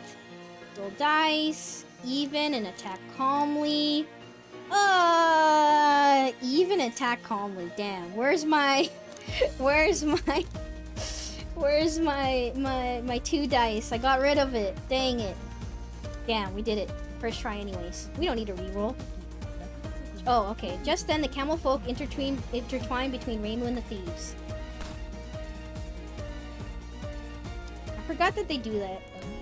Alright. I want a heavy loving heart. Alright, but keep it a secret from the chief. Okay, thanks. Okay, and then we leave. See you. And then we continue our merry way. Go north. And then we go west. Oh, this ends up back here actually. Oh, there they are. Hello. I think we get the light heart from them. We get the loving heart back from these guys, right? These three thieves drop the light one. And if you do really good, you can get the normal one too. Well, apparently I don't do very good enough. Also, we love the really light kind of love. Oh, okay. Alright, we're just gonna randomly roll. You know what? It doesn't matter. We're just gonna randomly roll. I'm trying too hard in this. Good night. Good night, TK. Rest well. Good night. Go, go. Keep going. Roll randomly. Go. Go. Just use my dice to roll. Alright. And then they talk, so we don't do anything. We still lose health, though. Okay. We want the light loving heart. Nice. And now we go find the normal one. Should be near the castle. See you. Let's move through the desert.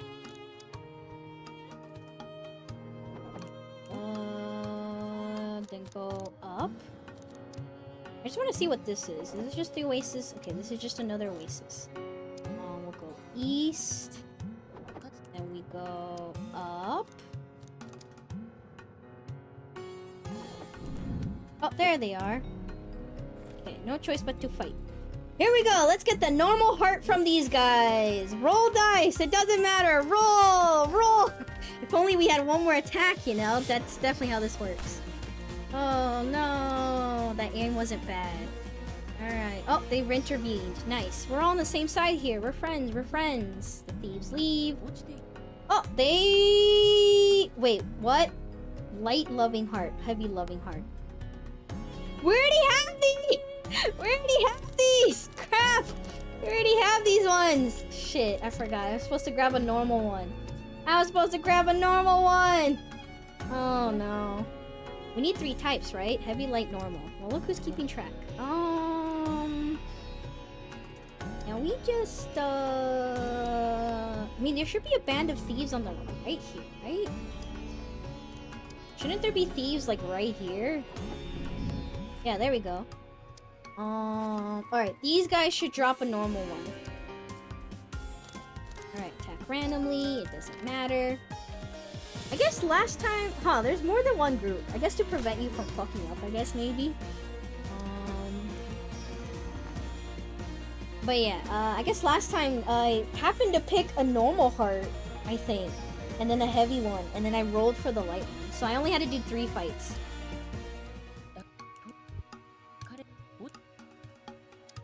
Can they have a normal one? Normal one. Alright, we have to roll kind of low. Which means Unga Boonga times 0 time. Time 0! Wow, we did it! Alright, now we have every kind of heart. I want this for my collection too. Alright, here we go. We got them all. Talk about a good day's of work. The Carpet Princess says you retrieved all kinds of loving heart. Let's go see the water djinn. Just as a reminder, the djinn are in the southwest corner of the desert. Okay, I'll go there, don't worry. To the desert, let's go south. Let's go left. I mean west. Not east, sorry, west. And then go west one more time, and there we are. Here we are. You gathered all 3 kinds of loving heart. Truly splendid. The djinn clap for you, but he says they'll need the Northern Sphinx's help for the ritual. Really? You may challenge the Sphinx and beat it in a contest, but with our help, your victory will be assured. The issue is that the carpet you're on is already full of people, one of the djinn says. Well, we can't just dump the camel folk. One of the camel folk speaks to Reimu. We can go home by ourselves. You should choose which partner to take for your journey. If you wish for us to ride with you again, you can come to our house and let the djinn off and then let us back on. You can also call for us at the royal palace. Let's bring the djinn. Let them ride on the place, yes. Come with us. Oh no, we lost the camel folk couple. This could be a funny screenshot. Just out of context, like, we obtained this couple. We lost this couple. Alright, and then we just go north for the Sphinx. Hello, Sphinx. Yeah, last time I beat them up for no reason, and I mean, we got a dice out of it, but we didn't have to do that. Hello, Sphinx. One of the djinn says they have gathered 3 loving hearts. Now you must fulfill your obligations. The Sphinx nods without complaint. The djinn turns back to Reimu. Would you like to begin the ritual now? Yes, please. Reimu hands the loving hearts over to the Sphinx. The Sphinx's eyes grow unfocused. It must be part of the ritual. As Reimu watches the ritual, the love thieves attack her! Kick their butts! Alright, here we go! Unga Boonga, just roll dice. Unga Boonga, go! Whatever works. Nice. The thieves are clearly trying to get in the way of the ritual. Reimu uses her body to stop the thieves' attacks, then counters. Did you see how cool I was? Alright, here we go. You can roll kind of low for this one, I believe. Hit me with one of, You know what? 64. We don't lose these. Shit. It's fine. Oh no, we lost 4 health. Oh no, we're gonna die. Oh no. We have so much health, it doesn't matter. Yeah, that was super easy. I did it. The Sphinx seemed to have just finished the ritual. Ask how the ritual went. God, there's such a pink mist around the Sphinx. The sandstorms of despair in the northeast have cleared. I'm so tired, meow. The Sphinx curls up in its new spot and goes to sleep. Yay, we leveled up. Let's go. Marisa! Copies the selected die.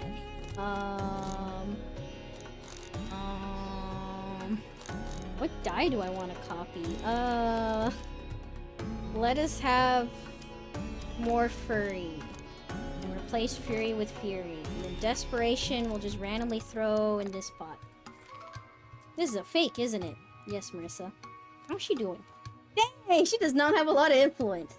Then again, we haven't made too many decisions with Marisa, so... Next, we go northeast. Let's hurry. Or we could relax and take our time a little more. Looks like we have a long way to go. There's a cat-like Sphinx here. The Sphinx is fast asleep. One of the djinn makes a suggestion to Reimu. We can use our magic to teleport to another sleeping Sphinx. Nice, so we teleport to this one, which really only skips like a few rooms. Actually, we can go to the palace one, technically. It's basically the same location. Alright, use the magic. As Reimu watches the Sphinx, it begins to resemble a different Sphinx he met before. Palace one. So, just so we can say hi, you know? When Reimu returns to the royal palace, the king and queen consort welcome her. The The Queen Consort says, "You got rid of the sandstorms of despair, haven't you? Thank you so much." She bows deeply to Reimu. "The people in the northeast are on bad terms with the royal family. I'm sure they will lend you their help. They will lend you their help." The descendants are oh my god, why am I stumbling on this word? Why? The descendants of the ones who stole the bow of love are in the northeast, right? Marisa, it's time to steal their pro-thieving techniques. I see. A large palace is visible. The camel folk technically helps us with the camel, but we can also just beat the shit out of the camel folk helps us with the thieves, but we can beat the shit out of them anyway, so we don't need it. We don't need to switch companions. Alright, move north, and then I think we see Chief Marisa here. Yup, hello! A gust of wind whips up a sand cloud. When it settles, Chief Marisa appears. Chief Marisa says, "Well, well, it's the hero stealing loving hearts from all those poor thieves," and smiles nihilistically. God, good enough. I feel bad for people who can only use the word hero to make fun of others. You stole them first. I was just getting them back. And that's the motto of righteous thieves everywhere, Chief Marisa says. Same with righteous. Attack Chief Marisa. Reimu attacks Chief Marisa. She vanishes like a mirage. Reimu hears a voice on the wind. "I'm a villain. How much longer will you be able to side with justice?" You're right on all counts, Marisa, but that only makes me want to object more. Remy? You'll get what's coming to you. There's a large pyramid. Cool. Keep going. Go north. There's a large pyramid. And love thieves! Oh no! Petty thieves. They're aesthetic matches, but they're really just a nuisance. No choice but to fight. The thieves attack without a word. Alright, Oonga Boonga. Shit, we can't Oonga Boonga. We actually cannot Oonga Boonga too much. Attack calmly. Nice. How does she do it? Alright, one shot. Nice. I did it, but we don't get EXP. Oh, fuck, what the heck? Oh, never mind. I thought they were gonna attack me again. I completely forgot this. The band of thieves go down to Reimu's attack, but they slowly stand back up and declare that they surrender. What's the meaning of this? They say they're not with the love thieves. Instead, they belong to a tribe that has lived in the desert for a very long time. They're on bad terms with the royal family, but apparently they decided to work with them to help resolve the crisis in the desert. And why'd you attack me? Because it's good manners to fight your longtime enemies before you make peace with them, isn't it? The thieves say. Oh my fucking god, I forgot they said that. No, that's not good manners. Their leader is near the pyramid all the way to the northeast. The thieves say their leader should know where the bow of love is. Oh, we do still get experience. I appreciate that. Guess we'll just have to go and meet him. And then keep going. And then go east. And then there's a cat like Sphinx. Talk to the Sphinx. You want to go past here? Do as you like, meow. This cat's riddle's easy. We should get it to go to sleep. Ask if it wants to take a nap. The rule is I can't go to sleep until I lose at riddles, meow. But I really want to, meow. There's a rule for that? There's a cat like Sphinx here. The Sphinx is in what now? No, incessantly rubbing its cheek against the nearby pyramid. To the Sphinx. Alright, we'll do the riddles. The Jinn fold their arms. You all should be the ones to answer this Sphinx's question. The Sphinx's old riddles always have the same answer. Oh, really? As you face the Sphinx to challenge it again, it stops rubbing its cheek. What an annoying suggestion. I'll give you 3 questions. Try to get them all right, meow. Dang! If only we knew to answer correctly each and every time, you know? What walks on 4 legs in the morning, 2 legs in the noon, the human? Yeah, this is definitely a classic. Yeah, everybody knows that one. That's right, next question, meow. What pounces at something it wants, but then regrets pouncing at it? Human. That sounded way deeper than it actually was. Oh, I have plenty of time for this. Okay. Thank God they give me time, because I do want to read the dialogue. Correct, here's the last question, meow. What doesn't pounce at something in front of it that it wants, and then regrets not pouncing on it? Reimu, you motherfucker, you. This thing is a pain in the butt. There. It's doing its best. It's doing its best. A human. I still can't believe I got this fucking wrong and answered like cat or something. I fucked up so badly last time. Correct, I'm so tired, meow. The Sphinx curls up and goes to sleep. Sorry, let me allow your message. Yo, Sophie, what's a human's third leg? I don't know, Google it. I'm kind of curious to see what happens if you Google it. Do you get any weird images? What is even going on? There's a cat-like Sphinx here. The Sphinx is fast asleep. We don't need a teleport. Let's just go up. Hello? There's a large pyramid. Enter the pyramid. When Reimu goes into the pyramid, two people greet her in all black. Welcome to our hideout. We are the noble thieves of the desert. And guess fucking what? They're noble thieves couple. Yeah, that's right. There's yet another couple here. They're all couples. What is with this desert and everybody falling in love or finding love? Why can't I find love? I'm kidding. We are experts when it comes to stealing from bad guys. Bad guys are experts at stealing stuff. They're just getting that stuff back. If you bow and scrape and beg me to lend it to you, I would do it. Where is the bow of love?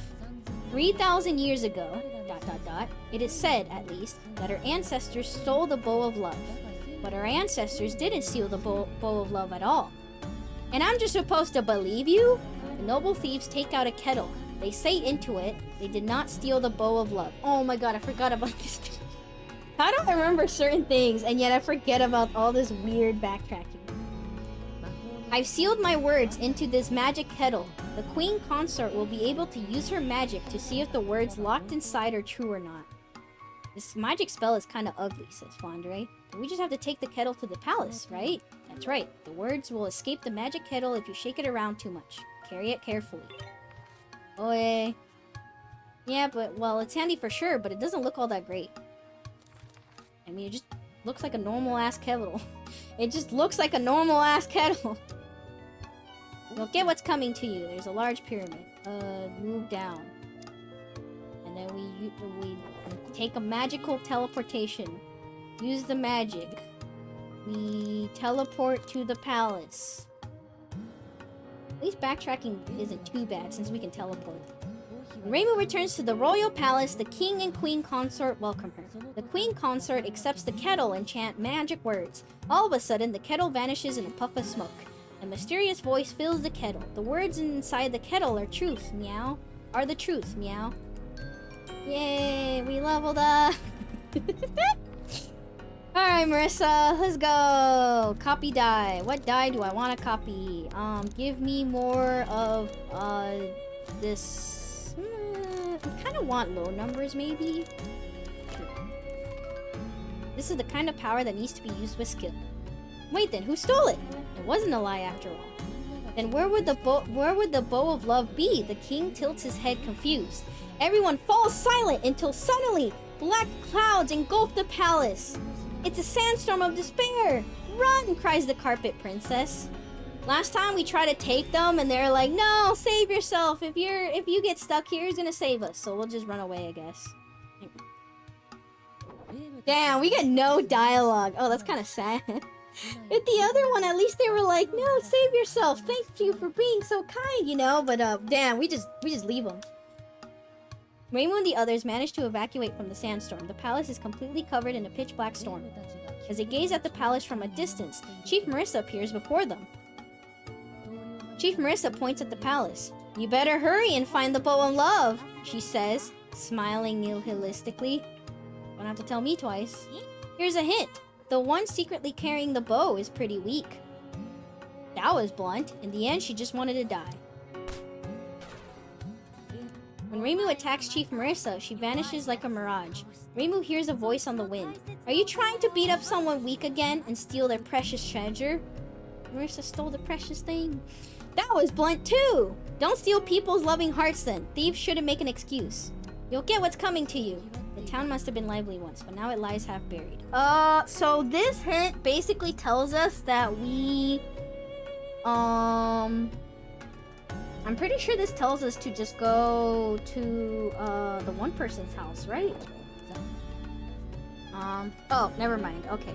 The Carpet Princess says the Chief Marisa claims someone weak is carrying the bow of love in secret, but we can't trust her. It's a treasure, right? So let's go ask the noble deserts in the northeast.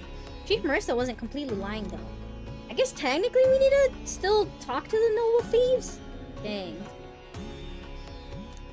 Alright, so it is northeast Sphinx.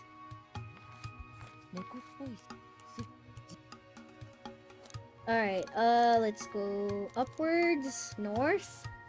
I'm just using the map to double check, okay? Don't mind me. Enter the pyramid.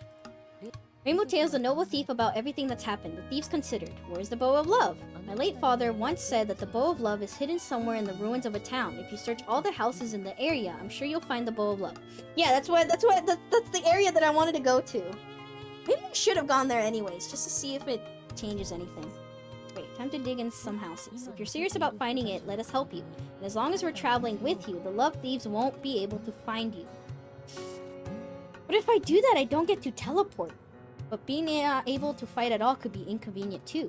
Getting out of pointless fights is convenient. You know what? Fuck it. Sure, it's fine. We'll just spam click. Alright, we lost the Jinn couple, but we got the noble thief couple. Alright, I almost entered the pyramid again. I almost entered the pyramid again. Alright, go down. The love thieves are here. Thanks to the noble thieves, they don't notice Reimu. Yippee. Alright, let's just manually walk all the way down.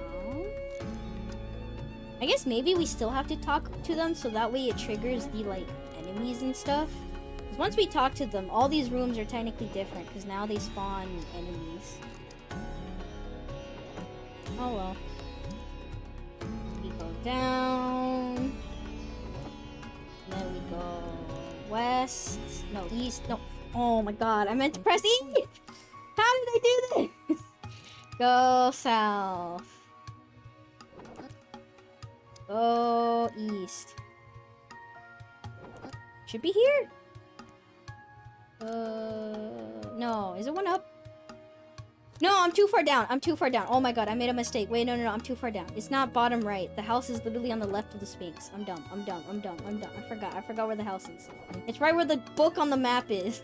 I thought it was bottom right where the mummy face is or whatever. I thought that's where it was. Wrong area, wrong place. Okay. Should be in here then. Because yeah, this is the place. There's nobody in the house. On a table is a paper with a drawing of a mummy man on it. Hey Reimu, the carpet princess says. Doesn't this mummy man picture look like the king? No way! Does it? The noble thieves return from deeper in the house with a rusty case. According to the legends, this should be the case made to hold the bow of love, one noble thief says. It's empty now though. And that means... Just then, the carpet princess suddenly interjects. Wait, we don't have enough information to suspect the Sphinx researcher. That's right, she never ever steal anything. I suppose not, but the noble thief says, in that case, you should ask the love thieves. They know everything about treasures. It's called the camel folk. They'll be able to ask the love thieves questions. Wait here for a bit. The noble thieves leave. Oh, fine. Are you offering me a flower is for you? Thanks, Cornola. Thank you. After a while, the camel folk arrive. If you want to get information from the love thieves, we can help from that. Great, one last push. If we ask them for information, they'll tell us something you may not be ready to hear. I'm still gonna go hear it. I need to. And then we technically wander around randomly. I think we just wander around randomly. We go like up one or something. I think this is what we did last time. Go up one. And then, oh no, they appeared. We should talk to them, right? Yeah, we need to hear what they have to say. Who's there? Hello. Attack. Oonga boonga roll dice. Oonga boonga roll. We'll lose health, but that's fine. Oonga boonga go. Whoa. Owie. Go, go. Keep going. Hi, Badoo. I don't know. We're gonna oonga boonga again, and then the camel thieves are gonna interrupt. Right? Right? Yes. Just then, the camel folk intervene between Reimu and the thieves. The camel folk strike up a conversation with the thieves. Eventually, they acknowledge you all as good friends. Ask about the bow of love. The thieves falter. Oh, that... ... Apparently, the current king rose to power 3,000 years ago. Back then, there was a fight over who would be his queen consort. The one who wasn't chosen stole the bow of love and ran away. She wanted to use it to force the king to love her. Can you tell us anything about the one not picked for the queen consort? The one who wasn't picked as... Blech. The one who wasn't chosen as queen consort apparently started researching sphinxes. That was 3,000 years ago, though. She's a mummy now. I can't believe it! She stole it! She's so timid! Maybe she counted among her friends like a skilled thief like you. Maybe she counted among her friends a skilled thief like you. And that means we should probably look for the Sphinx researcher, the Carpet Princess says. We leveled up! Yay! Halfway to level 100 or 99, whatever max is. Let's repair my ×7 die. And then we'll just replace this one with this one. I'll just add this to my collection now. The Yapper was the thief all along. Yup, sure, yup, sure-y. How do we find her?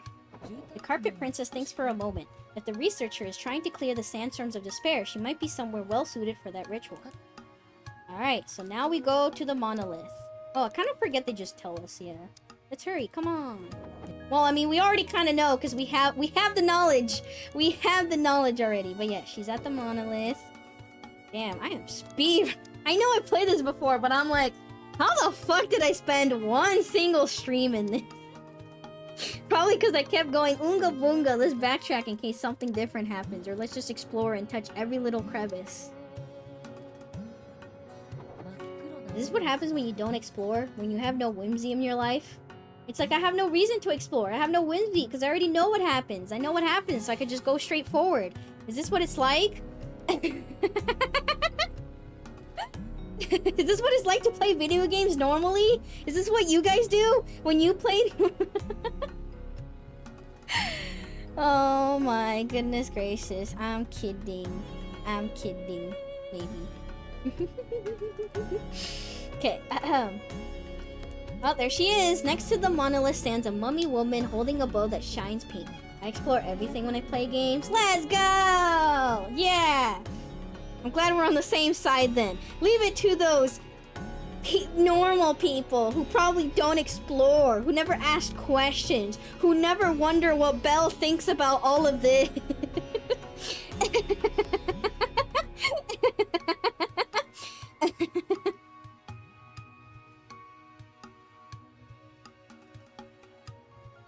Alright, let's go. But that's not possible. She wouldn't steal something, would she? Watch until the end, Marisa. When the mummy woman sees Reimu, she makes a face somewhere between tears and laughter and aims her bow at the palace. What is she doing? The mummy takes in a breath, then gives a loud cry and releases her arrow. The shining arrow pierces through the sandstorm of despair, and in the blink of an eye, the blue sky is clear. I loved you. The mummy's voice disappears into the sky as well. But she couldn't have just told me about it? But they were good friends, but I guess she loved the king too. Dang, still as touching as the first time. The mummy stands there in a daze for a moment, but eventually murmurs, I'm sorry, and offers the bow of love to Reimu.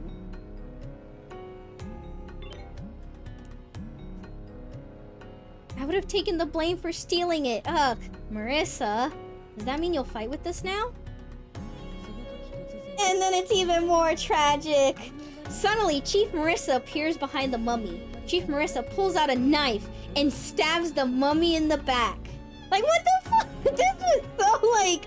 This caught me so off guard.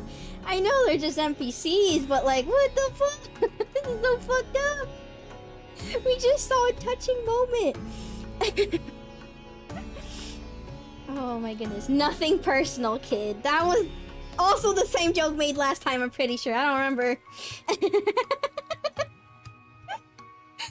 Nothing changes. We're in a time loop. Everything is the same. Alright. Oh god, it's so tragic. It's so tragic.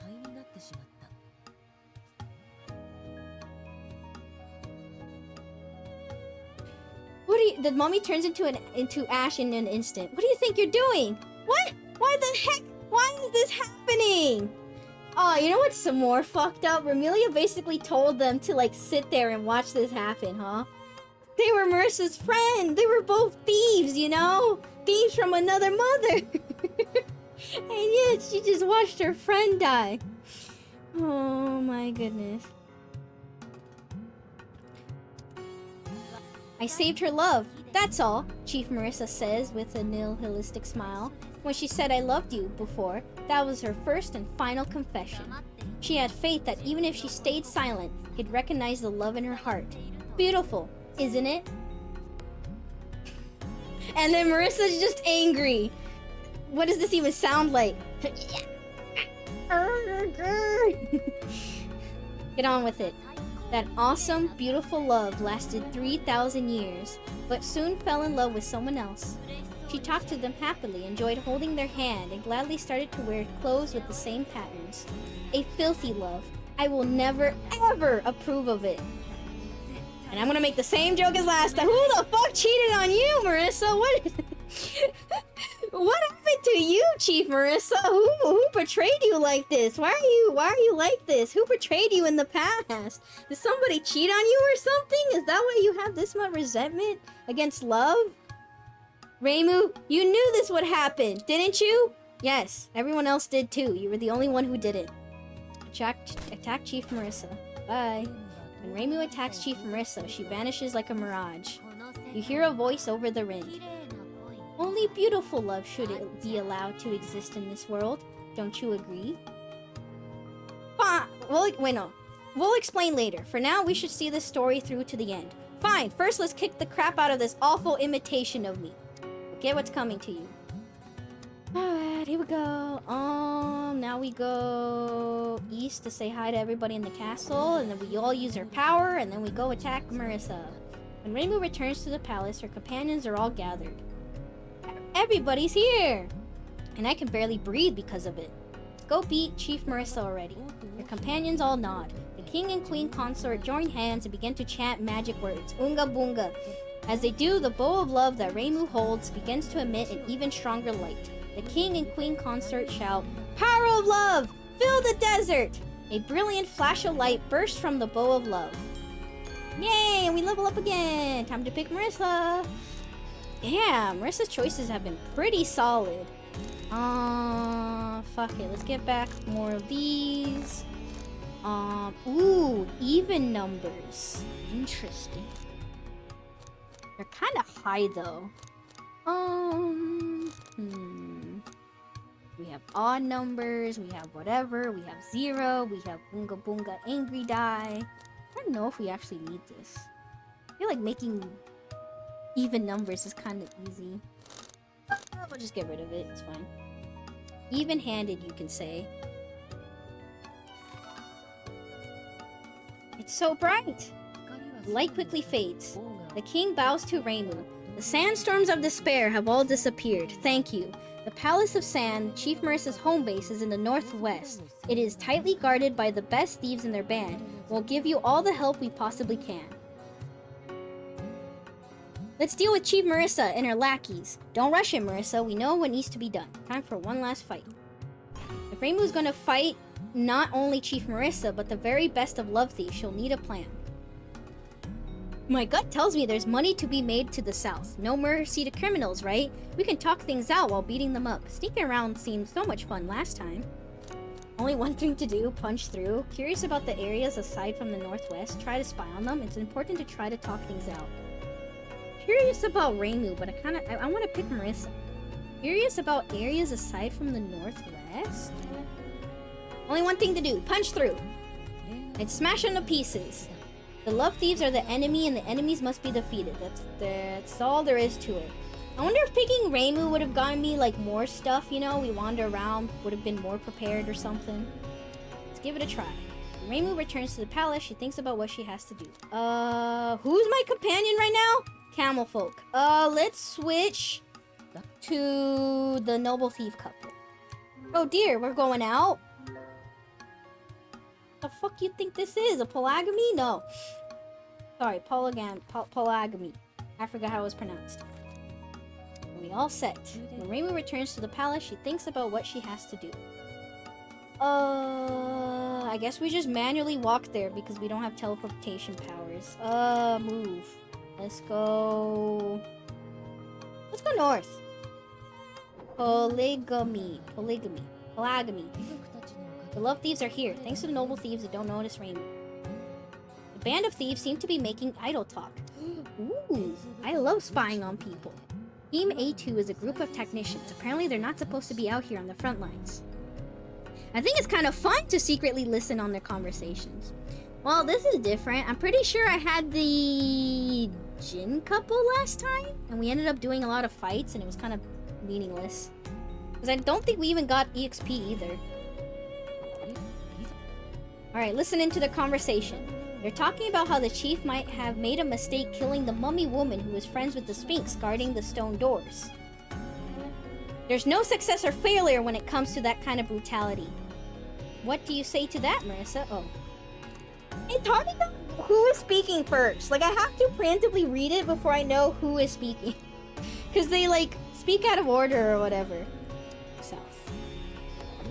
Love thieves are here. Thanks to noble thieves. They don't notice. Let's listen in. Apparently, Team A2 has fictional love. It seems to be an extremely rare loving heart. Oh, please, Team A2 would blow over in a stiff breeze. Let us go west. The love thieves are here. They don't notice me, so let's listen in and spy on them. Apparently, Team C2 wants a rare loving heart. They talk in a worried way, as if concerned that Team C2 might do something bad to get it. Great, let's take out this Team C2. So aggressive, but I agree with you. North. The love thieves are here. Thanks to the noble thieves, they don't notice Reimu. This band of thieves look very weak. And in. They're talking about a book they read recently. What kind of book is it? Can I know? Alright. There's a cat-like sphinx here. The sphinx is sitting in front of the stone doors. A giant book stands near the cliff. Talk to the sphinx. Minion of the king, you made that child cry. Go home, meow! The sphinx doesn't want to listen to anything you say. Ugh, we don't have the time for this. How stubborn. And now we walk all the way back and get lavender perfume and carry it all the way back here. Go east. Read any good books lately, love thieves? True! Read any good books lately? Oh my goodness. Chat, did you guys read any good books lately? I know nothing probably has changed since like 2 days ago when I asked you that. Alright, hello! Queen Consort. The Queen Consort gives you a tip. The Sphinx to the northwest is very stubborn and doesn't like visitors. My best friend frequently talked to it though. Her castle is due south of the... Her house is due south of the castle. Let's go to her house. I'm sure she left detailed records. Got it. Oh, I forgot. I needed to go to the house, and then we come back, and then we get the perfume. Oh, okay. I thought... Okay, I didn't remember how we got to the perfume part. Okay, let me... It's really close. Let's just walk. Let's just walk there. It's fine. Let us go east, and then down, and then left. I forgot how to read. Me too, don't worry. The more I read, the more I forget. I always forgot, but where are those who remember? Okay, try to enter the house. Alright. There we go. We did it. Hi, could you let me read that? I think you should. Alright, Reimu finds a book titled Sphinx Research Notes. Read the book. Girls are reading. The stubborn Sphinx is actually very kind. It loved the lavender perfume my only friend in the world gave it. Whenever my friend opens the bottle, the Sphinx immediately falls asleep. Ugh, what an idiot. Everyone's an idiot. Yes, I agree. They really are. Alright, we leave. Alright, now we set that up. You know, I was curious whether or not actually bringing the perfume does anything different. It does, because, yeah, we are not allowed to go past the Sphinx. Because last time we chose Pacholi, and Pacholi was like, go get information. So I asked everybody for information, and that's how we found out how to go to the house, and then we went to the house, and we went back. Yep, there we go. I forgot where the remembers are too. When Reimu returns to the palace, she tells the queen consort that the northwest Sphinx falls asleep to the smell of lavender perfume. The queen consort smiles sadly and hands Reimu a bottle of perfume.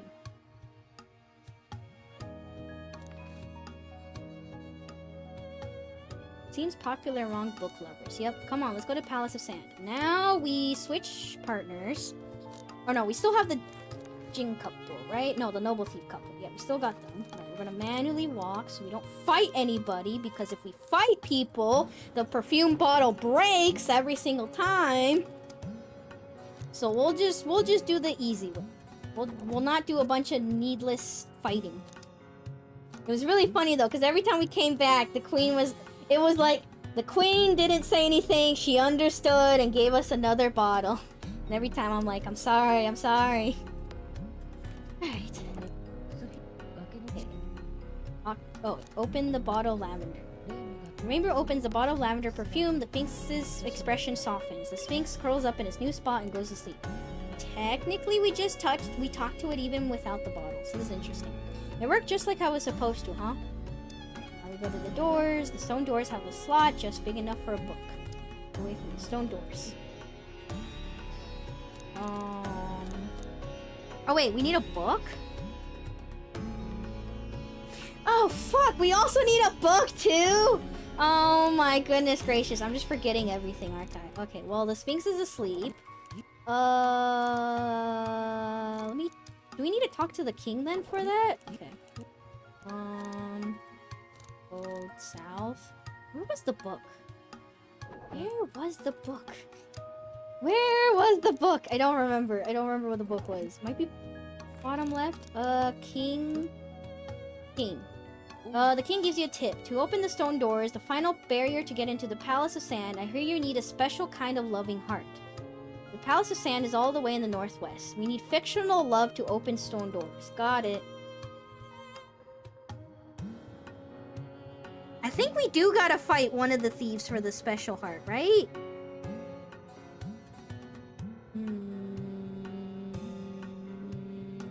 Chad, does anybody remember where the location of the... Which team had it? C4? I don't remember where the fuck C4 was. Yeah, we did have to fight one of them because they drop a special heart. Oh, I don't fucking remember. Okay, we're just gonna teleport.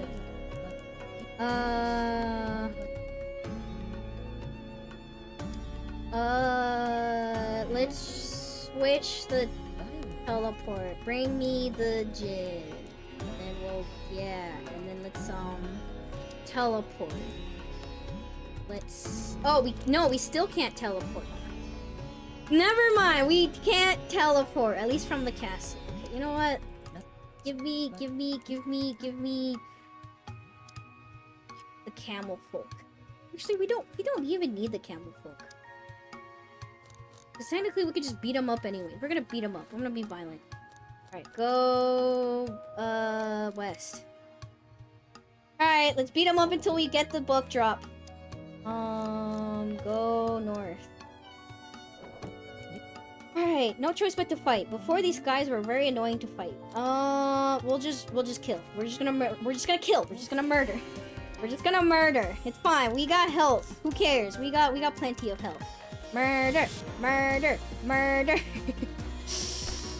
Okay, they take minor damage. Oh no, the perfume bottle break. That's fine. I mean, we put the Sphinx to sleep. They should still be asleep, right? Ah, shit, I clicked the wrong one. Murder! We're just gonna murder! Murder them all!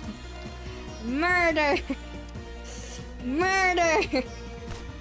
It's fine, we got plenty of health. We'll be fine. We'll be fine. Ow. We won, but I don't want to have to do that again. Okay. Let's go... Okay, so they didn't drop anything. Wait, you know what monolith it is actually? It might be the top right one. Not this one, the one to the right of it, I think. No choice but to fight. Attack. Roll dice. Oonga boonga roll. Oonga boonga go! Yay, we lose one less health this time. Yippee! Not even a scratch. Alright, attack more. Oonga boonga. Remember when I still didn't have this much attack and these big giant number dice and I kept doing damage and I would lose so much health and I'd be like, how the fuck are we supposed to do this? Alright. Boonga boonga. We did it. Okay, I think to the right of me is the book. I think.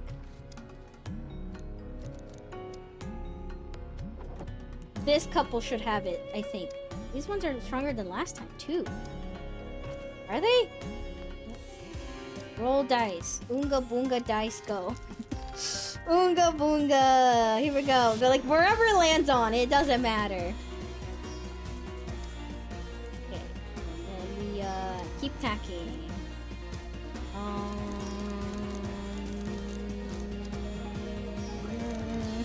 We'll give you one of these. You know what? We'll actually no. Well, you know what? Yeah. Here you go. You can have one of these. You lose slightly less health. Wow, he's out. Alright, do they drop it? Did I misremember? I misremembered. Who the fuck drops the book, the special heart book? Oh my god, I thought it was okay. It's probably fucking. Oh my god, how goes the gaming? I'm lost. I already played this game before and I'm already lost. Oh, Wes. It's done. These ones are stronger than last time too. How will we fare? No choice but to fight. But yeah, how are you doing, Griffo? Are you about to sleep or something? Alright, Oonga Boonga, go. In before it's the last ones we fight. Oonga Boonga dice, go! Whoa, we did so much damage, but we also took a bunch of damage. Oh no! Go, attack! Nice. Alright, do they drop it? Do they drop it? No? Oh my goodness gracious. Oh my god. None of these drop it. None of these drop it. I'm gonna be so wrong. Alright, these are the last group. What the heck? They seem totally weak because they are. Oh, is it these guys? It's these weak ones, I think. I think these guys are the ones carrying it. I completely forgot about them. Oh my goodness. Murder. Wait, we don't want to murder. Maybe don't murder too hard. Probably in a bit, but I'm just chilling right now. Okay. I'm rolling dice. That's all I'm doing. These are the ones that drop it. I did it.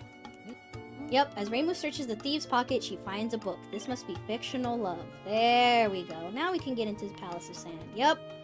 Now I think that's it and we can finally fight the boss. Feelings of love that you don't see every day. They're in the form of a book. It's just fan fiction. I did it! And now we go up. It really was the last people I fought, huh? I completely forgot about them. It was the last group that I fought. Alright, approach the stone doors. The stone doors have a slot just big enough for a book. Book in. And we did it! The stone doors open. The Palace of Sand lies ahead, and this is where Chief Marisa is waiting. And we level up! Yay! Alright, pick Marisa. You know what's interesting? Unless we get one more decision here, Marisa is lower than Reimu right now. We're pretty much at the end almost. Nice. Repair die. Repair me my Radeon 220, please. And we'll replace this with this, even though I don't need to. Alright, before I fight the boss, let me grab something real quick.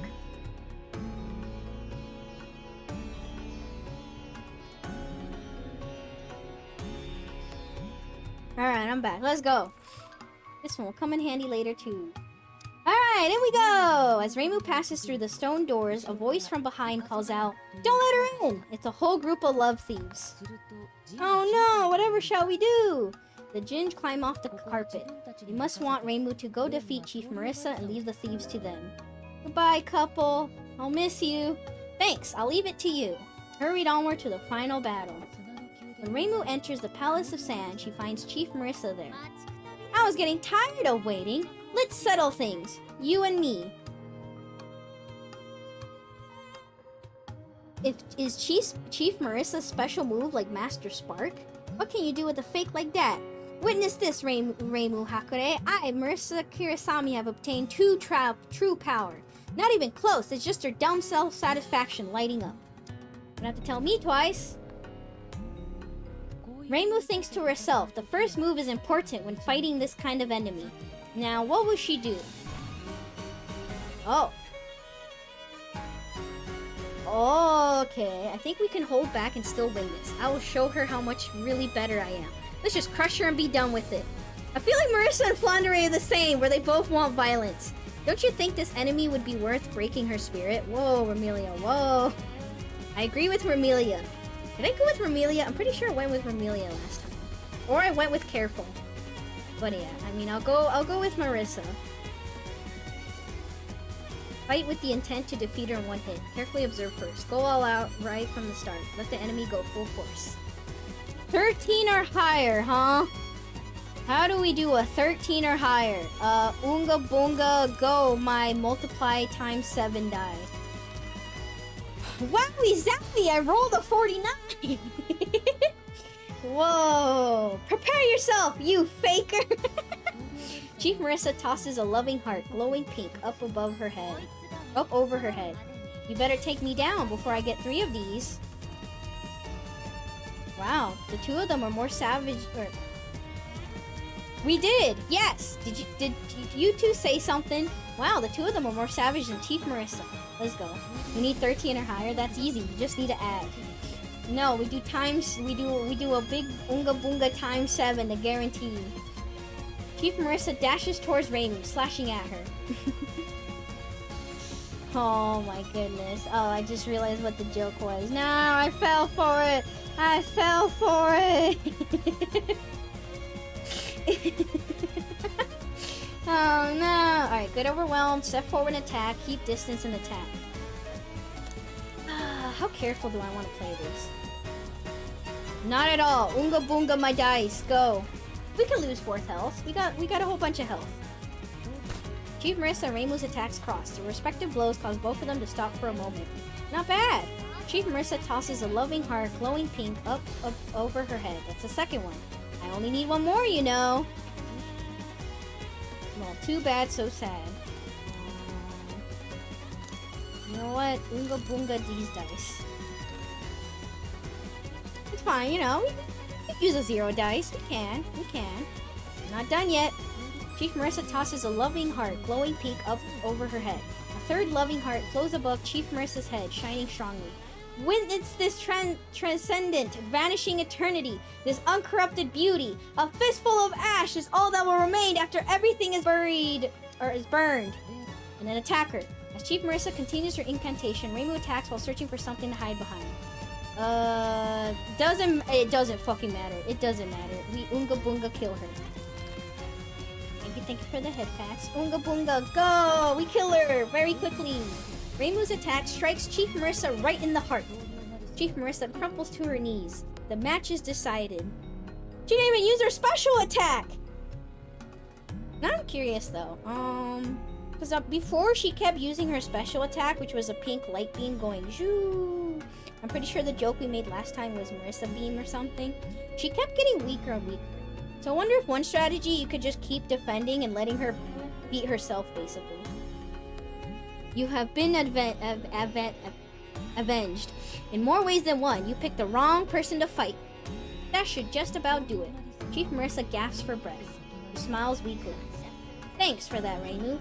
This is the ending I wanted all along. Playing tough after all that, Chief Marisa looks to the sky and smiles a little.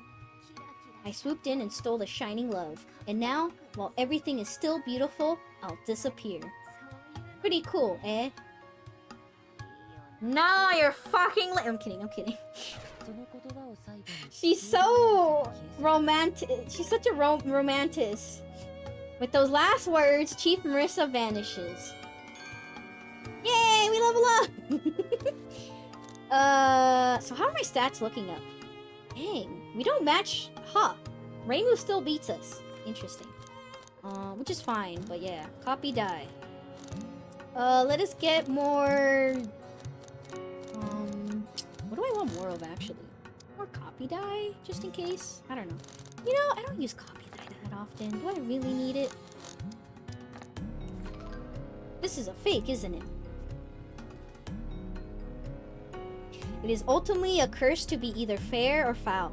I heard magic words like that once. Fair is foul and foul is fair. Sometimes that in itself is beauty. None of what you did was the least bit beautiful. You really didn't have to drag me into a self-satisfied scheme like that. Yay, we got cheat points back. Just then, Reimu hears a man yell, "Help!" The voice is coming from the rolled-up carpet on the ground near Reimu. I feel like this happened already. Whoa, who's that? Aladdin, you look a lot different than what I remember. Reimu undoes the tie and rolls out the carpet. A picture of a prince is woven onto it. Thanks for saving me. Should I name it Carpet Prince, maybe? Well, I suppose he is a carpet prince. We're finally together again. The carpet princess cries out. The carpet princess shakes Reimu off and runs to the carpet prince. Aw, look at those two. How sweet. When the carpet princess and the carpet prince join hands, a pink mist appears and envelops Reimu's surroundings.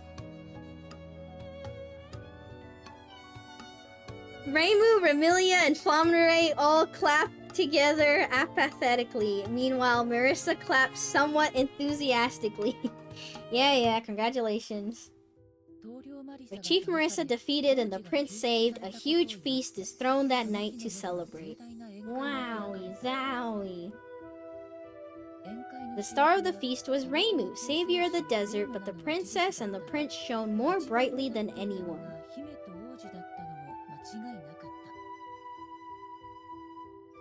Many people thanked Reimu, and many gave their congratulations to the princess and the prince.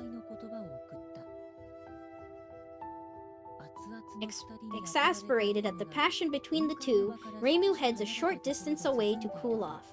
Soon, the princess sits next to her.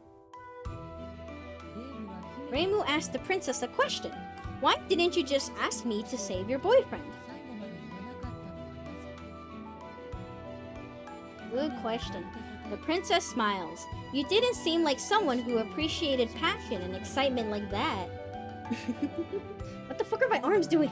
Reimu grins dryly and stands up. Well, don't let me get in your way. I'll go cool off somewhere else.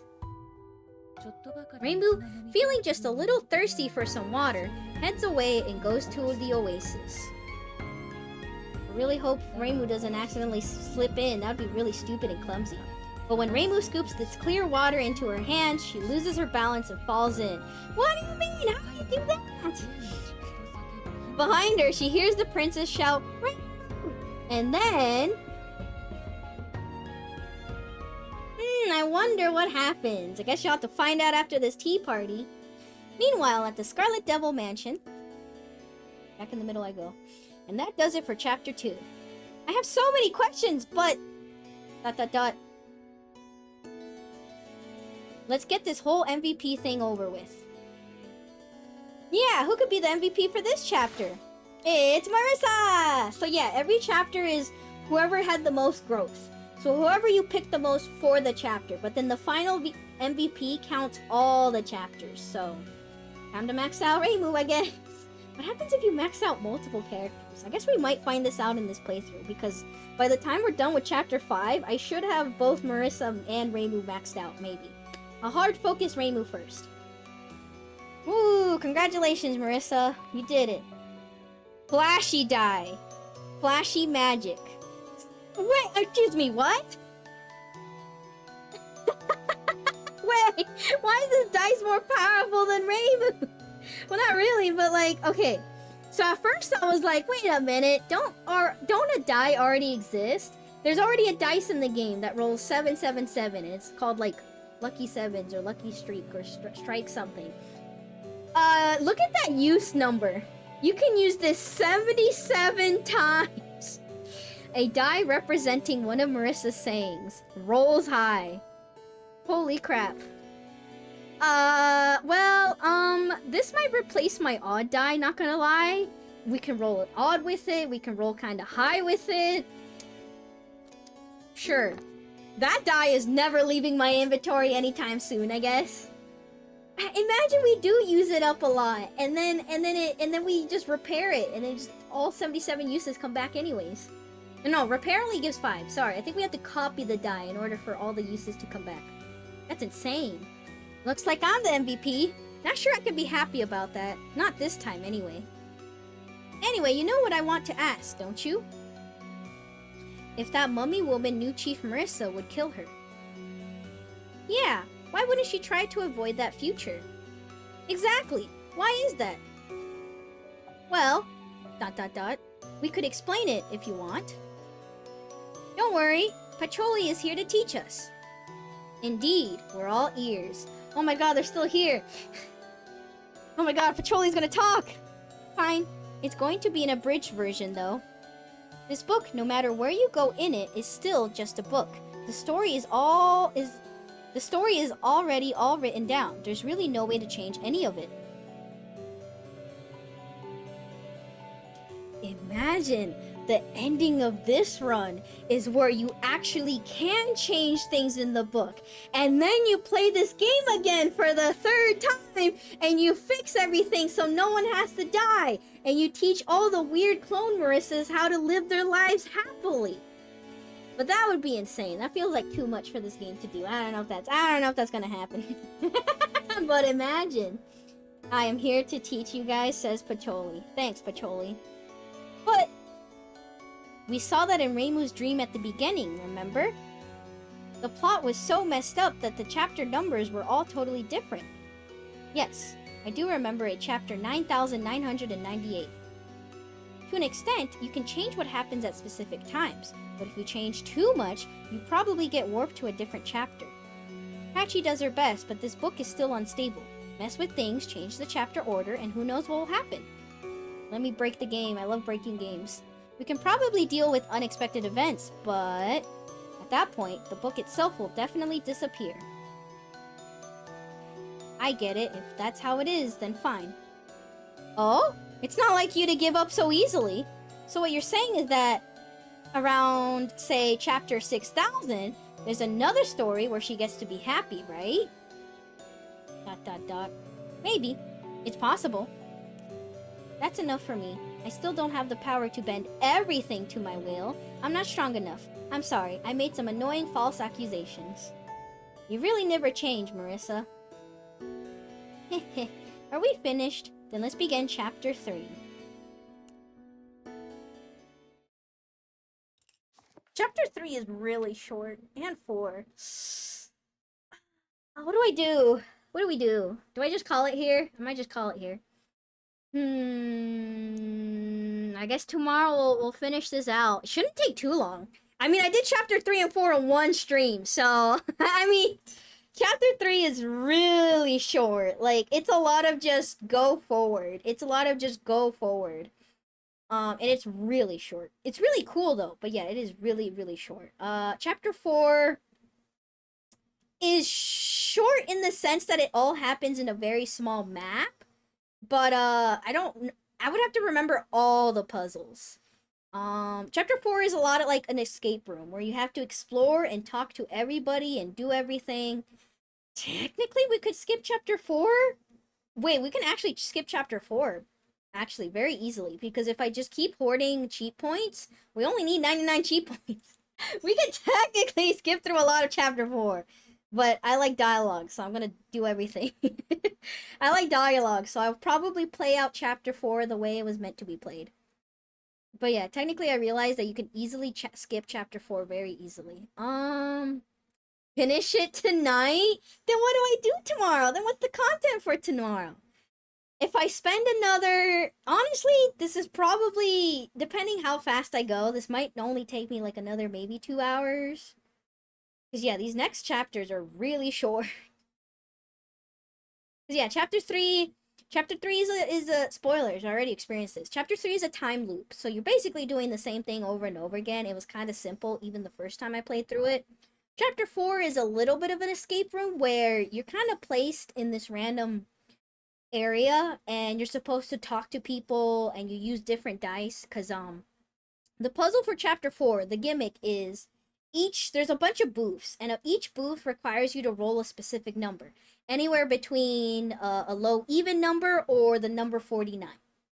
And so you have to either get information or you can kind of brute force it, but yeah, you have to like use your knowledge and use like whatever resources you have to try to go through the circus chapter. Unironically, like not just knowledge of like in the game. One of the puzzles, I don't want to give it away, but one of the puzzles actually does require outside knowledge, and it was pretty smart. I was just stupid and I did have to look it up. But somebody in chat did know it. And I feel like some people in chat might know it, but yeah.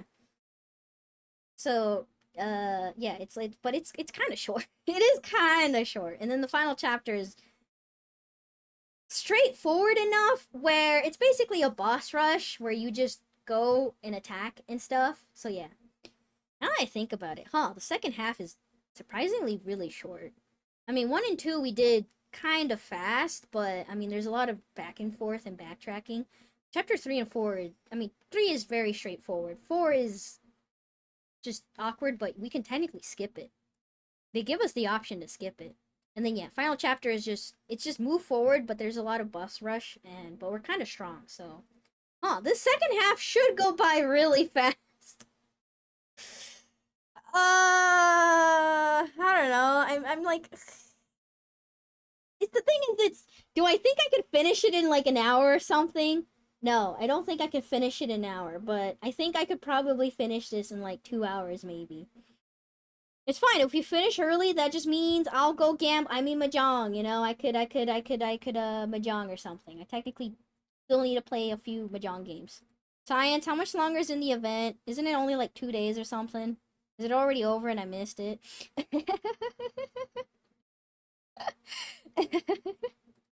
Should be like a day. I still have time, right? Right?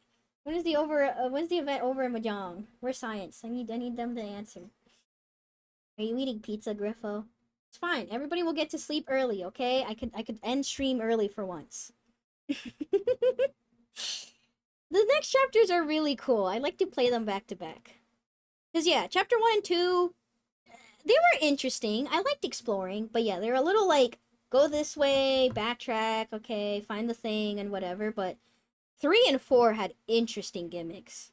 We'll see how it holds up in the replay, though. We'll see if it holds up in the replaying it. But yeah, chapter 3 and 4 were the most interesting of them all.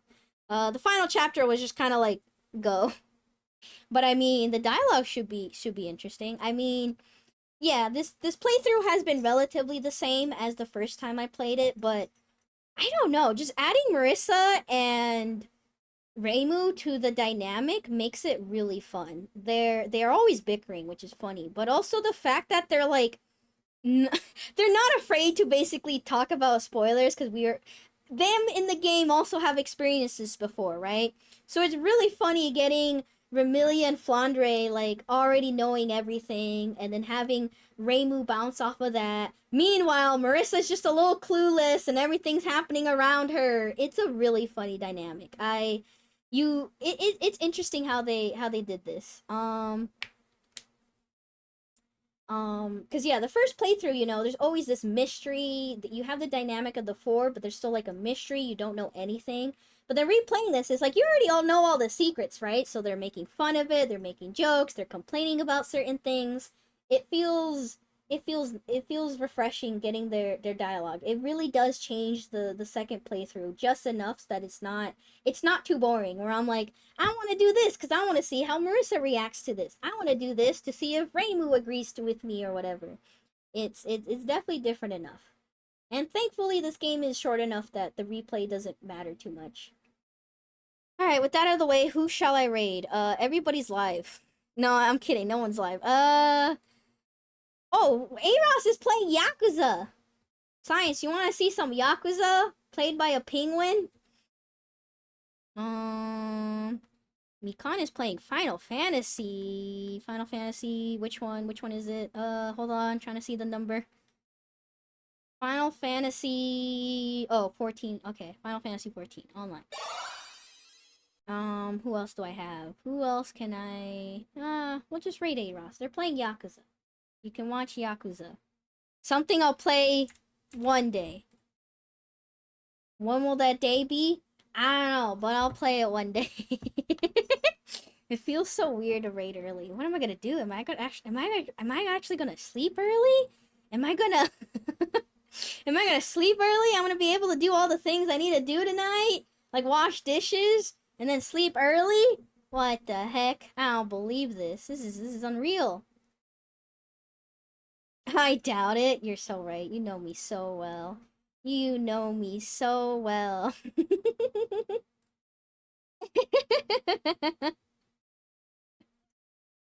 Oh my goodness. Okay, we'll raid Penguin. Night, Sophie. Night, Griffo. But yeah, if you haven't seen the game yet or you're rewatching it, Let's see the game tomorrow. I feel like the really fun, cool chapter should happen tomorrow. So we'll see. But for now, good night. Rest well. Take care. Thanks for stream. No, thank you guys for watching. Thanks. I appreciate it. We'll see the interesting part of Toho tomorrow. And then we can finally call it done. And then we can move on to Senran Kagura. Thanks for the stream, Pink Cat. Have a good night. Thank you, thank you. Oh, I love this game so much. God, if they do make physical merch of this game, though, my wallet is gonna be in danger. It's gonna be so cool. I want the little Reimu like player figure thing. That is so cool. I think that's really cool. I would want something like that. I don't know. This game was interesting. This game was an interesting experience, and I can't wait to finish it. And before we do get a third playthrough, though, imagine we do get a third playthrough out of nowhere. That would be weird. I checked the official website and Twitter. So far, there's no mention of merch. I'll look more into the developers. I don't know who created this. I know some of the developers of some like Toho fan games. I don't know these ones. I should do more research. Maybe that's what I'll do with my early time tonight. But anyways, good night, everybody. Rest well. Go say hi to Penguin. He's very chaotic, but he's very funny. Goodbye. Good night. Bye. Bye. Bye. Good night. Bye. Good night. Bye.